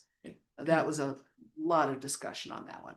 And I know that the hospital district, in its prior presentations, so this is really emergency. It's that if they can put somebody in an ambulance and transport them, you know, under the circumstances, that's still their preference. The helicopter is really for the more critical life dependent scenarios. And I think the idea was that the glide path was going to be down the highway and run it down the highway as sort of where it's going to be, and then it would hover over to the roof of the helipad. And if you saw it on the videos, you might have seen, where the helipad was, and on each of those videos you could see it. I didn't see it. Was it on top of the building or? Yes, Okay. on top of the building. And there was also, in our design guidelines, we also talk about there's not going to be a permanent light, a beacon that's going all the time. It would only be if there's an event that needs to occur at night, similar to the airport. There are emergency landings that can happen in the airport. You click the radio frequency and it would turn the lights on. So it's only in those limited instances where it's being used. And my understanding was the helipad would only be used in the more critical emergency types of situations, not for moving somebody on a convenience thing. Absolutely. Okay. So if that's that, Chris Touchette had a correction for us. On the evergreen trees and landscape buffer, they'll be about 6 to 10 feet tall when planted. So by phase 2, they'll be about 13 to 17 feet tall and about 16 to 20 feet tall by phase 3. Thank you. Okay, we are going to take a quick break before we come back for the second round of public comment. If there is any, it is now 5:50. Why don't we come back? Yeah, 5:50, come back at 6. Okay, thanks. 6 a.m. or Yep, PM? go for it. Yeah.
You don't have.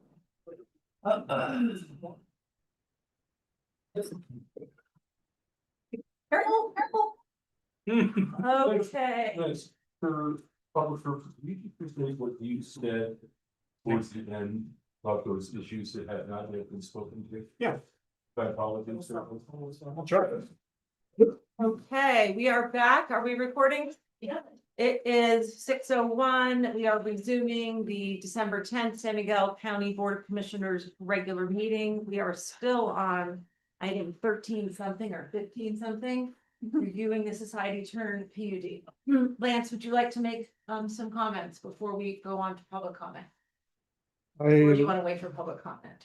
would like to wait for public comment, but I will do my best to restate those after I hear everybody speak. So once again, we will begin with folks in the room. It looks like Ethan Miller would like to speak first, and then we will alternate between people in the room and online, as long as we have both of those. Thank you. Our multiple of us, a number of us asked for story polls. That was met with an answer which was, well, we did those 2 or 3 or 4 or 5 years ago. And I asked subsequently, well, were those all of them? So that we can see the mass and scale of all 10 buildings or 12 buildings along the highway. And even if that were the case, so I'd ask through the chair, I'd ask Mr. Kennedy, were those provided for all of the buildings along the highway so the entire mass and scale could be seen? And if so, regardless, that was 2 or 3 or 4 or 5 years ago. Everybody's forgotten. And now we have this hearing that's addressing that very issue, but nobody knows about it. Second, regardless, this view of the valley floor is gone. This hearing gives a vested right to something that the public just does not know. The details, the signs, the elevation, the parking, how many stories, is it going to be above ground or below ground parking, all of that, none of that is known. And yet we're giving a vested right to this client, to this developer. We have a nebulous proposal, and instead people say, just do it. We need the Met Center. We need affordable housing. Forget everything else. Let's just, no. Take a moment, take a breath, slow down for a moment. This is the first final hearing. Let's get a continuance. Get these questions answered. Get the story polls up. Get the number. Is it 400,000 or is it 350,000 square feet? We don't know. The chair does not know. Let's get these numbers. And if the chair does know, if the county does know, the public certainly doesn't, because that determination was made in the last 3 hours. Let's get this understood. Slow down. Take a breath. Absorb what we have, please. Thank you. Okay, since you directed your comments to me, I'll respond to them directly. Sure. And immediately, I do understand the size of the buildings. I understand that the maximum square footage is 355,000 and the minimum is 333,000. I understand that the maximum building heights are about 8,701 feet.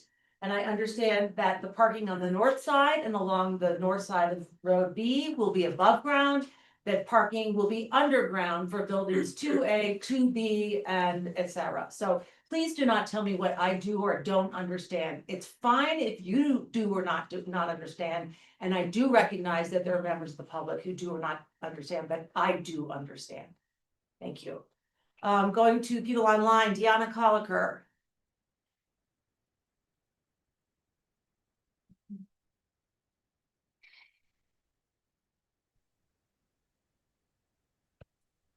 Hi there. Hi. Good evening. Thank you so much for being here all day. I'm not going to repeat anything that other people have said, but I do want to thank the Board of County Commissioners, staff, and the Planning Commission for all of their work on this. You know, I know that you all are faced with a really difficult decision tonight, and I kind of have a corollary to when I am working as a physician. I am always faced with difficult decisions to make. I don't have a crystal ball. I wish I did. And oftentimes I just have to make these decisions based on risks and benefits. And I feel lucky to live and work in a community that I actually have patients that help in that process. And I think about just a couple of months ago, I had a 6-year-old who fell off of their skateboard, got knocked out, initially was okay, but then an hour later started vomiting, and his parents brought him to see me. And we had to make that tough decision of, do we do a CT scan on this 6-year-old? And based on risks and benefits of going through that process, we ultimately decided that we could not risk not knowing what was going on in that little kiddo's head and if it needed an intervention. And despite the risks of radiation and cost and sedation and all those things, we decided that we needed to make that decision. And now you're faced with a similar tough decision, with risks and benefits of moving forward with this project. And I recognize that those risks and benefits are in the eye of the beholder. And there are many people in the room and on Zoom that may have a different perspective than I do. But I personally think that the benefits of this project are huge for our community, and that the risks are also too large to overlook. The risks of not having acceptable healthcare, a site for acceptable healthcare in the future, the risks of not being able to address our water treatment plant. I think that you can't ignore that. And I trust that you all have all the information that you need to really make a good decision for our community. And I appreciate the time and effort that you have committed to this process. So thank you very much. Thank you, Dr. D. I have actually a question. Chris Myers, if you plan to speak again, you had said generally in your first comment that you had questions about the phasing, but they were not specific. So if you care to speak again, perhaps you could be more specific and we could answer them. Okay. Would you like to do that now or at a different time? Okay. Yeah.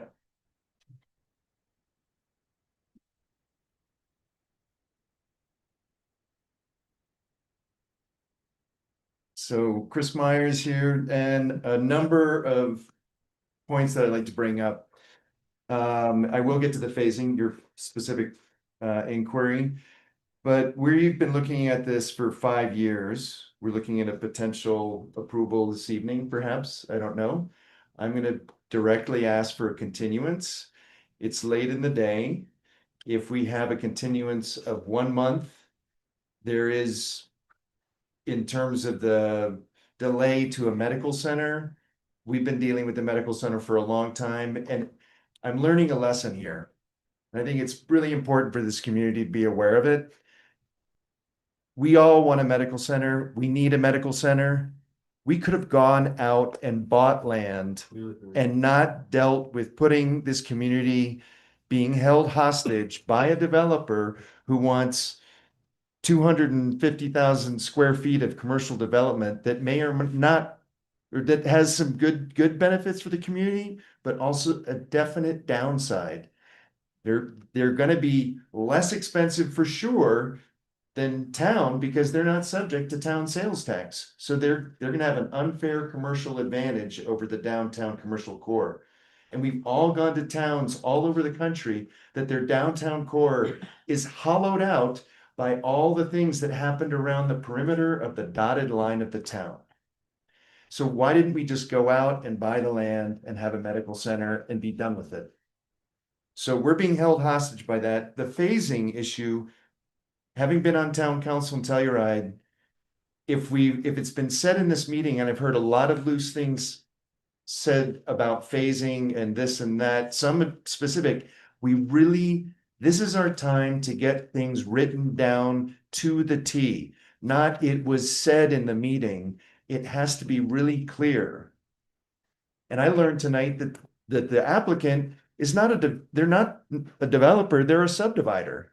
Why didn't we subdivide this land so then we could address it one piece at a time? Right now, we're going to be getting things in 15 years that we approve now that may not suit our community's needs, because we're approving them now. So if I'd known this had been subdivision, why couldn't we have subdivided it and done a medical center purchase, figured that out and just moved ahead without getting this big burden that harms our downtown business core and maybe our community with some unforeseen circumstances. I'm gonna try to, I know I'm very limited on time. I'm coming back to my final comment. And I'm speaking into the future. We have to start thinking about carrying capacity. More cannot keep coming into this valley. And I know it was said this is the last big parcel. I don't believe that.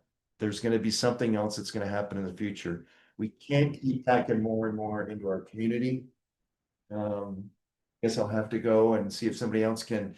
As a lighting consultant, dark skies. Chris, that's just Thank 3 you. minutes, but did you get out your details on your questions about phasings? That was a I'd question. really like it to be clear of what is the phasing. And maybe as the trees were said, we learned it was 8 to 14 feet, then it became 6 to 10 feet. Let's get really clear. Let's get much bigger trees because that the screening that Okay, was all right, shown, that phasing, sort of thing. Phasing, we will speak to the phasing, question when we respond. Thank you, Chris. Moving online to Kevin Geiger.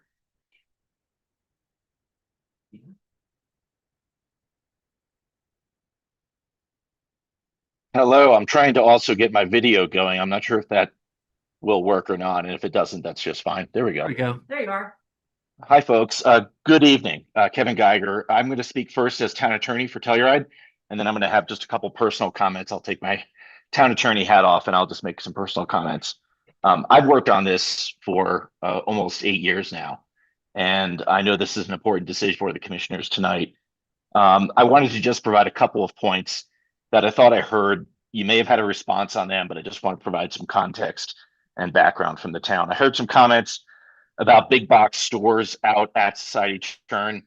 For almost 8 years now, the town has had a provision in the agreement, the draft, now going to the final that we approved 2 years ago.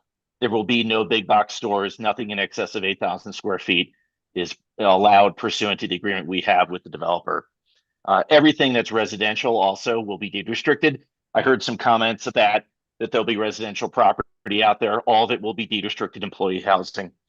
I also heard some comments about the water demand and how much that is. And I've heard comments like it's nebulous, it's unknown. It's not. We've done studies on how much water would be allocated to this project at full build out. And again, a full build out is multiple phases in this process. The total is 71 to 76 acre feet. The town of Telluride, our total demand, if you look at what that is, we're talking about 4 to 7% additional water that would be provided to this project at full build out, at full maximum utilization. That's not a lot of additional water demand. And our system is very robust and capable of handling that. I think the only other thing I'll say, and I'm going to take my town attorney hat off at this point, I say we're a human community and a medical center is of utmost importance. And I would, from a personal point of view, recommend that you consider supporting this for final approval tonight. And that's from my personal view, not as a town attorney. Thank you, commissioners. Have a good night. Thank you, Kevin. Nice to see you. Moving back to the room. Jane Hickox.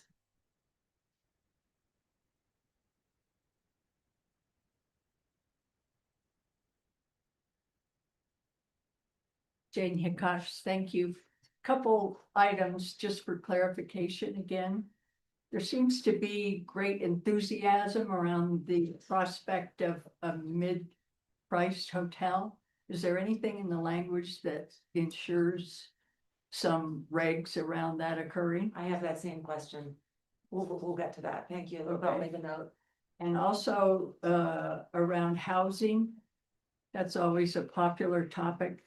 I'm assuming that the housing units will be owned by the developer of that particular lot. Whichever lot they have, however many they have to provide, they will own it. Or is there any language regarding whether these will be for sale units or rental units or price capped or rental capped or anything like that? Thanks. Thanks, great questions. Online to Lauren Murray. Hi, Lauren.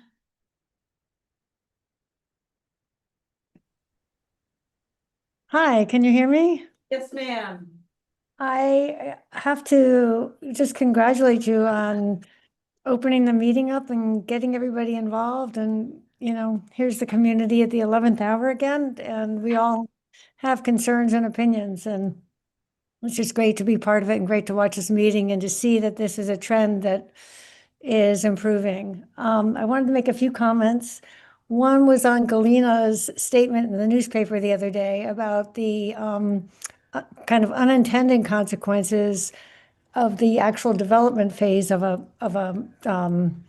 development on this scale, and how the impact of the working crew coming in, and I guess the Four Seasons is, I'm not sure the length of that project, 2 to 3 years, and the housing required just for the staff and kind of making that happen. So I just want you all to be cognizant that, if we're talking about a 10-year vesting period of all of this development, what are the ramifications going to be with housing and traffic and transportation for this new group coming in?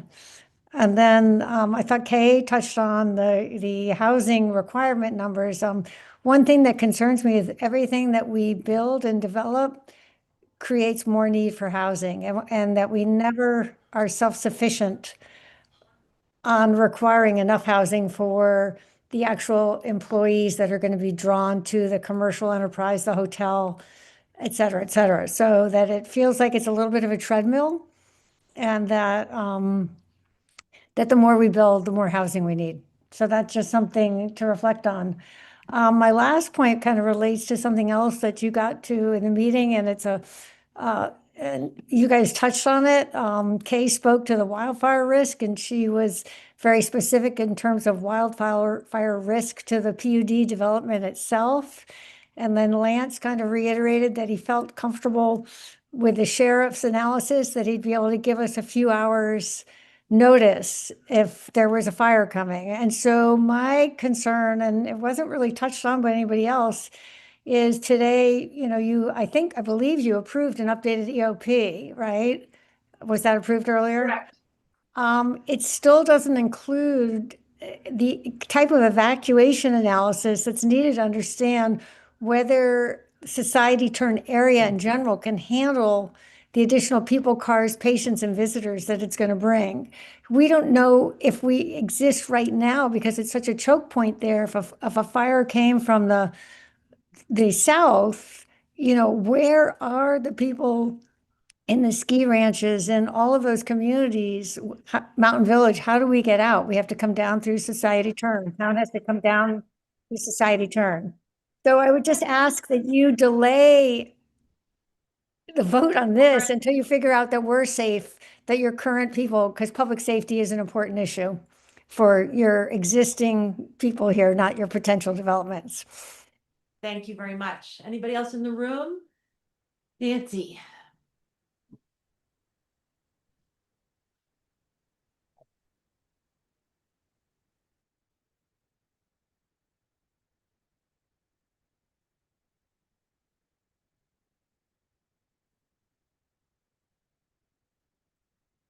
Nancy Landau again. My 3 minutes. Decisions made regarding this large-scale project will impact the livability and character of our community far into the future.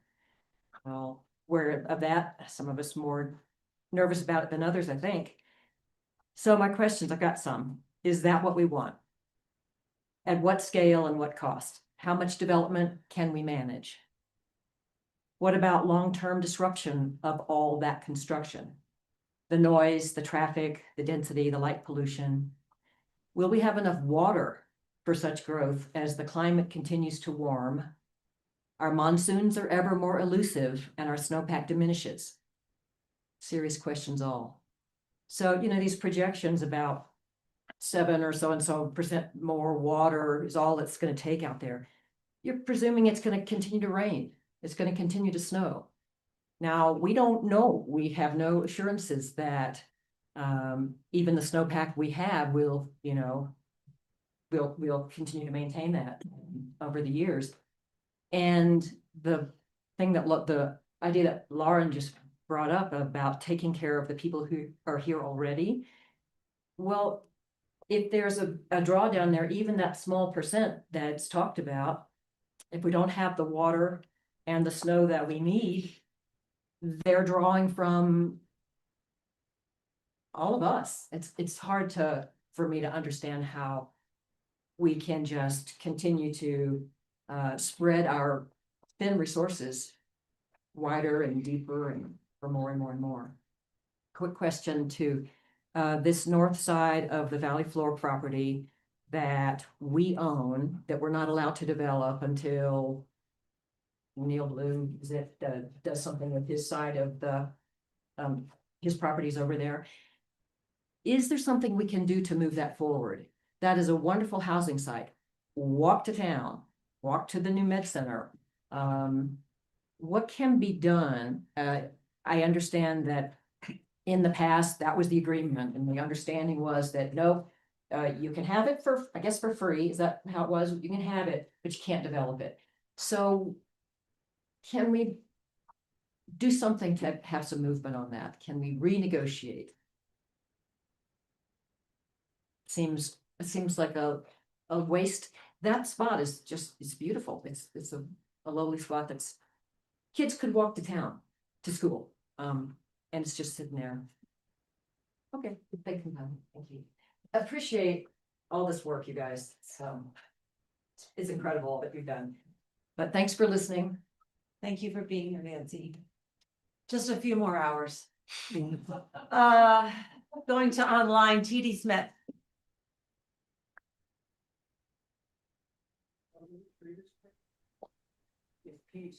You with us? There you are. Here I am. Okay. I liked it when we could see you. I'd like to see myself. I'm so handsome. Yeah, I'm sorry I was late to join the meeting. I've only been here for about an hour and a half. But the reason I was late because I had to take my wife to Montrose for medical appointments.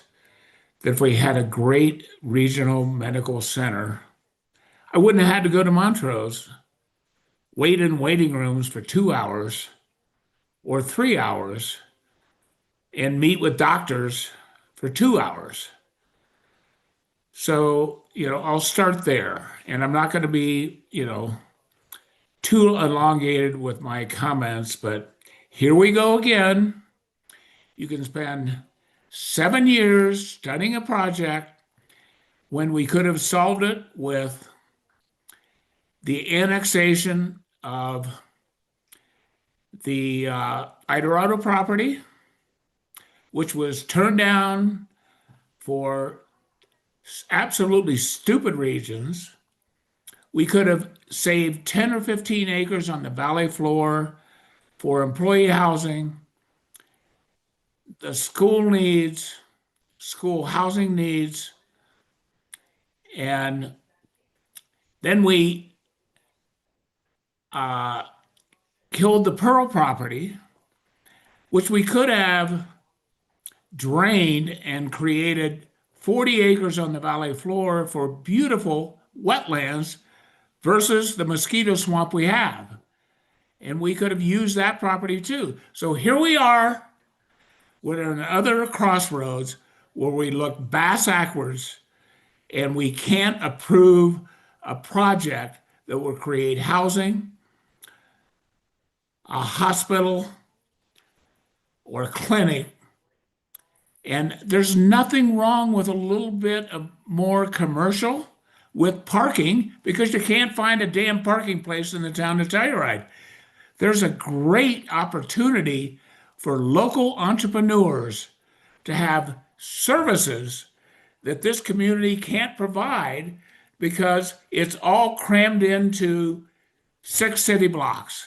That's it, So, think of all the services that we could get without driving to Grand Junction, Montrose, Cortez, Durango, or wherever.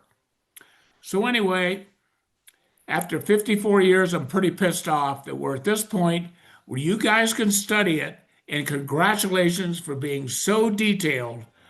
And now, here we are again. We're going to just shove it in the shitter and call it a day. And, Petey, you we've know, got a 3-minute limit. Thank you. You so left Andy, on you a shut high me note. off. We're gonna end on shove it in the shitter. Right. Is that a legal term? Is that a We want legal? to prove it tonight. Thank Don't you, let it go Petey. on for months. Thank you. I'm walking you off the stage. In the room here, who do we have? Nadia, nobody. So we're on to, oh, sorry, Mary Beth Mueller.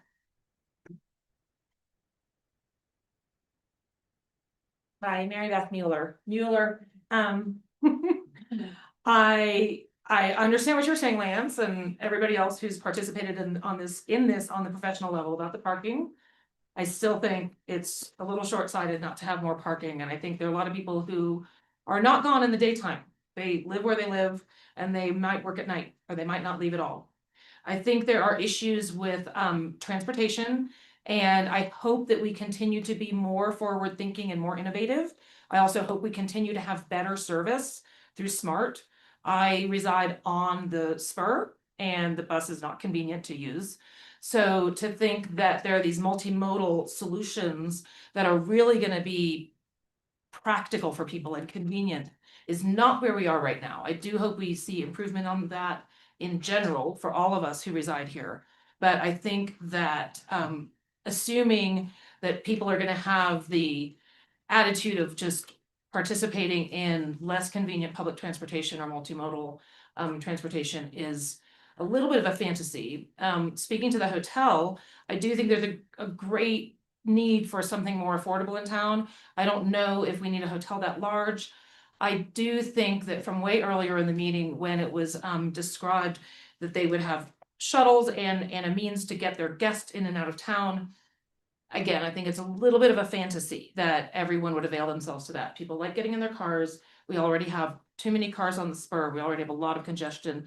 And as we all know, and TD just mentioned, there's nowhere to park in town. So the shortages of parking and the plethora of cars and overabundance of traffic, of which I'm part of the problem. Like I'm part of it. That's ongoing. I don't think this plan addresses that enough. This is a little bit ancillary, but I do think it's important. It sounds like on that wildlife corridor topic that CPW might have only been looking at. I didn't see the study, but looking really at the elk, and they're very obvious, and they're like our neighborhood, they're our neighbors, right? But there's so many other species that might evade our keen eye or notice that live there that are affected by all of our development, whether we're building a house or a parking lot or a medical center or whatnot. So I feel like there's a little more nuance there than we looked at. And to the lighting, which I mentioned at the end of my comments before, I have been to various planning meetings for other entities in the area, both government and HOA. And I think that exterior lighting doesn't seem to be governed very strictly. There might be rules and regulations, but it does not seem to be implemented in a way that I can see as a resident is very effective. The interior lighting of more and more buildings and windows with lighting inside, penetrating into our night skies and into our mountain communities, I think is really a detriment to the quality of life, both for us and the natural environment. And then more broadly speaking, that's it. Thank you. I don't know if you had left the room for a bio break, but Tom mentioned that interior lighting is also managed by the design guidelines. I did hear that. And I Okay. just, in my observations around the community, I see a lot of interior lighting beaming out. More than other areas of guidelines. Online, Paul Wright.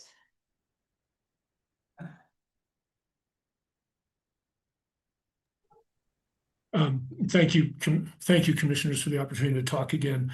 I was going to respond directly to Chris Meyer's comments about buying the land, but before I do that, I will just mention that I could talk about my 20 years of paying rent on a Main Street business.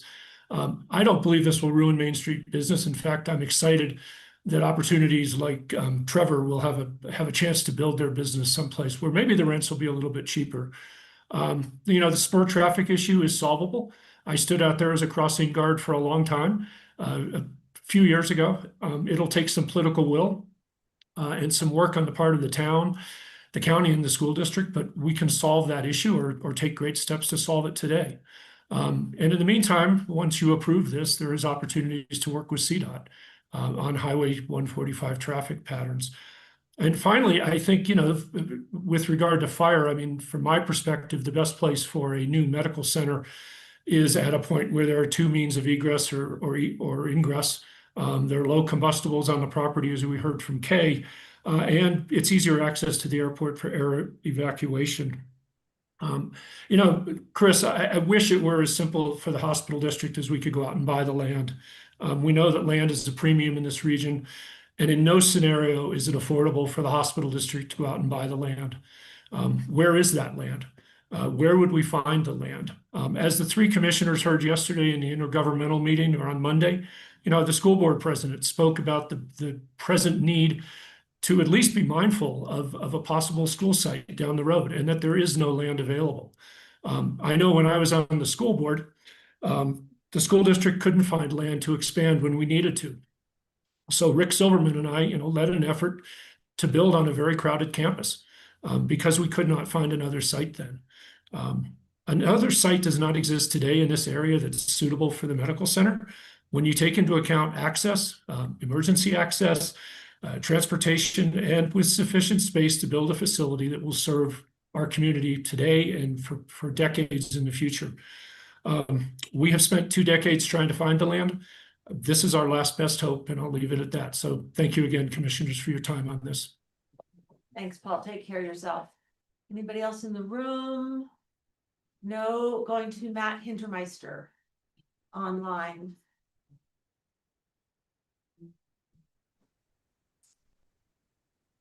Hello, thanks everyone for being there all these hours.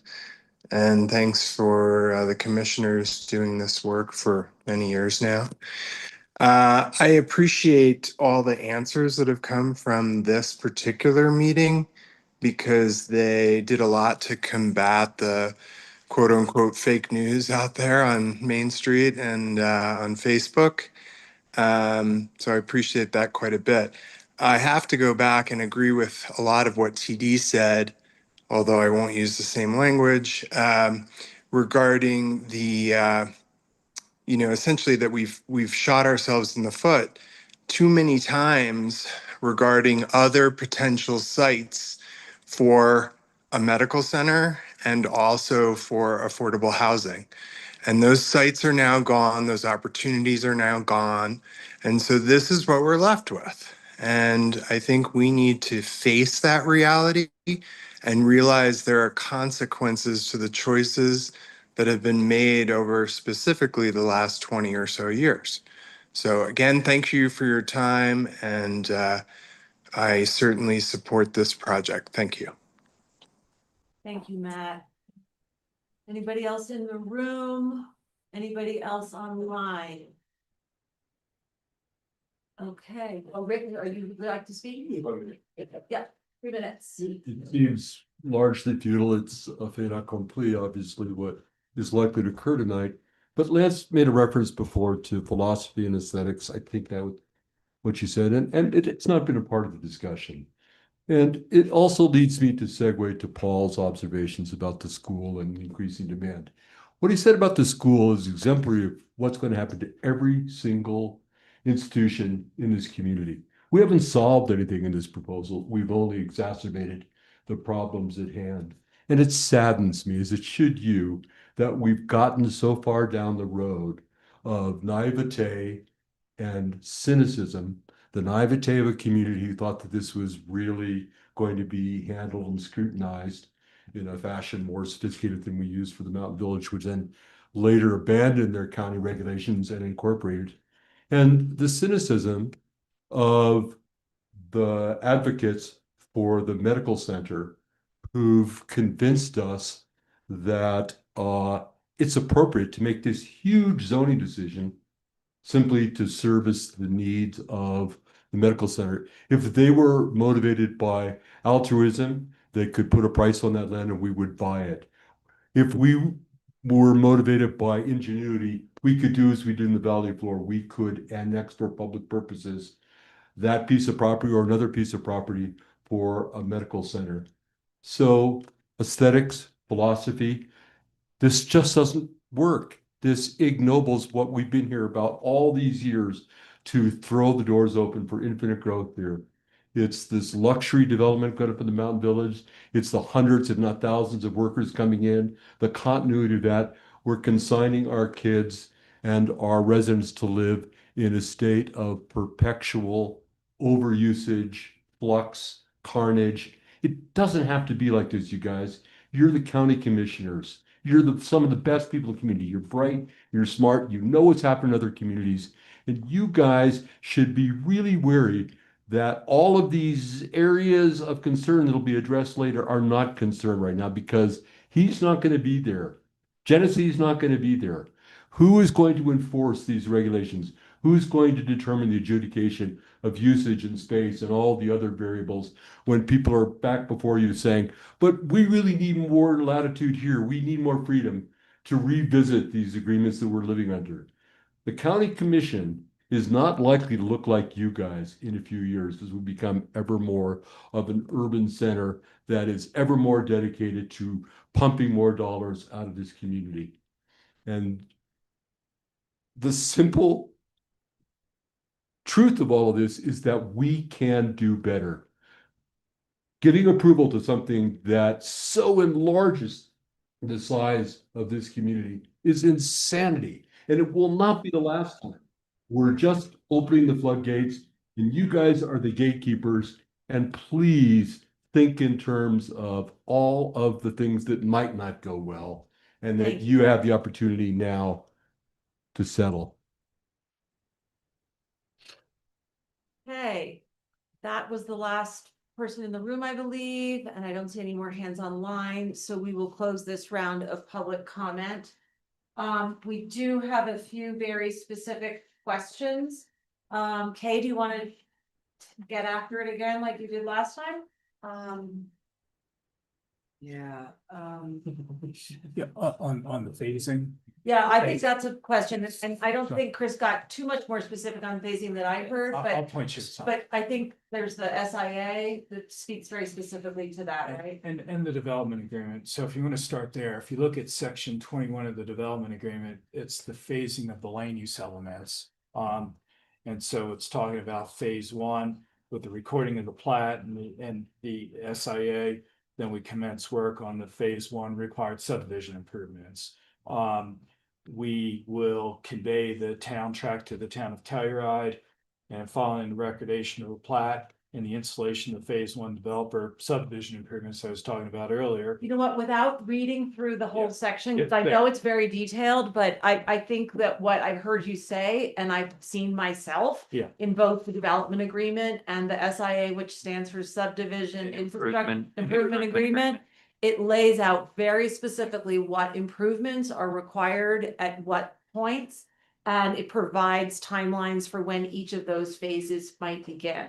And the conveyances of parcels. And The yes, development agreement in section 21 talks about the timing and the sequencing for the conveyances of the parcels. You asked earlier about the hospital. It's there in section 2.2. okay. And actually, a number of people have brought up what I refer to as the lilac parcel, which is the 3 acres on this end of the Mill Creek Ranch. I think that's the first conversation you and I had, Tom, is why can't we have that land? But I will say that the county learned from that, because that land, the way that PUD is set up, we actually don't even own the land now. We do not take possession of that land until the developer or the property owner sells the first lot. And one thing that I am very pleased with about this development, which is not everything, but is the amount of public benefits that we accrue immediately upon or during phase one. And that includes the conveyance of the lot one for the medical center. It includes the lot for the wastewater treatment plant expansion. It includes the lot for the open space to the county, includes all the trails. What am I missing? I mean, we did learn from that. So that that's, anyway, that I hope addresses some of the phasing questions. If you need to have more detail on it, I will just, I'll send you the specific pages that I've read about it, but it's very clearly laid out. And it is spread out, this development over time. It doesn't take place within 10 years. The third phase starts in 10 years. So that, you know, yeah, there'll be years of construction, but it will also temper the impact, unlike the Four Seasons, which is all happening at once. Okay, that was the phasing question. And then the hotel pricing.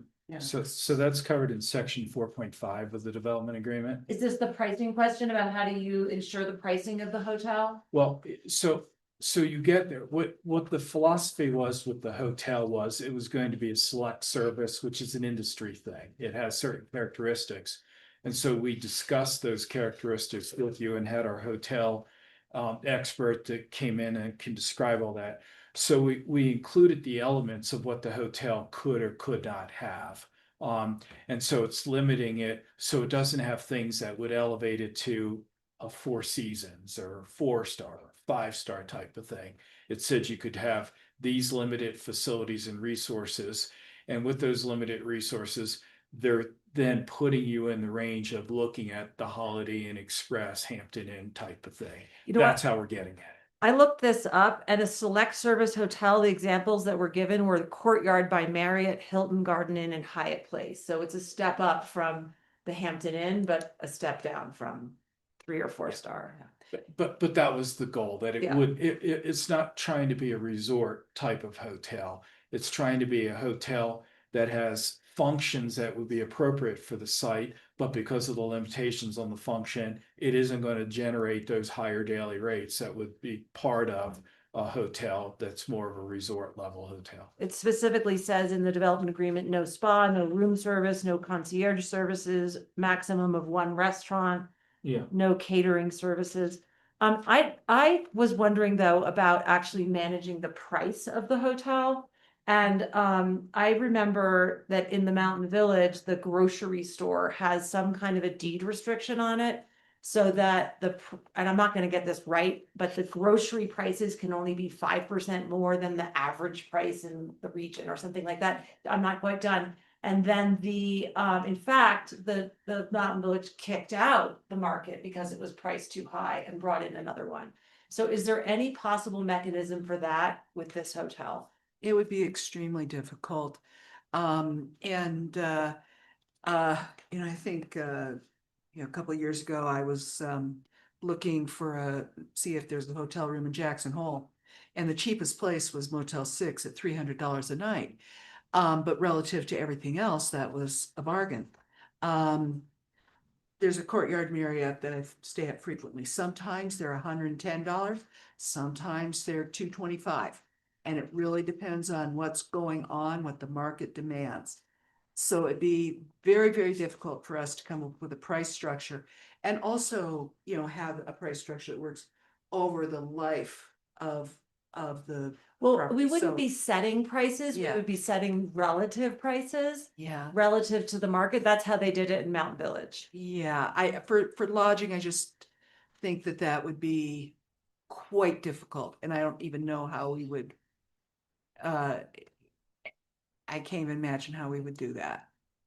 Just because there are so many variables, and like I said, the same property, depending on when it is, can vary widely.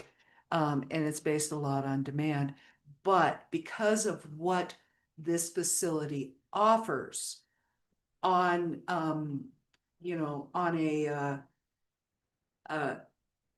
you're not going to see a price that's the same as, the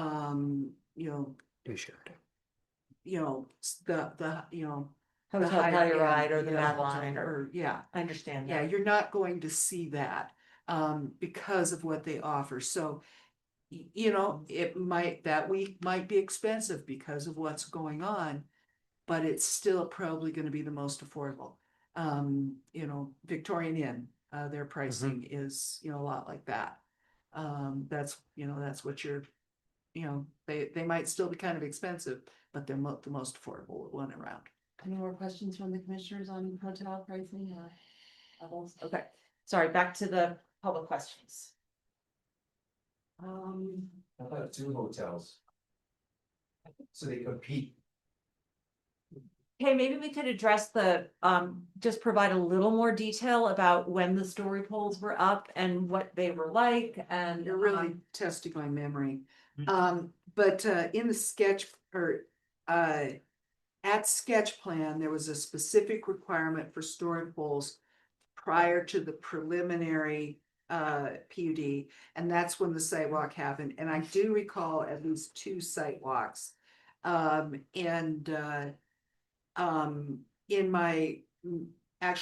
my memo for preliminary, I took photos out there while we were on the site visit, and then I drew lines in so you could at least see, but that doesn't show the the variations. It was just Sure. a straight line from from pole to pole. So yeah, I mean, definitely, one of them I think was spring of 20. Do you remember if it showed all of the buildings? No, it was select points. I mean, anytime, here in town, when you're working with one building on one site, sure, you show pretty much the whole frame. But even then, sometimes it's still select points. Yeah. And so what they did is they did show key points. They showed the key corners of the medical center. They showed key corners of lots 2, lots 3, and they showed key corners of 2 or 3 and 4, and then 2A, 2B. To give us an idea. So, to put up that level of story poles in the engineering would be very prohibitive, and it would be not safe. I feel like the video actually provides a better visual for me than Yes. story polls might, but do the other commissioners feel differently about that? I took a site walk when those story poles were up when I first stepped on the planning commission. It was helpful to get a sense of the scale, absolutely. It's a tool that's used in planning for a reason, right? So yes, at that phase in the process, I found it to be very helpful. Absolutely. Yep.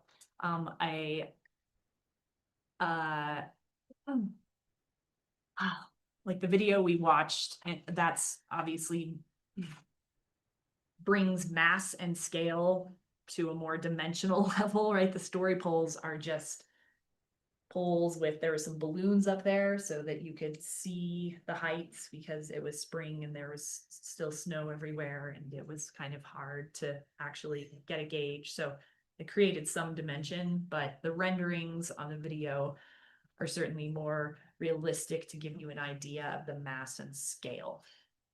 But you're not standing there on site, right? It's kind of twofold. Both of those tools Right. are utilized to kind of grasp what you're looking at there.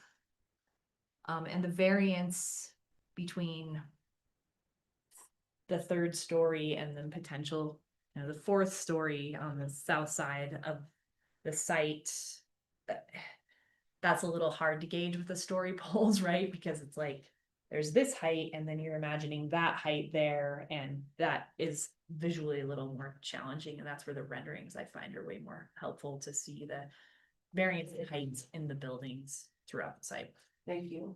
Tom? Yeah, so we did, I know we did it at least twice, we might have done it 3 times. The first time we did it was earlier on in the process as we were transitioning from the sketch plan into the PUD, to the preliminary PUD.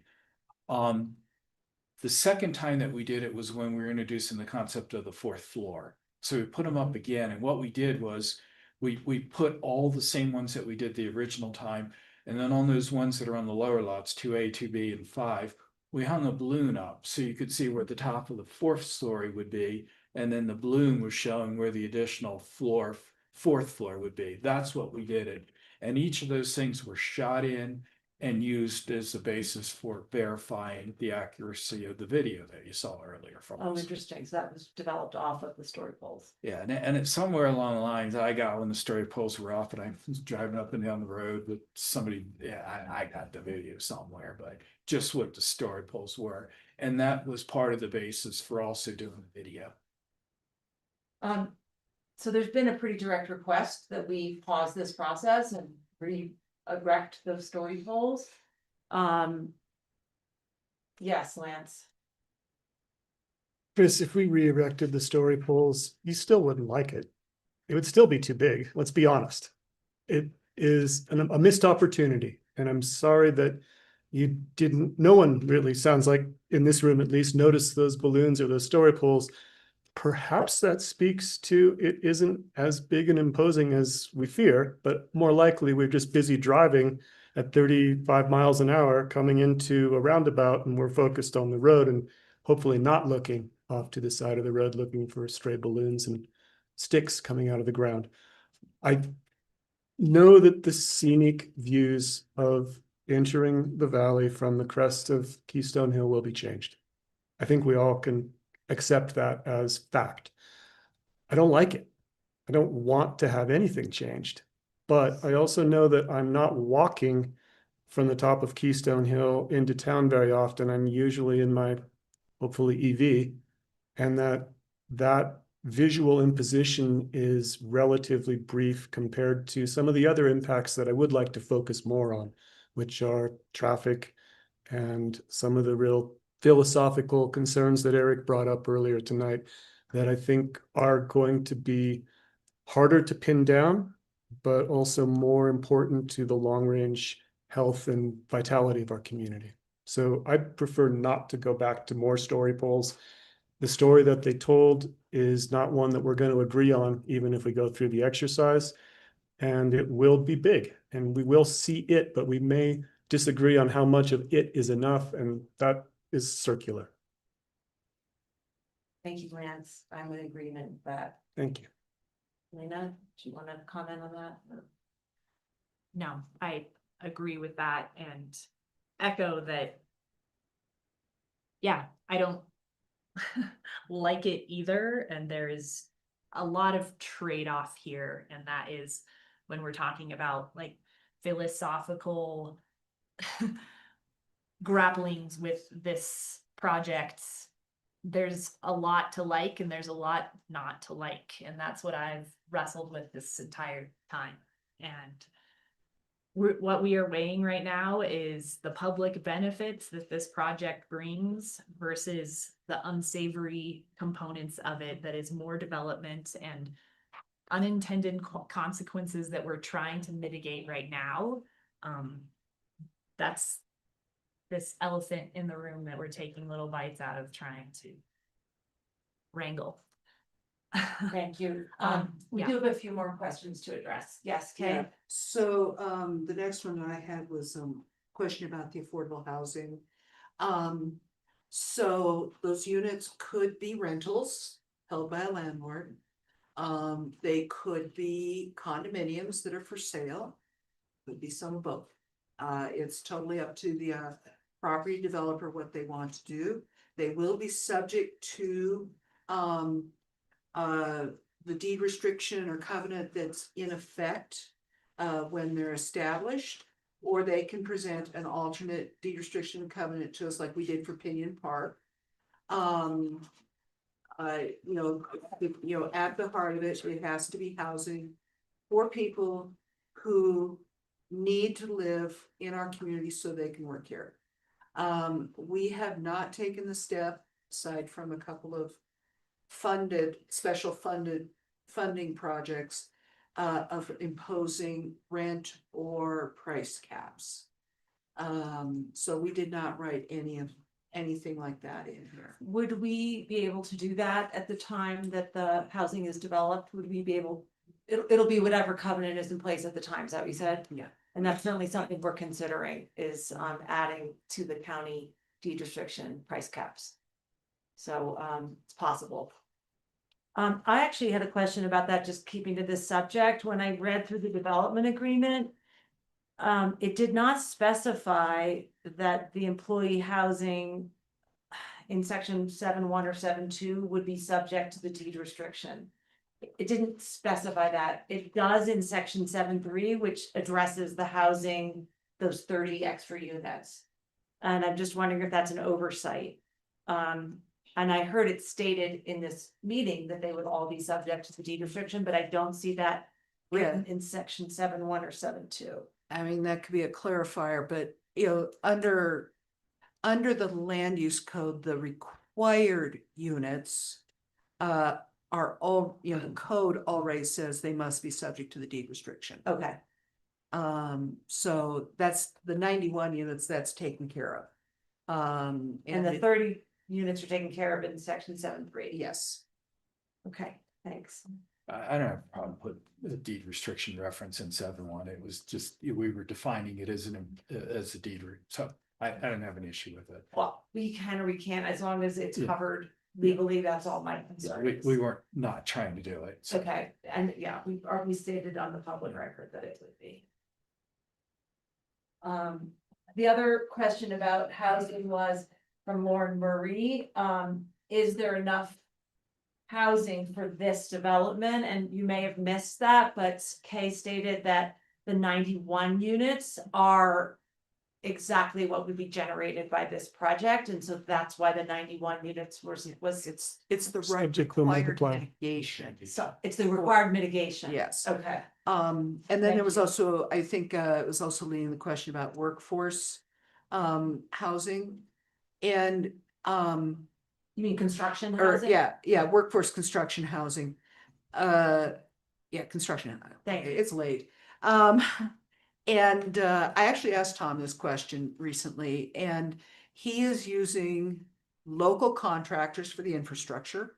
So it's local workers that are already housed. That's the part under his control now. The medical center construction, there's some specialties in there. They may be bringing in some outside crews. We don't have, when we were going through the preliminary plan, we weren't thinking about construction. And then the individual buildings, you know, they'll be happening over a long time. None of these are gonna be a Four Seasons level of construction.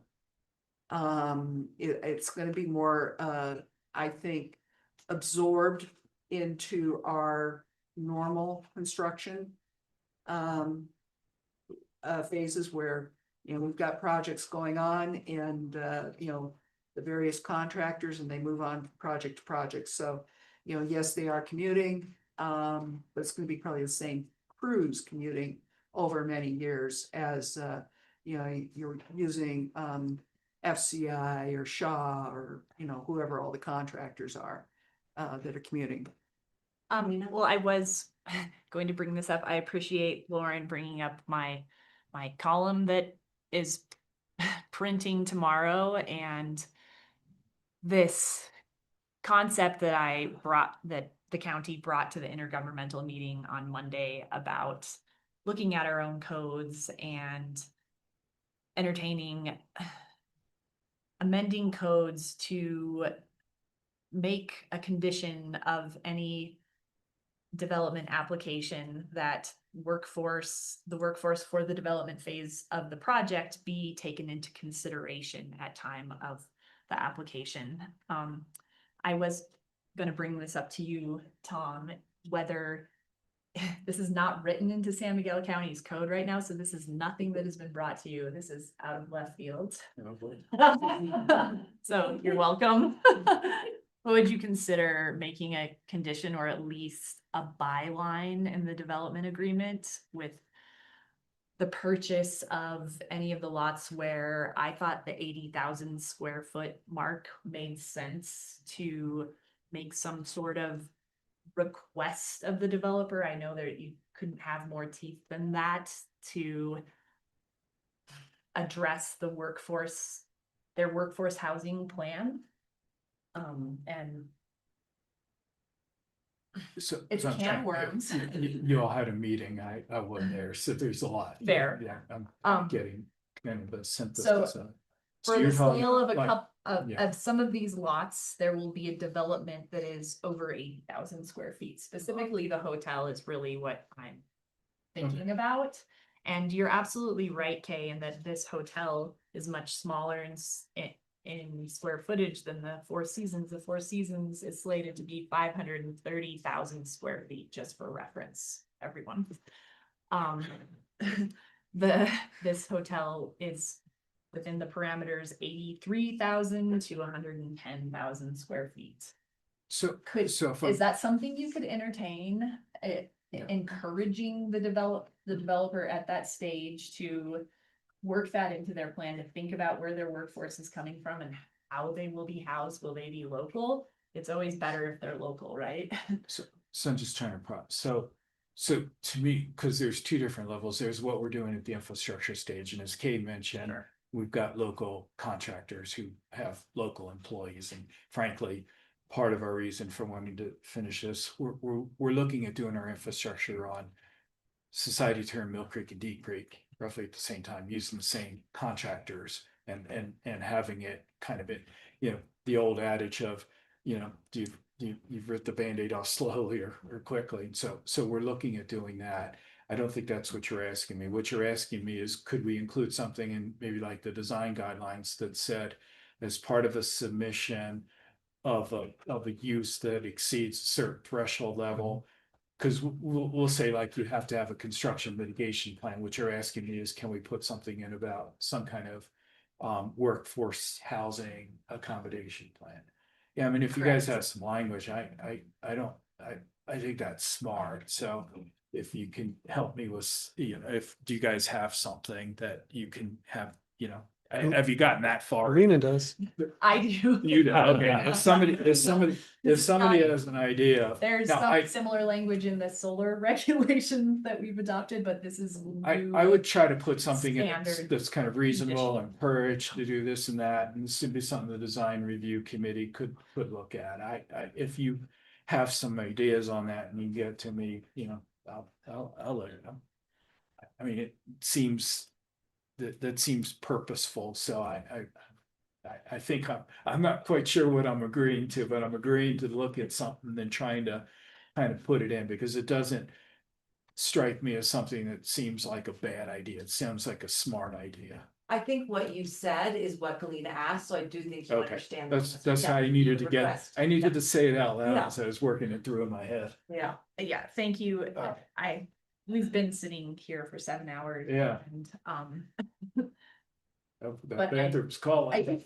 I do, it's something that I feel is important for the scale of this development. If you have some language that you want to share with Kay, then Kay can share it with me, and if they have a follow-up, I don't see any reason not to do that, yeah. I want to address, Chris Meyer's comment that we need to write things down. Everything must be very clear. That things feel nebulous. We kind of addressed this earlier. It is all in these documents. It is true that we don't know the size of each specific building because it will depend on what that per use is of the allowed uses. But if you read everything that I read, you would know that it is down to the, inches of heights of buildings and specific numbers of parking spots. It is incredibly specific.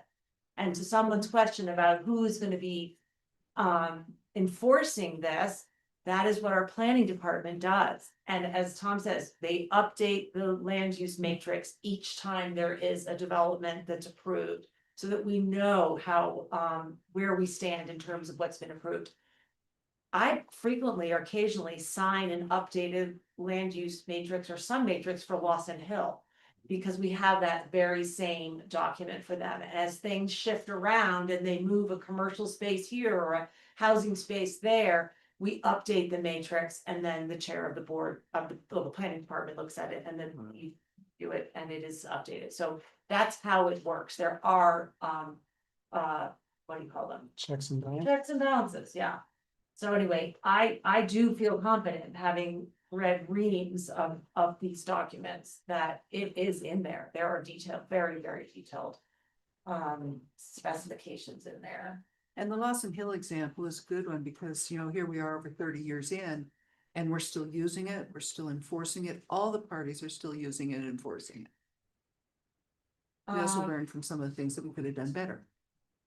Did anybody else have oh, I know, wildlife study, Mary Beth asked if it only included elk.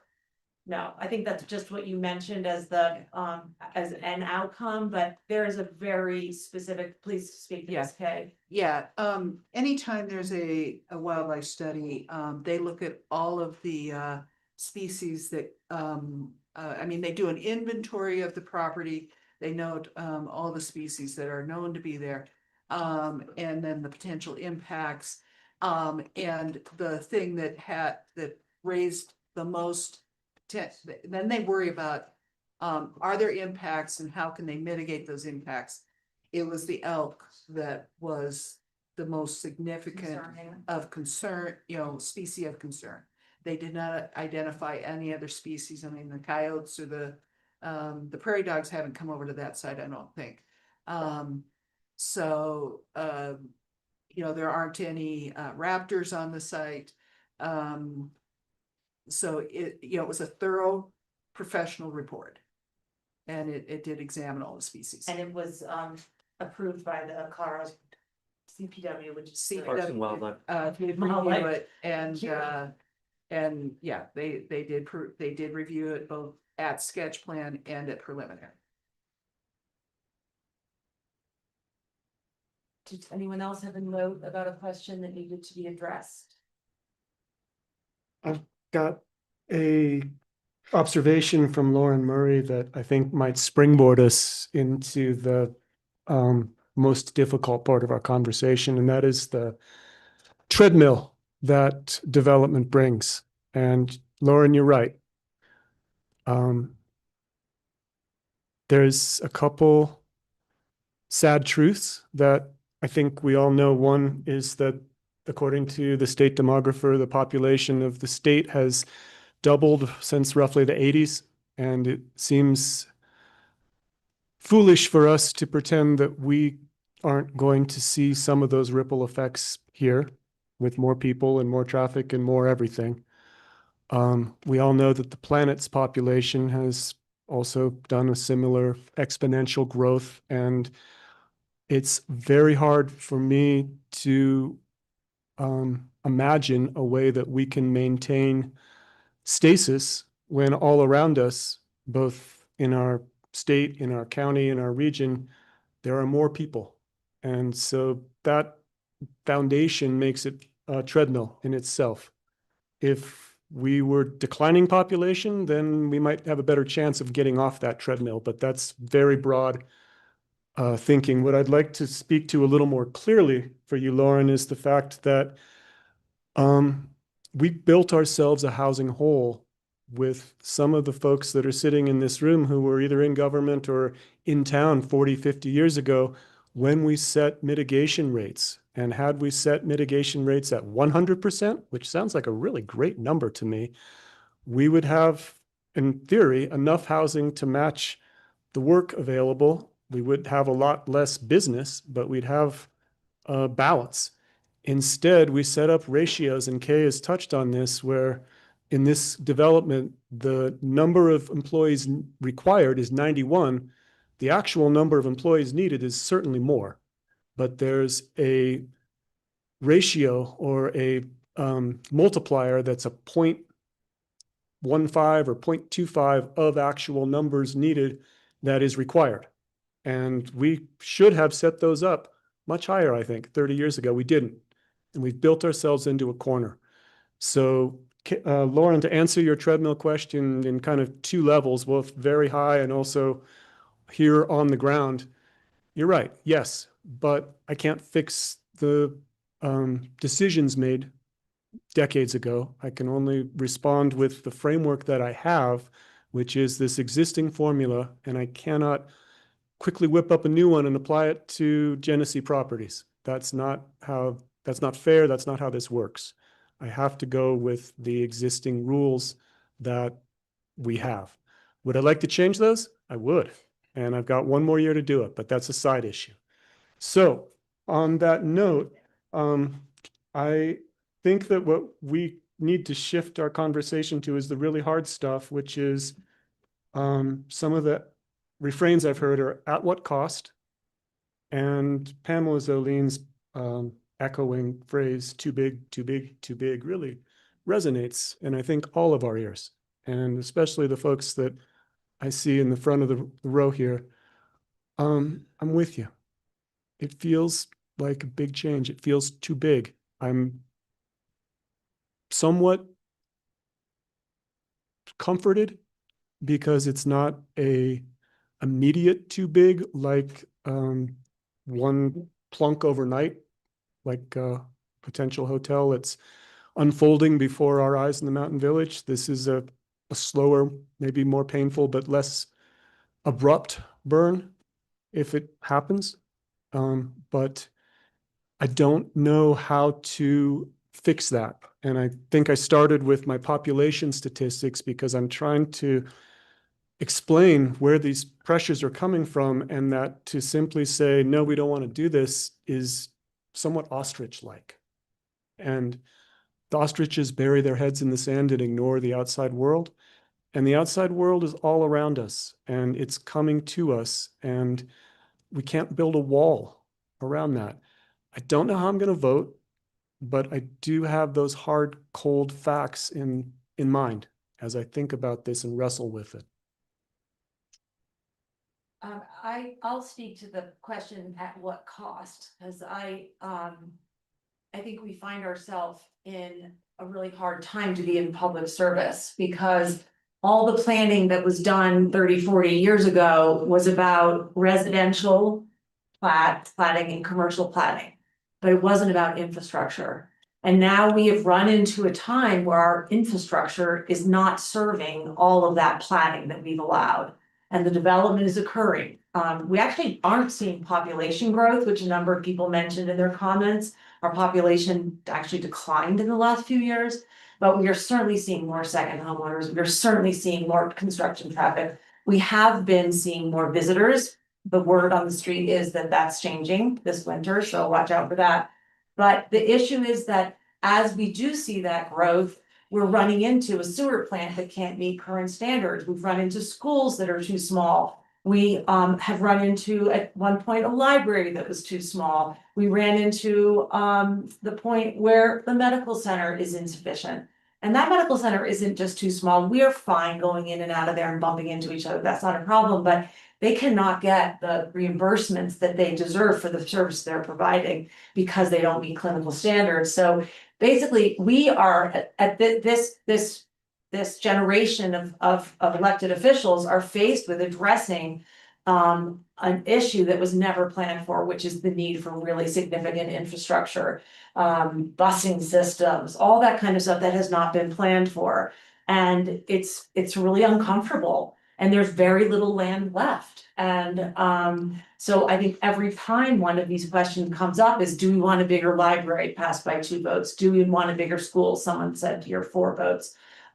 Do we want a wastewater treatment plant down valley? I mean, no, we don't want any of it. But the reality is our community has grown to the point where if we're going to have a livable life, we need these services. And it's not big box stores. It's a medical center and housing and wastewater treatment plant.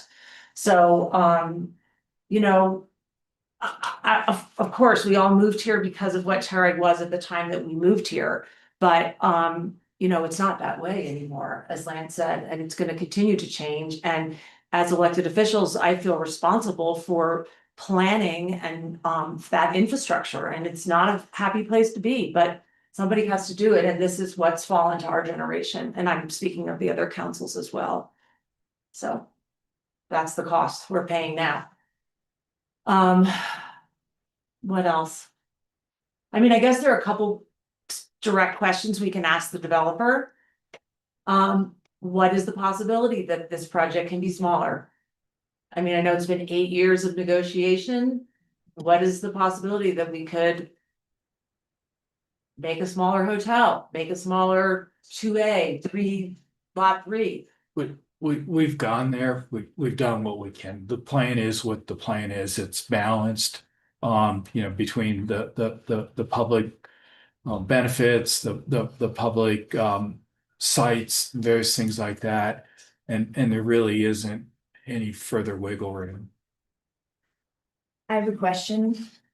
What would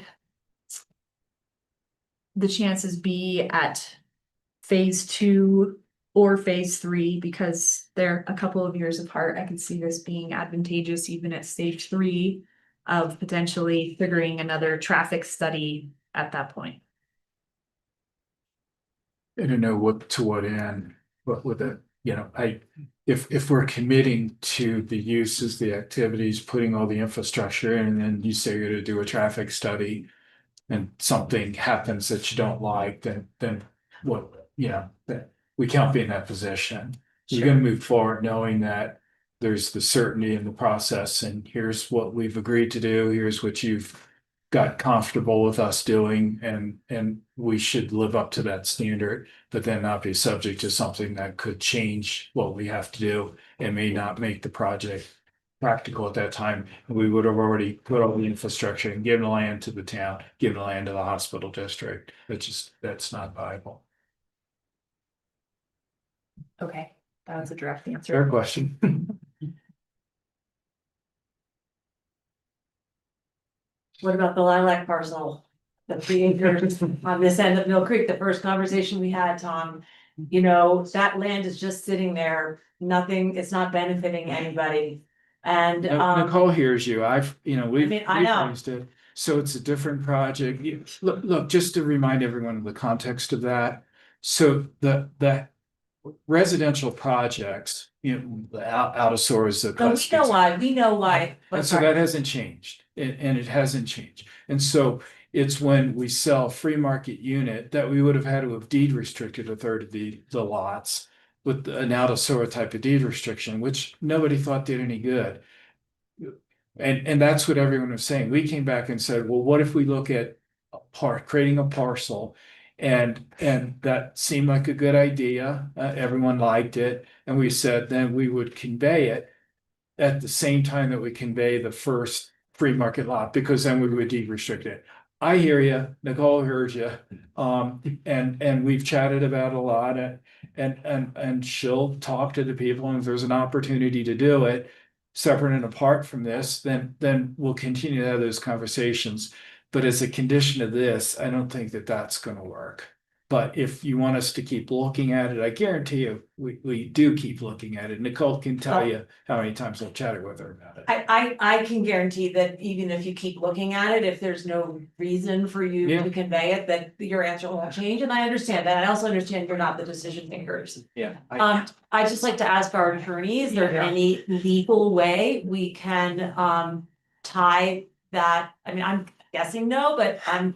I mean, I'm straws gonna here. speak on the fly, but you can't condition a totally separate development application on something Outside. that's previously already been decided and approved on, to try to change that now. PUD agreements are like contracts. It takes both parties' agreement to change them. I'm not surprised by that answer. I just wanted to have the discussion. What she said. Yeah. Ah.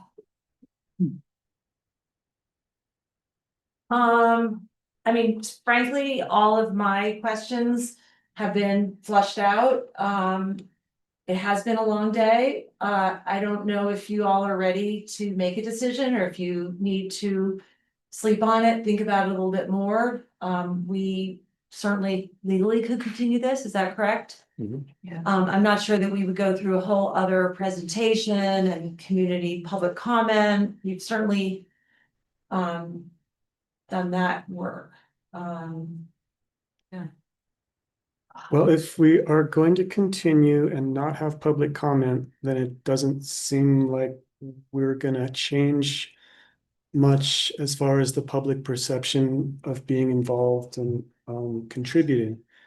However, if you want to continue in order to sleep on it as a decision maker, that's a fair request. I have one little thing that I just that has come to me in recent days and months even, but just with Kirk Alexander passing and learning that was the homestead for the Alexanders where he was born, and most of the community housing in our community is due to that family's generosity, really, and vision and engagement. And That's because they sold the land for, absolutely, yeah. they Lawson sold the Hill, land for yeah. Lawson Hill and Two Rivers, and anyhow, that Cottonwood where that foundation is, that won't be there anymore if this development is approved. And I would just really like to honor, if this development is approved, the Alexanders in some way. And I just wanted to mention that to you at this stage before any decisions happen to be made, and the names of the streets even that were like Bennett, or it doesn't resonate. And so I just wanted to bring that up. Didn't really find a time through today to bring it up, but I thought. Could we request that one of the streets be named Alexander Way? already have that. Adjacent. Yeah, it could be, Oh, some yeah. thought Yeah. could be put into it. Alexander Overlook. Yeah. Some thought could be put into it, and I don't know if these decisions. Just kind of a quick reaction. So the trail, maybe name the trail, that's some kind of like a Alexander family legacy trail. And it's your trail. And maybe we could look at, similar to the Adderall legacy, maybe a couple of plaques here or there. And you might want to carry it down into Ilion too, where you're doing some stuff down there as well. So that might be a nice legacy. I'm happy to work with the Open Space and Parks folks on that. I wouldn't want to put a plaque in the CDOT right away, but we could look at putting something on our property line. You guys, can you kind take of, that outside if you need to have a conversation? Thanks. Sorry. Yeah, I was just gonna say, maybe there's a way of, we could look at doing something on our, plaque on our. If there's some photos or something, maybe we'd have something in it. I'm happy to work with you, and I kind of like the trail, and it'll go right by there, that area that you're talking about. I think I know where you're talking about, so, yeah. I like that better than Alexander Way. Thank you for entertaining that. I Yeah, just think it's. I like that idea. Okay. I'd ask you to let's just finish tonight. We're here. I mean, what are we gonna do? We're gonna do it all. Yeah, right. Let's just finish, please. Yeah. And yeah, returning to what the purpose of final plan and plat, we've taken a lot of steps today to explain yet again what this project is about and all of the work and thought that's gone into developing it, answered a lot of questions. But ultimately the purpose of final plan and plat is to dot the i's, cross the t's, do the documents that have been presented to you, the development agreement, the final plat, the subdivision agreement, and all of its various attachments. Do those meet the requirements that were set forth in the sketch plan and preliminary approval?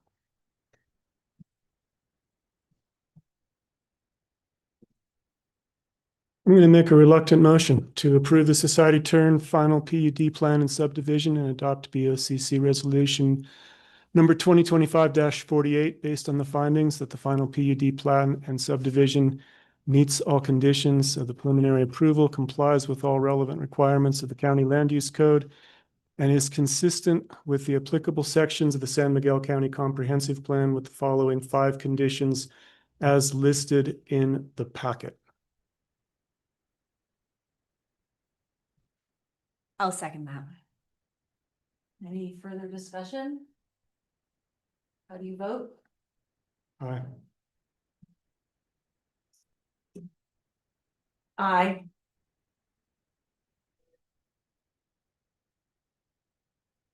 Looking at our goals here that we have set as a commission together, The focus areas are community well-being, infrastructure, and climate action.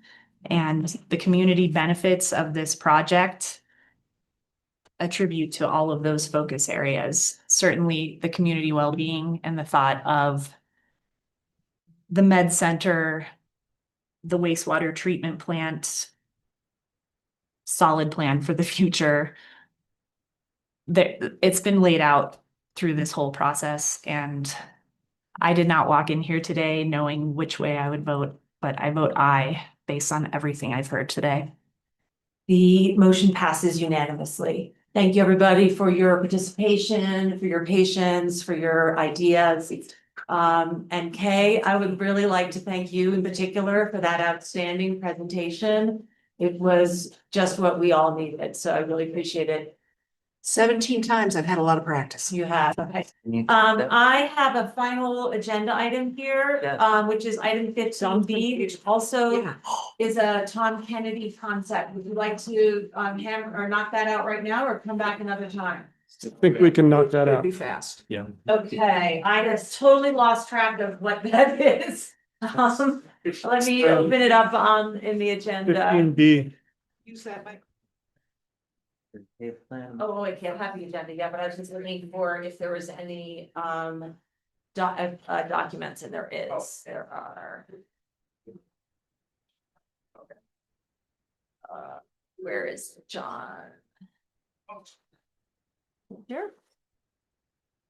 Okay, so we are at item 15B, consideration of the chair's signature on First Amendment to Deep Creek Mesa Ranch Subdivision Improvement Agreement. John Huber, Senior Planner, is presenting this. Are you still awake, John? Okay, how many Diet Cokes have you had this afternoon? Two. Okay. The legal limit.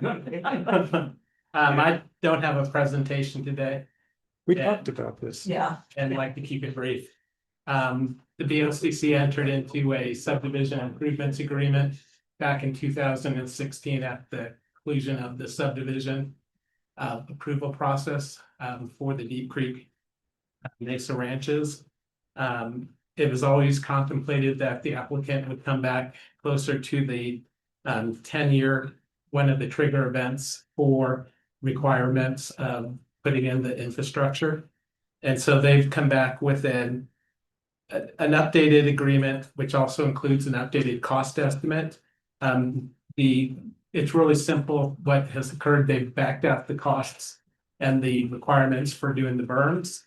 They've already connected with the Sorrow Ranch water system that was completed a couple of years ago. And they've also included now a 25% contingency built into the cost estimate. And so the associated commitment guarantee in the amount of just over $3.4 million will be recorded with the First Amendment, and this to the SIA. This will provide security for the county that these improvement agreements will be taken care of. This is an administrative approval. The county planning director has approved the proposed amendment to modify the subdivision improvements agreement for Deep Creek Mesa Ranch PUD and subdivision, finding that the proposed amendment is in compliance with all applicable standards in the Land Use Code section 5-1502. And the actual agreement that you guys are going to sign, it's the First Amendment to the subdivision improvements agreement, has been reviewed by the county attorney, and her requested changes have been incorporated into this document. And I believe the document is ready for your signature if you would approve it.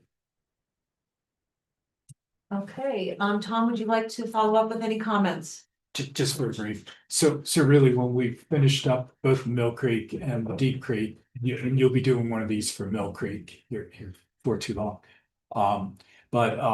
We recognize, since we were deferring the infrastructure for the roughly 10-year period, that it makes sense that we should refresh everything. Check, make sure we're still good on the plans, the engineering plans, and the cost budgets and scheduling. And so that's really what this is. That's what the exercise was. It just refreshes everything. And we're ready to actually start doing the infrastructure work on Dean Creek, so that's why you're looking at this. So any of that can happen this winter, or just you have to wait till the spring now, right? You can't dig. Now, we're gonna get started with, hopefully in a couple of weeks. Oh, okay. Yeah. Any other questions for the applicant or whatever you're called at this Yeah. moment? I caught an elephant in the room earlier. I think that was the size of the project. Yeah, I know. Yeah, it wasn't He's you. looking at me. He was looking. All right. If there are no questions, I'm ready for a motion. I move to authorize the chair's signature on the first amendment to the subdivision improvement agreement for Deep Creek Mesa Ranch subdivision PUD as presented. I'll second. How do you vote? Aye. Aye. I as well. This motion carries unanimously and perhaps a little more enthusiastically. Yeah, that was. Okay, I am now ready for a motion to adjourn. So moved. Second. How do you vote? Aye. Aye. Aye. I as well. The meeting is adjourned. Thanks for your time, guys. That was Likewise. fun. Thank you. Thank you, everybody. Yeah.